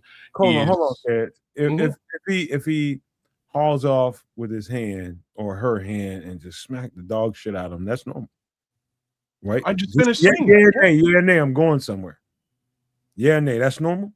I just finished saying yes. It is actually very normal. He picks up all the time. He picks up his Tonka truck or his little toy and just crack the dog shit out of him. That's normal too. Yes. Yeah. No. Well, they don't know that they're causing injury or harm with the thing. They just know that they're mad and they're lashing out. It's not just that they're mad, but they're definitely lashing out because, again, all of the attention jealous ones for the last 2 years, the world was theirs. Like their parents' world was owned by the child, and now they have to share that world. They have to share their food. Like another example, without getting like extreme into them like hitting each other, another easy example is just dinner time. very normal. The older sibling and now the younger sibling, older sibling will look over at the younger sibling's plate and just eat their food. Super normal, because this was all mine before, and now I have to share with you. No, I'm gonna eat your That's food. kind of normal, but we're talking, there's a difference between, okay, I see something that I want and I'm gonna take it from you because I can, versus somebody that has the propensity to hurt. Not to a 2-year-old who No, in psychology, it makes a difference. It doesn't, because a a 2-year-old motherfucker, I do psychology. I'm not saying you don't do psychology. I'm saying that a 2-year-old, unfortunately, wouldn't know the difference, wouldn't know better than to lash out with anger and or violence. They haven't been trained to know the difference. But 4 or 5 years old, they would know the difference. I would think what Nomad is saying is more than, let's say, a 2-year-old who, let's say, doesn't know the difference between right and wrong and doesn't care, but sees their younger sibling as something to be abused or to, cut on or burn on purpose just to see it happen. That's different than a jealousy lash out. Yeah. So that bad code, that bad DNA, that black-hearted 2-year-old is different than a 2-year-old who's just feeling a certain kind of way about their younger sibling. So with you guys laying it down like that, the difference between that type of 2-year-old, again, black-hearted, and one who just is lashing out in jealousy, in my opinion, is that 2-year-old has been allowed to carry on that particular behavior. I'm trying to think of Game of Thrones. Like a Game of Thrones is actually a good reference. So the Mountain and the Hound, for those of you who watch the show, the Mountain is the older brother of the Hound.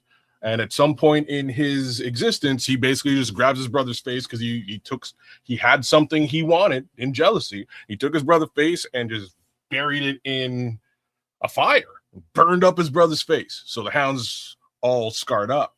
And that's sort of their family dynamic, is that he hates his older brother because of this thing he did to him, because he's gone his entire life scarred because his brother's an asshole. And this is similar to what we're talking about. But again, to ask me the question, if this is technically normal behavior for siblings at a young age, it is. The problem is the parents cannot abide by that with the older sibling. The older sibling must be reprimanded, must be disciplined to discourage that behavior from happening on a recurring basis. Let me say this, kids. In this world, there's a certain amount of behaviors a child can exhibit at a very, very small age that can be trained out of that child through experiences, through repetition, just through basic rearing of a small person. Just consistently teaching, you can train some things out of a child, but then there's instincts, and what that small person's natural instincts are is less easy to walk that out of them, and that's going to manifest into other things in his life if that's his or her natural instincts. And there's no getting around that. I've learned that through experience, that even if you say, hey, don't you ever do that to your brother or your sister, don't you ever, you love and you cherish your brother or your sister, that may or may not be his or her natural instincts. Yeah. So hold on, let me finish, bro. And to be able to right then and there, and that behaviors that continue to happen after that is going to be your locator for whether or not this is normal child behavior or human behavior, or is this something else I got to keep my eye on more? Because if it's a little more than that, I can't leave this kid alone with my other child, because ain't no telling what the fuck is going to happen to him. And if you're one of those delusional parents that thinks, okay, he's just going to grow out of this, she's going to grow out of it, you're gonna have an effed up kid. Well, that's why we got so many effed up kids, because it's not that parents are delusional all the time, but it is a delusion. But they're thinking, they're just kids, or they'll grow out, or the parents not paying really much of attention, and the kids just doing it on the down low, or it's a learned behavior thing when kids get into their own groups and they get into the occult, or that kind of thing where you want to torture animals because they listen to Ozzy Osbourne or whatever, Yeah. and that's more of a peer pressure kind of thing. But inherently, not all people born are good, and not all parents are good, and not all parents are paying attention even if they are good. So there's a lot of cracks for dark-hearted individuals to slip through. Trip, that was so well put, brother. Like at the end of the day, the example that you're giving, the missing ingredient is the word discipline.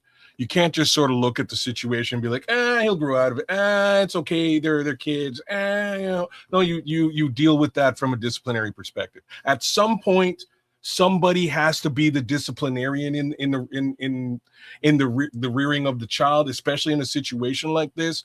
A lot of the time, again, we're talking about single mother situations where they just may not have the time, energy, and effort to be the disciplinarian. And don't have that much bandwidth. You know what I mean? You're out there, you're working, you're hustling, you're trying to feed the kids, let alone deal with this little situation where one's picking on the other. No. That brings up, there's a comment right here. The Black Echo said, my brother pushed me off the couch and I broke my collarbone at 3. He told my parents I jumped. You're damn now, right. Question, was he playing like wrestling and he knocked you off and he saw you got hurt and he didn't want to get in trouble, so he said you jumped? Or, was he being mean or dark-hearted and trying to torture you and push you off for fun and then lied and said you jumped? What was the circumstance? And second follow-up question, what is your relationship like today? Well, there's a good question. Before we answer that, let's just rewind for a second. And we're talking about The Silence of the Lambs, and that movie is all about psychology, in my opinion. Just me being a person that studied this, it's all psychology in my mind. And the movie is the movie, the screenplay is the screenplay, and the production of it is the production of it. Excellent. We went into the psyche of the human mind, and that's where we are right now. We went all the way back to childhood and how to identify certain things in a young person, small human being, that is early warning signs or not. That does he or she have these certain kinds of traits, whether it be good or bad? Like there's a fine line to walk here, and that doesn't mean you go put your child in water and unalive them at birth because you see something. That means you should identify some stuff early and don't delude yourself into believing that my child is normal because I said my child is normal. You deluding yourself. Sometimes you got some effed up little kids and you don't want to admit that you got some effed up little kids who are going to grow into Hannibal fucking Lecter. Mm-hmm. And because that's an embarrassment on them, and now it's more of a selfish thing. It's not about the kid. It's about how the kid makes them look as a parent, or it's about, the parent just not caring or not knowing. But let's see the answer. Black Echo says they were play wrestling and he didn't want the belt from the parents. Saying, well, none of that smoked ass. I feel that. No, so now granted, it wasn't a malicious kind of I'm breaking your collarbone on purpose. They were play wrestling, but he knew enough to lie. I bet you that they're cool now as adults. You know what I mean? I bet you that they have a great relationship. I also bet you that play wrestling was a little bit, less rambunctious after the fact there. Black Echo, I just have to say that. But yes, he found his way out of trouble, and I'm sure your parents focused much more so on you and your collarbone situation than they did on the actual incident or accident at the time. If he continued to be malicious to you after the fact, then I would feel remiss about how your parents handled the Yeah, like situation. how are you all today there, Black I Echo? think I bet you they're thick as thieves, man.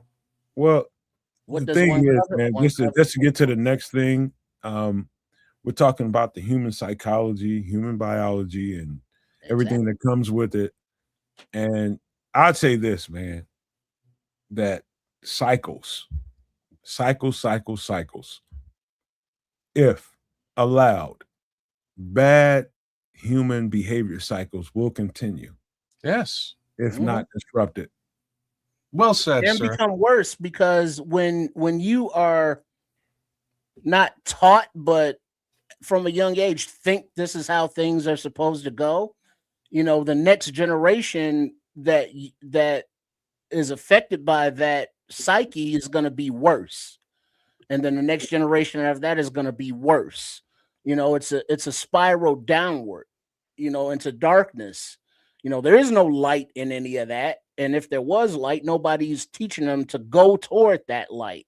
You know, so that is how, you know, the cycle gets worse, and as those people have children, you know, there you go. Yeah. He said Black Echoes, we're all right. He wouldn't say that they're best friends or anything. Well, fair enough. I hope you ain't holding a grudge about the 3-year-old incident. You Like, know what you I'm know saying? what I He mean? ain't getting one of his kidneys if it comes down to it. It's funny. It's funny that this conversation about the movie Silence of the Lambs has matriculated down to this conversation about human behavior as children. You know what I that's mean? what it's about. But it all has relation. All of it. Yeah. You know, so it's not that we're trying to make you feel like you're less than or better than or anything like that. This is about thought. This movie is you. I ask you kids and trips, give me a thinking man's movie. This is the ultimate thinking man's movie because it makes you think so deeply and makes you give reference to things in way in the back of your catalog in your head. It's like, wow, what was that all about? You know, things that happened in your own childhood, maybe, I don't know, but somebody else's childhood that you know that's experienced some things and some people that you've known in your life that's just like, that ain't right. What the hell is going on with him? Look, man, I don't know anybody like this guy though. You know what I mean? No. I'm just talking about some odd human. You know, some odd ass human beings. I know some holy terrors, man. I know some holy terrors, but not quite like Hannibal Lecter, man. Hannibal Lecter kind of takes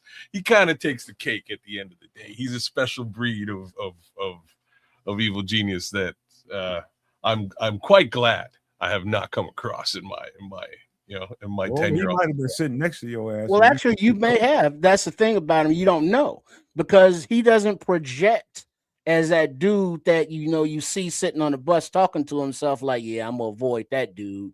Or, you know, he doesn't project, you know, walking down the street, you know, looking all crazy. He's like, hey, how you doing, sir? He's the You most know, would you care for person some, you ever meet. some fava beans and a lovely Chianti? He's the most discreet person. He's the most discreet person you ever meet in your life. You won't even know he's there. You won't even know he's there.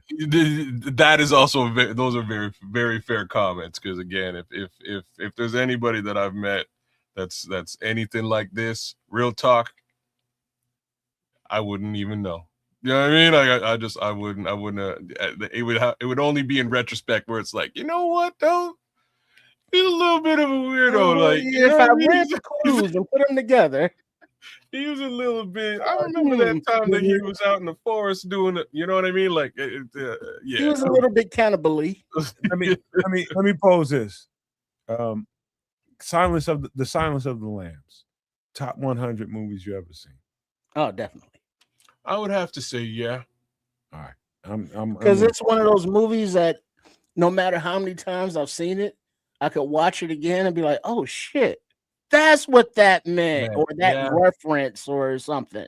It is a great film to watch twice, right? Like it honestly is. You watch it the first time, you go through the movie, you see what Wagwan, as we say. This would F you up even worse the second time. Well, no, it might, but the thing is, more subtleties and the nuances of it.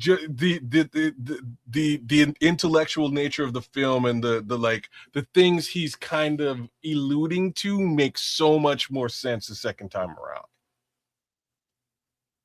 Young Clarice running from the screaming of the lambs.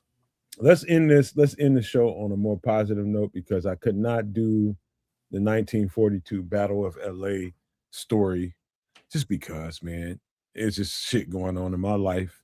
But I want to talk about it, but this is going to be a little bit fun too. Kez might take a little bit more fun out of this. Okay. Can I lead it? Sure. That's all you two right there. I'm not the biggest fan of comic books. I'm not the biggest fan of sci-fi movies that show you all these superheroes and all this different kinds of things, until a little bit more recent in my life. Before you continue, I just want to give you a little thumbs up with respect to a little bit of an anti-hero theme here tonight. So, like, well done. Okay, continue. I appreciate that, because I like a positive note. We went to the dark side for a minute. Yeah, a little bit. Dark side. And we still at the dark side, actually, because this is, you know what, kids, go ahead and take over, because you got a hell of this your shit, kids. All right, we'll go comic book accuracy. So this movie is slightly inaccurate from a comic book perspective. They did a great job. Okay, so I'll give you the comic book version of this story in a nutshell. In a nutshell, Thanos in the comics is in love, and this is what they left out of the movie. He's in love. With the other woman? Great question. So the woman he's in love with is not in this film at all. The woman he's in love with is actually a version of Hela from the Thor movies. I believe it's Thor 3, where Hela shows up and takes everything over and whoops both Thor and Loki's ass. So Hela is, in some capacities, also known as Lady Death. In Marvel Comics, Thanos, for some reason, becomes enamored with Lady Death, and he wants to show Lady Death what he's made of by offering half of the universe as an offering to her to win her over. So this is actually a love story. Cool thing about this movie, again, for a comic book guy like myself, is that you get into the theater and you're like, okay, so how are they going to do this? And they decided to do something different, which made it interesting to me, right? And it's like, oh, it's not exactly what I've already seen and known. They're doing something different. It's a bit of a spin on what I know to be the actual story. Let's see how this pans out. So they do things just slightly different. But again, originally, this was actually a love story about Thanos and Lady Death. When Thanos offs half of the known universe as this offering of love, she still rejects him, which is like the funniest part of the whole thing. And it's really an unrequited love story where Thanos has gone to the ends of the earth, or the ends of the universe, if you will, committed this act, secured the Infinity Stones, committed this act as this overture to this Lady Death, his love interest, and was still dissed at the altar, right? She still wound up saying, "Go pound sand," and now he's sort of left fighting the Avengers, right? And that's the difference between what we know as Avengers Endgame / the previous film versus the way it shakes out in the comics. Now, this movie is about an anti-hero version of Thanos, which is quite cool again to me. The difference is Jack, man, I can't even Jack actually reads the comics. So Jack knows about the Lady Dove. It's one of the funniest stories of all time. This love triangle between Thanos and Deadpool. Like, while this is happening, there's sort of a secondary story. Thanos hires Deadpool to go and escort his lady love, Lady Death, during this whole, while he's trying to get the Infinity Stones, and Deadpool basically goes off with, and protects her, and she falls in love with Deadpool and eventually winds up marrying Deadpool, only for Thanos to find out and be like, bro, like I hired you to do a job, bro. You know what I mean? You did the job, then stole the girl from me. That's messed up. So he winds up cursing Deadpool to it's hilarious. He winds up cursing Deadpool to full-on immortal status. Deadpool cannot die. Not only does he have the healing factor that we're all familiar with, he can't die. So he curses him first and then beats him to death. So like the funniest part of this is like this like temporary death that Deadpool has after Thanos beats him down, sends him back to hell to spend some time with Lady Death. They do the do. They do the do, and he comes back to like consciousness, and he's at Thanos' spot, and Thanos is like, perfect, you're back? Oh, whoop your. And so like there's just like this cycle of Thanos unaliving Deadpool, sending him back to hell to go do it with his girlfriend and come back and do the whole process again. It's actually a super funny little loop. But back to the actual movie. Wait a minute, before you go any further, kids, let me ask you a question. You ever heard of the cartoon Speed Racer? Yeah, go Speed Racer, go. Yeah, man. That's Me TV stuff. Is there a comic book on that? I believe there's a manga. I believe it's Japanese. But yes, I'm quite certain there's Speed Racer comics for sure. Yeah, it was like anime before anime. Yeah, because I remember comics were kind of annoying to me because I don't know if I was like dyslexic as a child or whatever, but trying to read those little fucking cloud boxes and going this way and that way, it confused the hell out of me. So I was like, yeah, fuck this shit. If you don't know if you were dyslexic as a child, you might be dyslexic. Yeah. So, because I was, what I mean? Reading it backwards and not being able to follow. Oh, yeah, so you like, read backwards. You definitely was. Yeah, you're Lex Dixon. Yeah, exactly. So Speed Racer, I do remember, it was obviously the cartoon on TV, but I remember where its origins I saw someplace was Japanese. Yeah. And like even some of the references in the show were like old school shit like that. But like looking at the Avengers, it's like I got so confused. I don't know the timelines. I don't know what galaxy they're in. But now Guardians of the Galaxy, I enjoyed. Groot and Rocket and them. It was funny. The soundtrack, kick ass.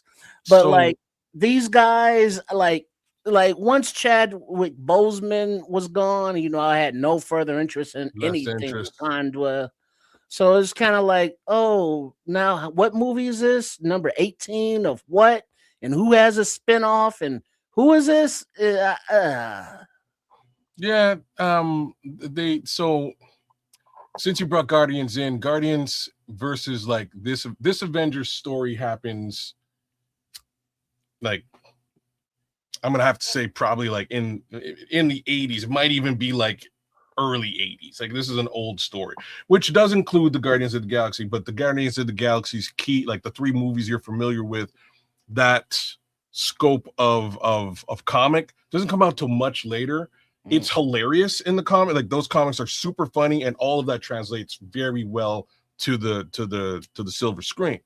But like I was saying about this movie specifically, the anti-hero story is Thanos is trying to save the universe by offing 50% of the universe so that they can, so that they have resources for the remaining folks. Like there's like actually like, aside to this story where Thanos is like, I'm kind of doing something good for everybody that survives the snap. It's kind of like those that don't know well. You know what I mean? They're no longer here, so I don't have to worry about them. But the upside is now all y'all can eat. There shouldn't be any starvation. There shouldn't be any, you know what I'm saying? There's resources now for the remainder of the known universe. So they paint Thanos in a bit of a different manner, which I appreciated. It really turns him into an anti-hero. But you can actually, much like Hannibal Lecter in the evil that this guy does, you can kind of see why. Like, you know, you can kind of understand and sympathize, if maybe not sympathize, but again, empathize with the general idea that he's taken on and the purpose of his mission. Well, how is the expression, Chris Rock? I may not agree, but I understand. I don't condone it, but I understand. Anti-villain and anti-hero. I'm with you, Jack. Like, so you want to hear somebody that hasn't really got into this genre, his point of view at all, because I can tell you, I love that last part you just put on it, kids, about him being Thanos, just taking out part of the population, and it wasn't specific in who he took out in that description of the movie. One specific, he was just 50% of the population. Pop your fingers, it's gone. It's gone. And that kind of renewed the earth a little bit in a good way. And to what Kez is talking about is, you know, this is a heroes movie. Avengers, we're gonna avenge the earth and avenge anybody that tries to stop what we have going on. Guess what? What we have going on the earth, it probably is 50% of the mother efforts that need to get gone. Be honest with you, because golly, when you got Hannibal Lecters running around across the world and they empowering shit, you talking about segueing into another genre of movies. Hannibal Lecter is perfect reason why Thanos is the hero. Get rid of them motherfuckers. Well, again, so in real life, and I hate to say, I hate to do what I'm about to do, but I'm gonna do it anyways. You know, you could think of Thanos as maybe like a Bill Gates, right? Population control. You know, maybe a very similar altruistic goals. Very similar mission, right? Very potential similar mission if you guys follow what the kids is cooking, right? So, again, it gives you this movie actually use him for an example. Well, because of some of the platforms that they are promoting, you know, trying to save resources for those that survive and those that are weak, letting them, you know, fade away to not suck up those resources. So it may not be like, you know, snap your finger, get rid of half the population, but through pharmaceuticals and or research, maybe, you know, or starvation, you know, if half the population dies, you know, oh well. In that regard, I can relate. Let me just take it. I'm gonna cut it a little bit. I'm gonna give you some. You're about to bleed a little bit. What if the Avengers are really displayed as these more than human people that are here for society and protection of society, and let's just say Thanos is recognizing that these ain't the people that people think they are. I'm gonna say it again. These ain't the people that people think they are. They're a cabal of heathenists, and we talking about in relation to the world that we live in right now. A bunch of heathenists, hypocrite, lying pieces of shit. The Avengers that the world needs to be rid of. That the world needs to be rid of in order for the world to be all right. That these people are gatekeeping the heathen. They're gatekeeping the heathens and making sure that the heathens are protected. Okay, so look at it that way. I can, but that's, and I'll sort of speak to that. What you're describing is like the exact opposite of the framing of the film, right? So Oh, and exactly. you know, they go to great lengths of doing two things. The first one is he's not really targeting the Avengers. He just knows that the Avengers are his only opposition. He's targeting the entire universe, right? Without specification. The entire universe, we need 50%. Forget it. If you don't make it, you don't make it. Like tough beans, whether you're an Avenger or not an Avenger. So it's not really about them and or whether they are sort of separate from, Joe regular or Bobby generic, right? Like it's not about the Avengers. And again, the flip side of this is the Avengers avenge without really understanding that, like what they don't show is like maybe society was actually better off after the snap. Maybe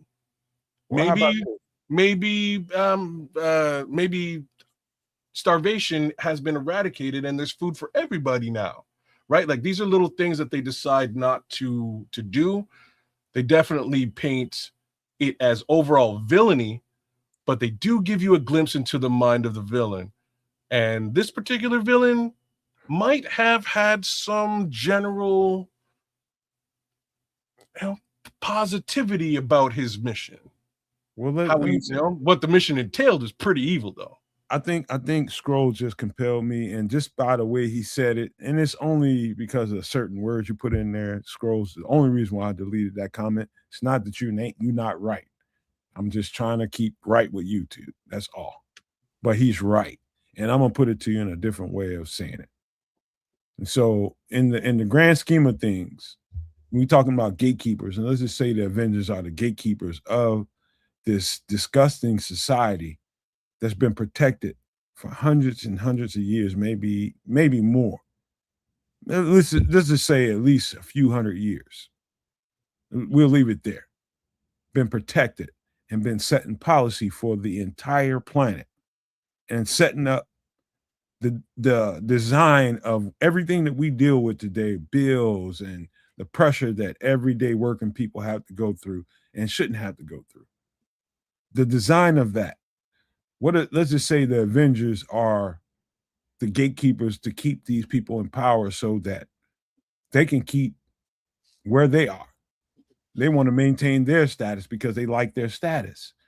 And the world has fed off of people like the Avengers to keep that gatekeeping up and keeping people from knowing who the F they're protecting. And yeah, I am flipping the story on his head, kids. It's exactly opposite of what the story tells you. But that's what media does. This is mass media scripting something to make you feel sorry and make you feel protective of something you shouldn't be. And then also remember that all of these, well, not all, because the Archer dude, he ain't had no superheroes. They could have broke him in half, and I don't know how he didn't, but whatever. But all of these heroes, quote unquote, from all around the universe ended up basically working for Samuel L. What was his name? I don't know. Samuel L. Jackson. Samuel L. Jackson. What was his name in the movie, kids? Nick Fury. Nick Fury. So who Nick Fury worked for? The government or a shadow part of the government? Who were they actually protecting? No one knew because they were following orders from Nick Fury. So if Nomad's premise of the Dark Cabal are the ones pulling Nick Fury strings, the Avengers are working for them because they never knew what was going on. They just saw, oh, bad guy. Okay, we'll take them out. Oh, okay, there's a threat there. We'll take them out. Well, Nick said to go over there. Okay, that's what we're doing. So they're just following orders, no matter how powerful across the universe they are. So Don't go down the dark side now. Don't worry about it. What both you guys are actually like, where you've gone is where Marvel actually winds up going in its own, in different capacities, sort of down the road. So, not the Avengers, and that's not their role here. There is there is an angle to which you speak here, Trip, with regards to specifically Nick Fury. Nick Fury is the government arm of all this, and he put them all together. And down the road, part of the comic book version of Civil War, which is, I believe, the Avengers movie before Infinity,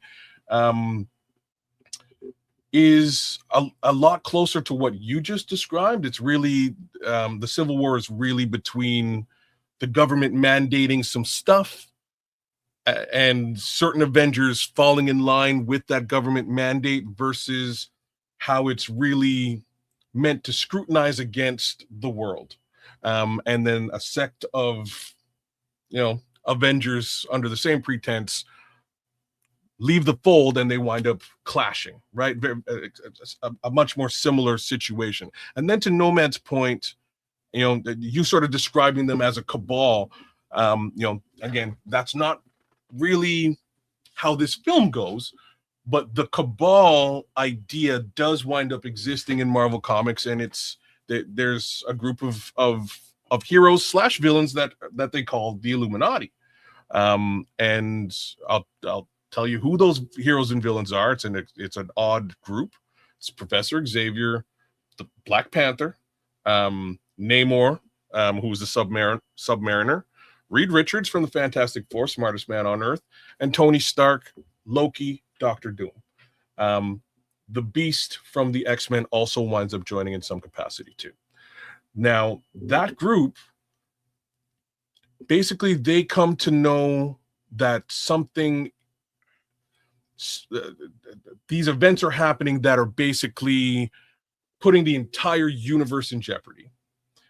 And they take it among themselves to deal with this thing, regardless as to what the government says or, the people's knowledge of the situation, period. And basically what they have to do, what they learn they have to do, is actually blow up parallel Earths in other dimensions.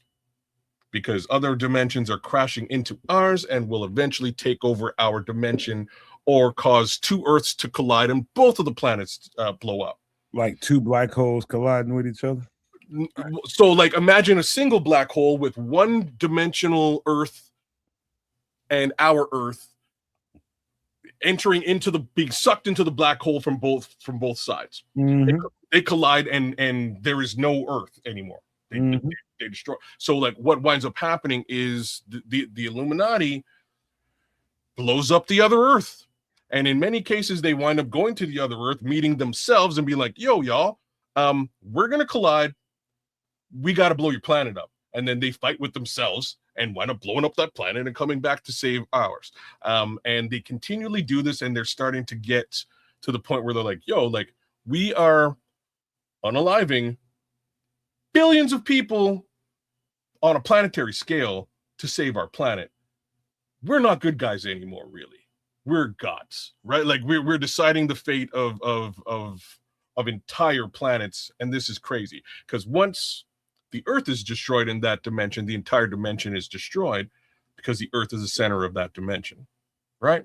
So at least that's the comic book theory. But there's these general ideas that you're sort of, this is why I love comics, these general ideas that you're sort of postulating come to the minds of these comic book creators, and they throw it into these books for you to sort of read and get a general level of speculation on. And it's quite cool the way that they put it together. So that Illuminati was in, what's the movie? What was the Illuminati in? Well, that's enough of that word.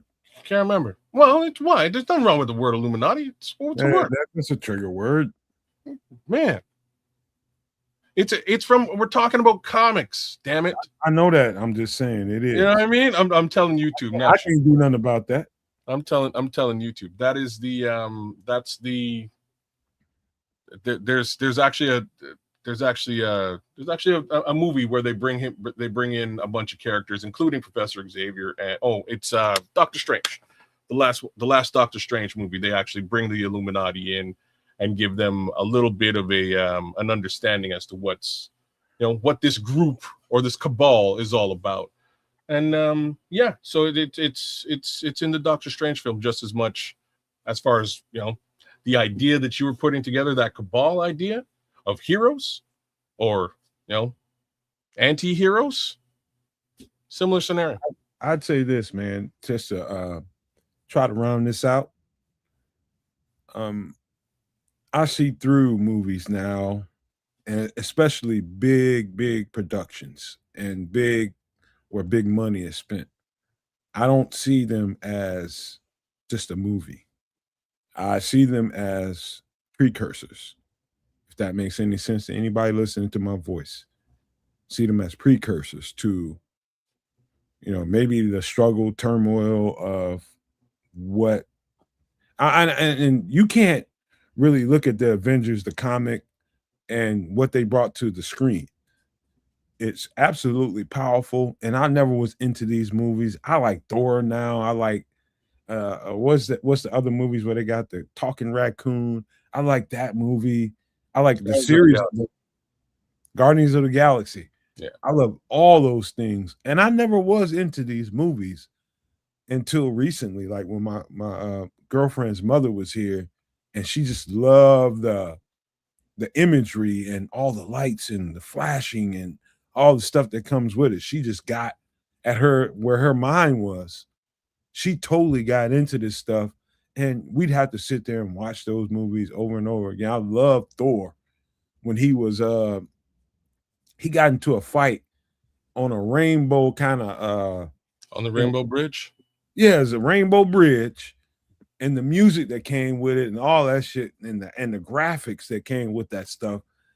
I was like, oh shit, this is dope. That's kind of what locked me in. And that's like the first one that I saw. To be honest with you, I hadn't seen any of the Avengers. Any of them. And so that got me into it.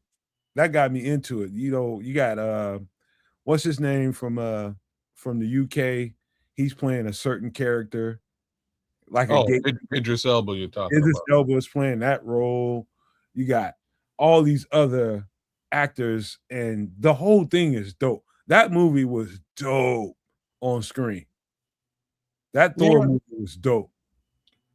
They've done a good job, and like I said, they've selected some of the Guardians of the Galaxy, the comics, that comic book series is so well written, it's super hilarious, and they did a really good job of bringing it to the silver screen. And I can understand why folks really resonate with that, with that particular series. The Avengers it's not funny. It's very much very similar to what you actually get in the theater.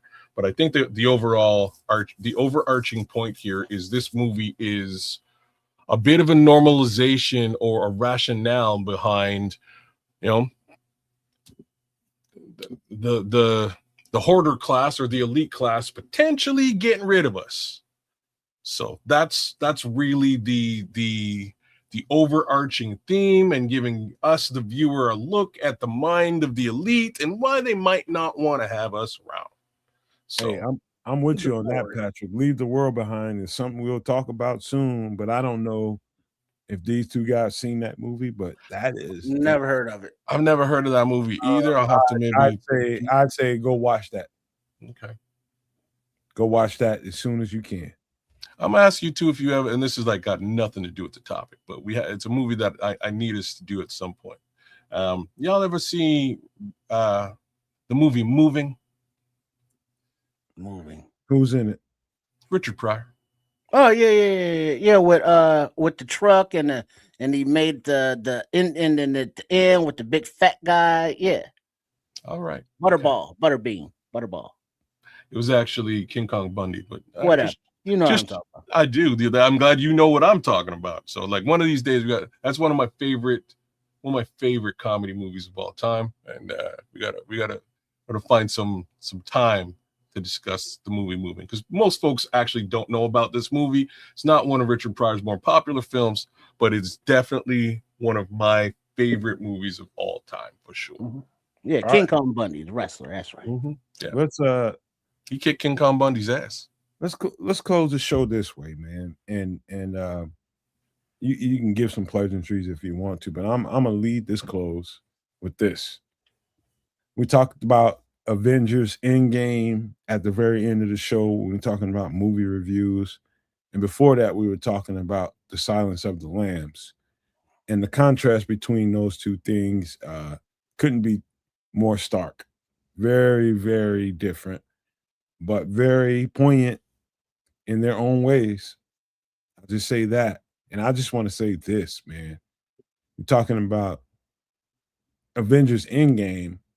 Start thinking about the society that you live in now. I don't care where you are in the world. You're definitely feeling what's going on right now in the world. And we don't have to get into politics about it. It's just regional, let's just say, bureaucracy right now going on right now, and people trying to force their will on another people. And there's also a religious aspect that's going on with it. People trying to pretend to be some kind of chosen people and trying to force their will on a whole other group that's been present for hundreds of thousands of years. Back in the Crusades. Yeah.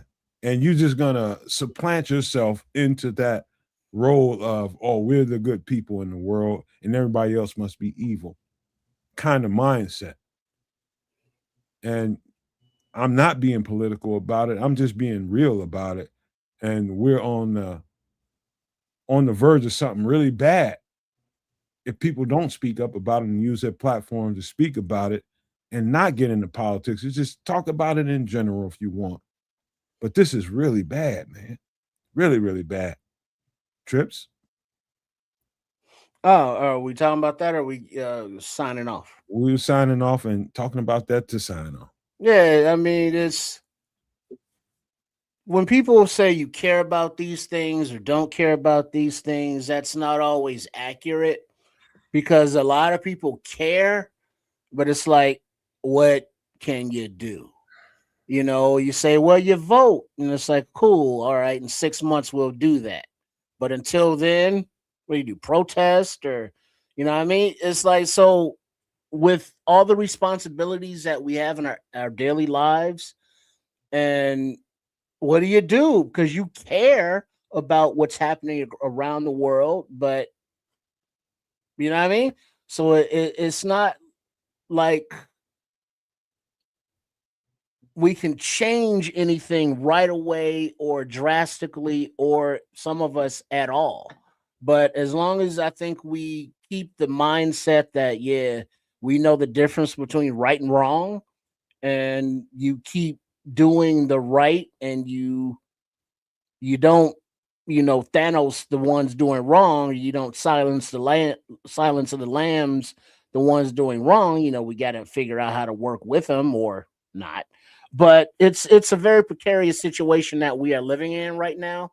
And as some people have said on the interwebs, we are living in one of the stupidest timelines, to tie it back into the Avengers. So, with all that said, you keep your head up, you watch your six, you watch your back, you take care of your neighbors where you can, you take care of yourself and physically, but don't sleep on the mental health, because with all of the shit going on in the world, it's very draining mentally, and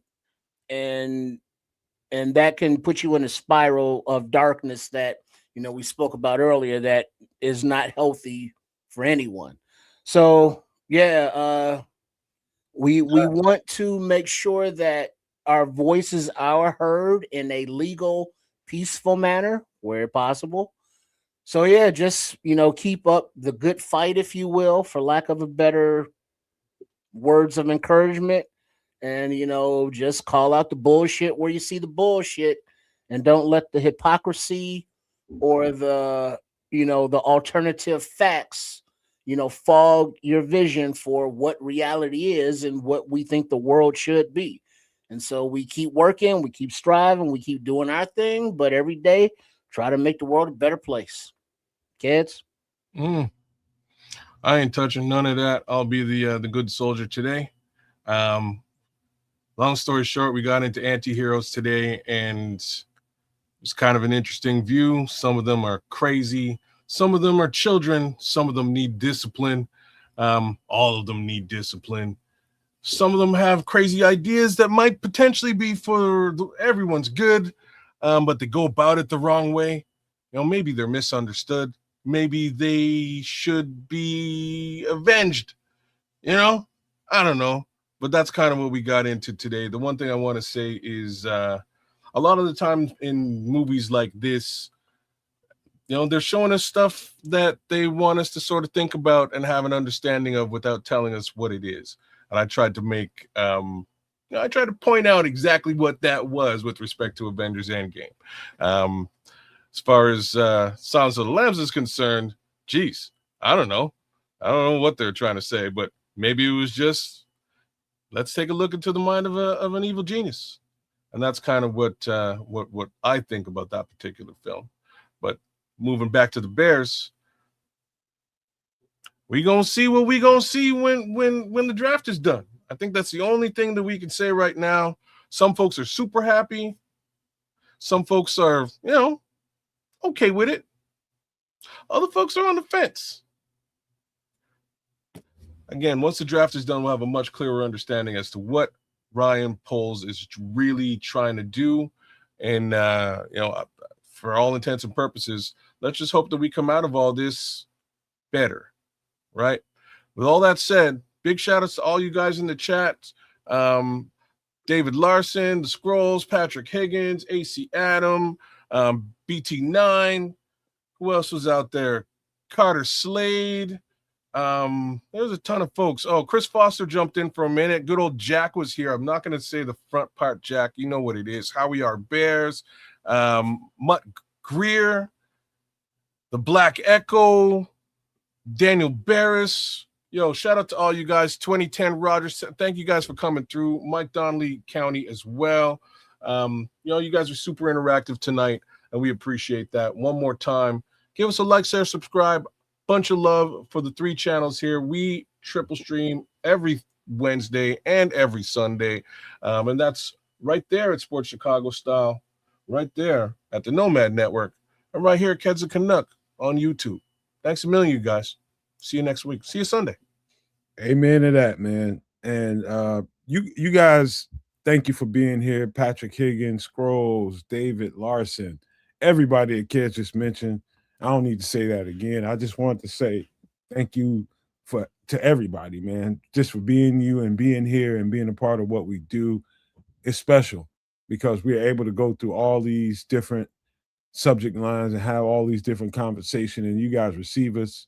It's incredible, man. And it's just going to get better, man. And the Bear stuff, you know, I am definitely more reserved with what I think about what's going on than probably most people, I guess, because my perspective is just wait and let's see what it is when it's done being put together and they start to really shape the thing like it's supposed to be.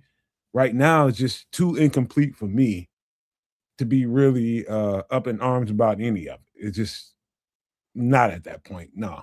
Wait until they put some other pieces together and see what they got shaking.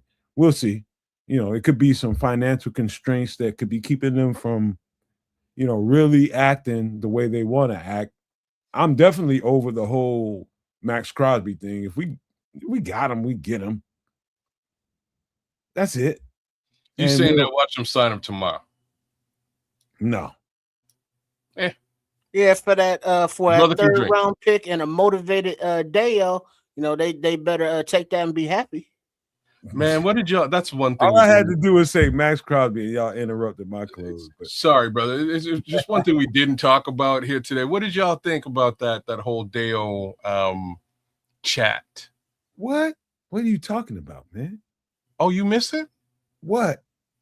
Oh, damn. Sorry, brother. So Dale Dangle was with the media at some point this week. I think it might have been today or maybe yesterday. And we have ourselves a motivated Dale who does not care about stats. And that was more or less, in a nutshell, what he said. Don't blame me. Don't blame him. I don't see how you can blame him. He has no stats. But he's motivated. So what you see, one of these days, real soon, I'm talking about in the next season, somebody's gonna do something. Let me tell you guys something. When it comes to defensive linemen and offensive linemen, stats is just what your average fan, when I say average, I mean average, and I don't mean that in a slight, but your average fan would think is like that's the measure of that human being. Like they don't see the rest of the stuff that goes on play in and play out. I'm tired of talking about it. You know what I mean? It's just like, oh, he didn't get but so many sacks, or he doesn't. Man, shut the fuck up, man. I'm sick of listening to that bullshit. He's right. All them stats don't mean shit. It's just I got a sack and I got 15, 14, 13 of them, and I can say I got that many of them. But how many plays in and play out is he affecting the play? And that, most people are too fucking lazy to fucking understand. And I'm sick of fucking going through that with people. Well, yeah, but you look at the defensive ends that got paid, and what do you notice about them?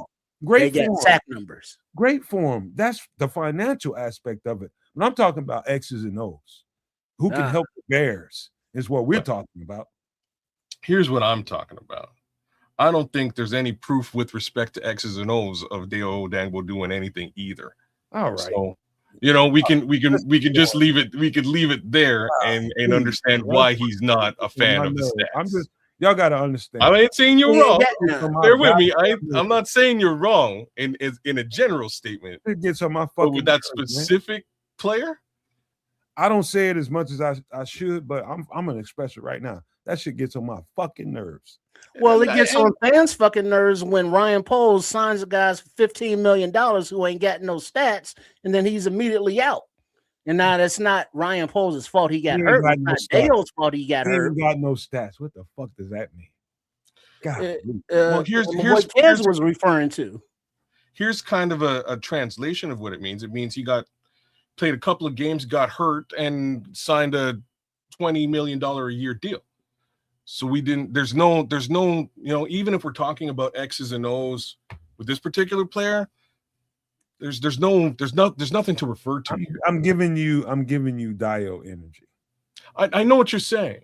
And like I'm saying, I'm actually in agreement with what you're saying in general.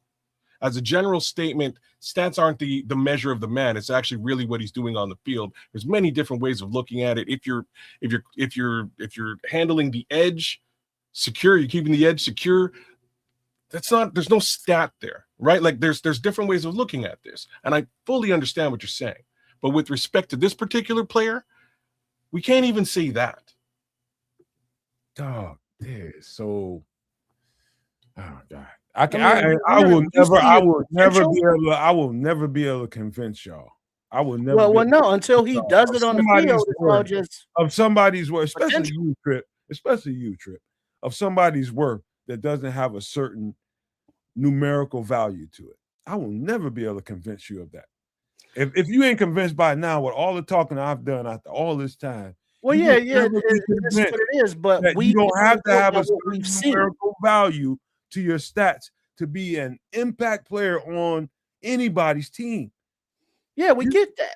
But the thing is, to be paid the way he's paid, we need more production, and that production can be quantified with sacks. What's he getting paid?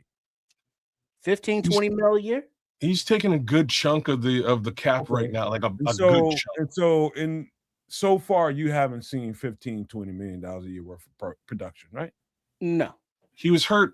I think you feel strong enough that we should just say Ixnay on him.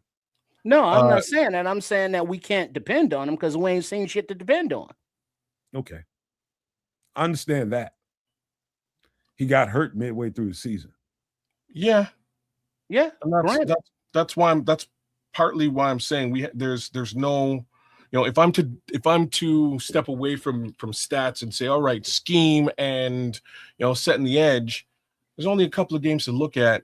Meanwhile, we can't really make the machinations required for this team to be successful because he's got that big chunk of cash dedicated to him. So let's just all hope that when he's ready to go and he's back on the field, he's a difference maker. I can't. Hey, no maniacs. I can't help it. It gets to a point, man. Y'all see things in a numerical context. How much you're paying somebody versus how much production he gets numerically. And I can't do nothing about that mindset at this point. It's just the way it is. It's just the way it is. And I'm going to close this motherfucking show. I tell you that because y'all, it's irritating. Y'all. As a football player, you just don't know. You just don't know, man. But, man, you know what? Back to wait. No, one question before we close. No, I got a question that we're talking about, kind of about Crosby. Now, not that you've been in that position, but Max Crosby, he made that goodbye video. He flew all the way across the country, and it was like, yeah, we're doing this, and then the whole deal gets canceled. While the Ravens are on the phone with Hendrickson while Crosby's in the building. And now he has to go back across the country to the team that he just said goodbye to. What is that feeling like? I just would imagine that he's just going back to square one, and maybe he needs to stay with the team in order to increase his value again. You know what I mean? Because this looks like publicly to random's eyes, all the randos out there, that he ain't worth what the compensation looked like.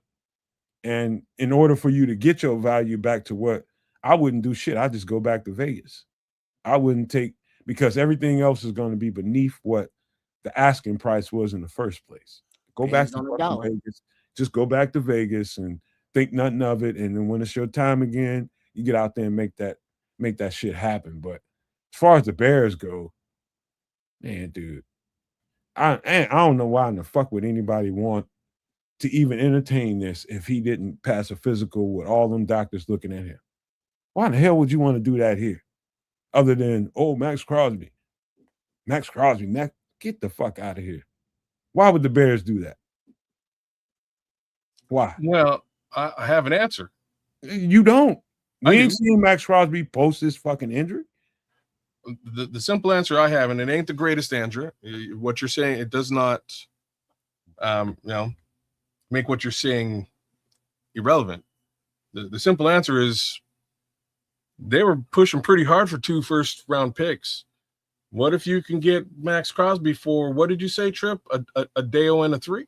A Deo or a Dexter and a 3. Might not be quite the compensation that they were discussing before. So that this does not negate his possible and potential injury situation or rehab situation.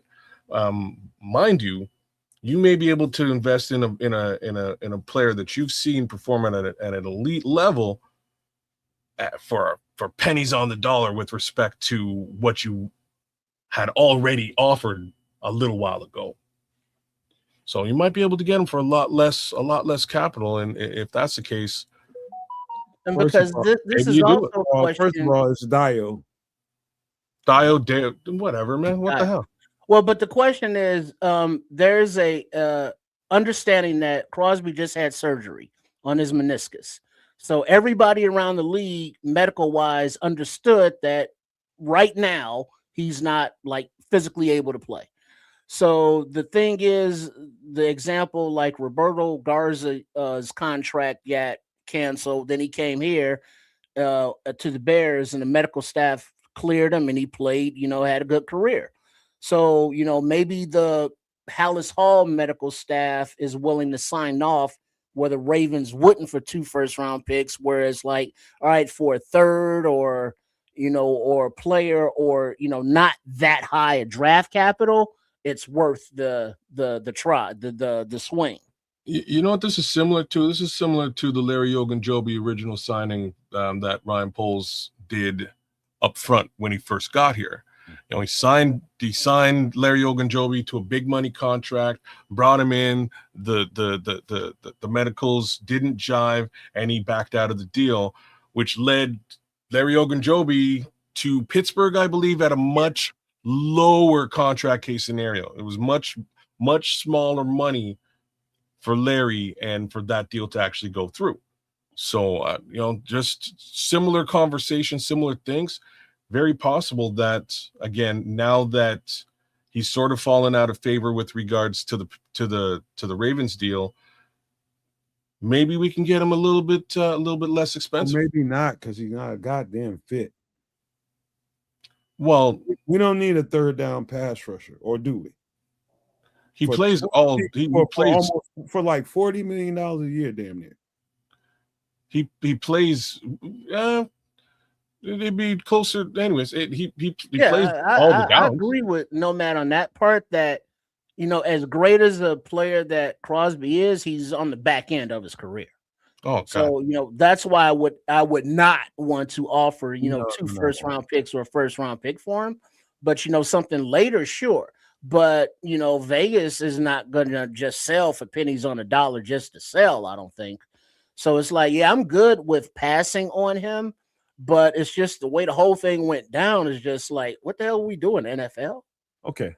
Let me before we gotta Ravens this, but I gotta say this, man. Okay, your average 3-4 edge rusher is about Max Crosby size, maybe sometimes bigger. You know, you can get them from 235, 230, 235 up to about 260, 265. You can get them from anywhere from that way. That's the standard for a 3-4 edge rusher. In the 4-3 system, they start at about 260, 265. Right? To understand that, I'm not trying to get anybody off the sniffing trail of Max Crosby. It's just perspective. And just the trend and the history of Dennis Allen. There's no player in the history of Dennis Allen that I think he'd probably say, you know what? I quit. If you can't even listen to that part of it, like, that's not an edge rusher for me. We need to stop the run first. So if Max Crosby came here, he would be primarily a pass rushing edge rusher for $40-something million a year. Yeah, because, that's a lot. Yeah. I'm just trying to give you guys perspective of why this doesn't necessarily work. So you realize you just described Austin Booker. Austin Booker, as well, not for $40 Dennis million. Allen said, is I'm not talking about the money. I'm talking he's 10 about pounds bigger than he's 10 pounds or more bigger than Max Crosby. He says that he's a little underweight. But also Booker did hold up against the run, you know, when he was on the field, though, too. I'm just talking about the profile don't forget the premise here, man. Don't forget the premise. Don't be like these. That's just you just said in the history of Dennis Allen, there isn't a player that fits that mold. I'm telling you that there is, and he plays for Dennis Allen right now. I love Max Crosby, Patrick. It's just I got better sense than just because he's a popular name and he's electric on the field that the Bears are going to pay $40-something million for a pass rusher only. He's got to be able to set the edge. Plus, he's going to get hurt playing in this defense. Well, I mean, historically, he's going to get hurt anyway. Man, please, that shit don't work. That's possible. But we'll see what happens. Again, I think the Bears should make some level of a move that the fans like, right? I think I say that out loud, but more importantly, some level of there's got to be something on this defense that strikes fear in the hearts of man. I keep saying it. I get it, because maybe there's a reason why If you're saying that's not Max Crosby, maybe it's not Max Crosby, but they got to do something. No, they don't. So no fear. No. Well, I mean, maybe not. You're looking at one guy to strike fear. No, maybe it could they're be trying four to build guys. a defense that could be all 4 11 strike fear.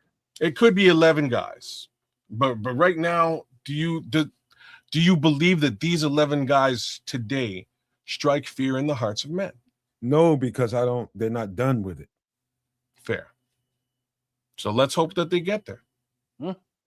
So so no maniacs, whether it be on at the Nomad Network or at Kids of Canuck or at Sports Chicago Style, Nomad has been breaking down a lot of the prospects in the draft. Free agency has not come and gone because it's still here, but the first wave has come and gone, and now it's coming more and more clear of a vision of the positions of need in this draft. And so, as we continue forward and we do like mocks and stuff like that, we'll try different positions, first and see what kind of players are possible that we are looking at or that the front office is looking at, for the draft that's coming up at the end of April. And so all 3 networks, make sure you are scheduling your draft weekend to hang out with us here as we do the live call, and every prospect that walks across the stage, we'll break it down for whatever team. And this is some of the content that we got coming up aside from the Sunday nights of Nomad at Night and the Wednesday nights, which is today, of Some Extra Sauce. So big up to all y'all. And I'm good. So kids. No, we already did all that, man. We did, man. I'm good. Oh, Nomad, right. shut her down. Peace, y'all. I don't know who or what player everybody was smoking all the stuff on in the last couple 2-3 years, but since we've been doing the podcast every single offseason, there's that guy, and if we don't get that guy, all hell, we done. We're done.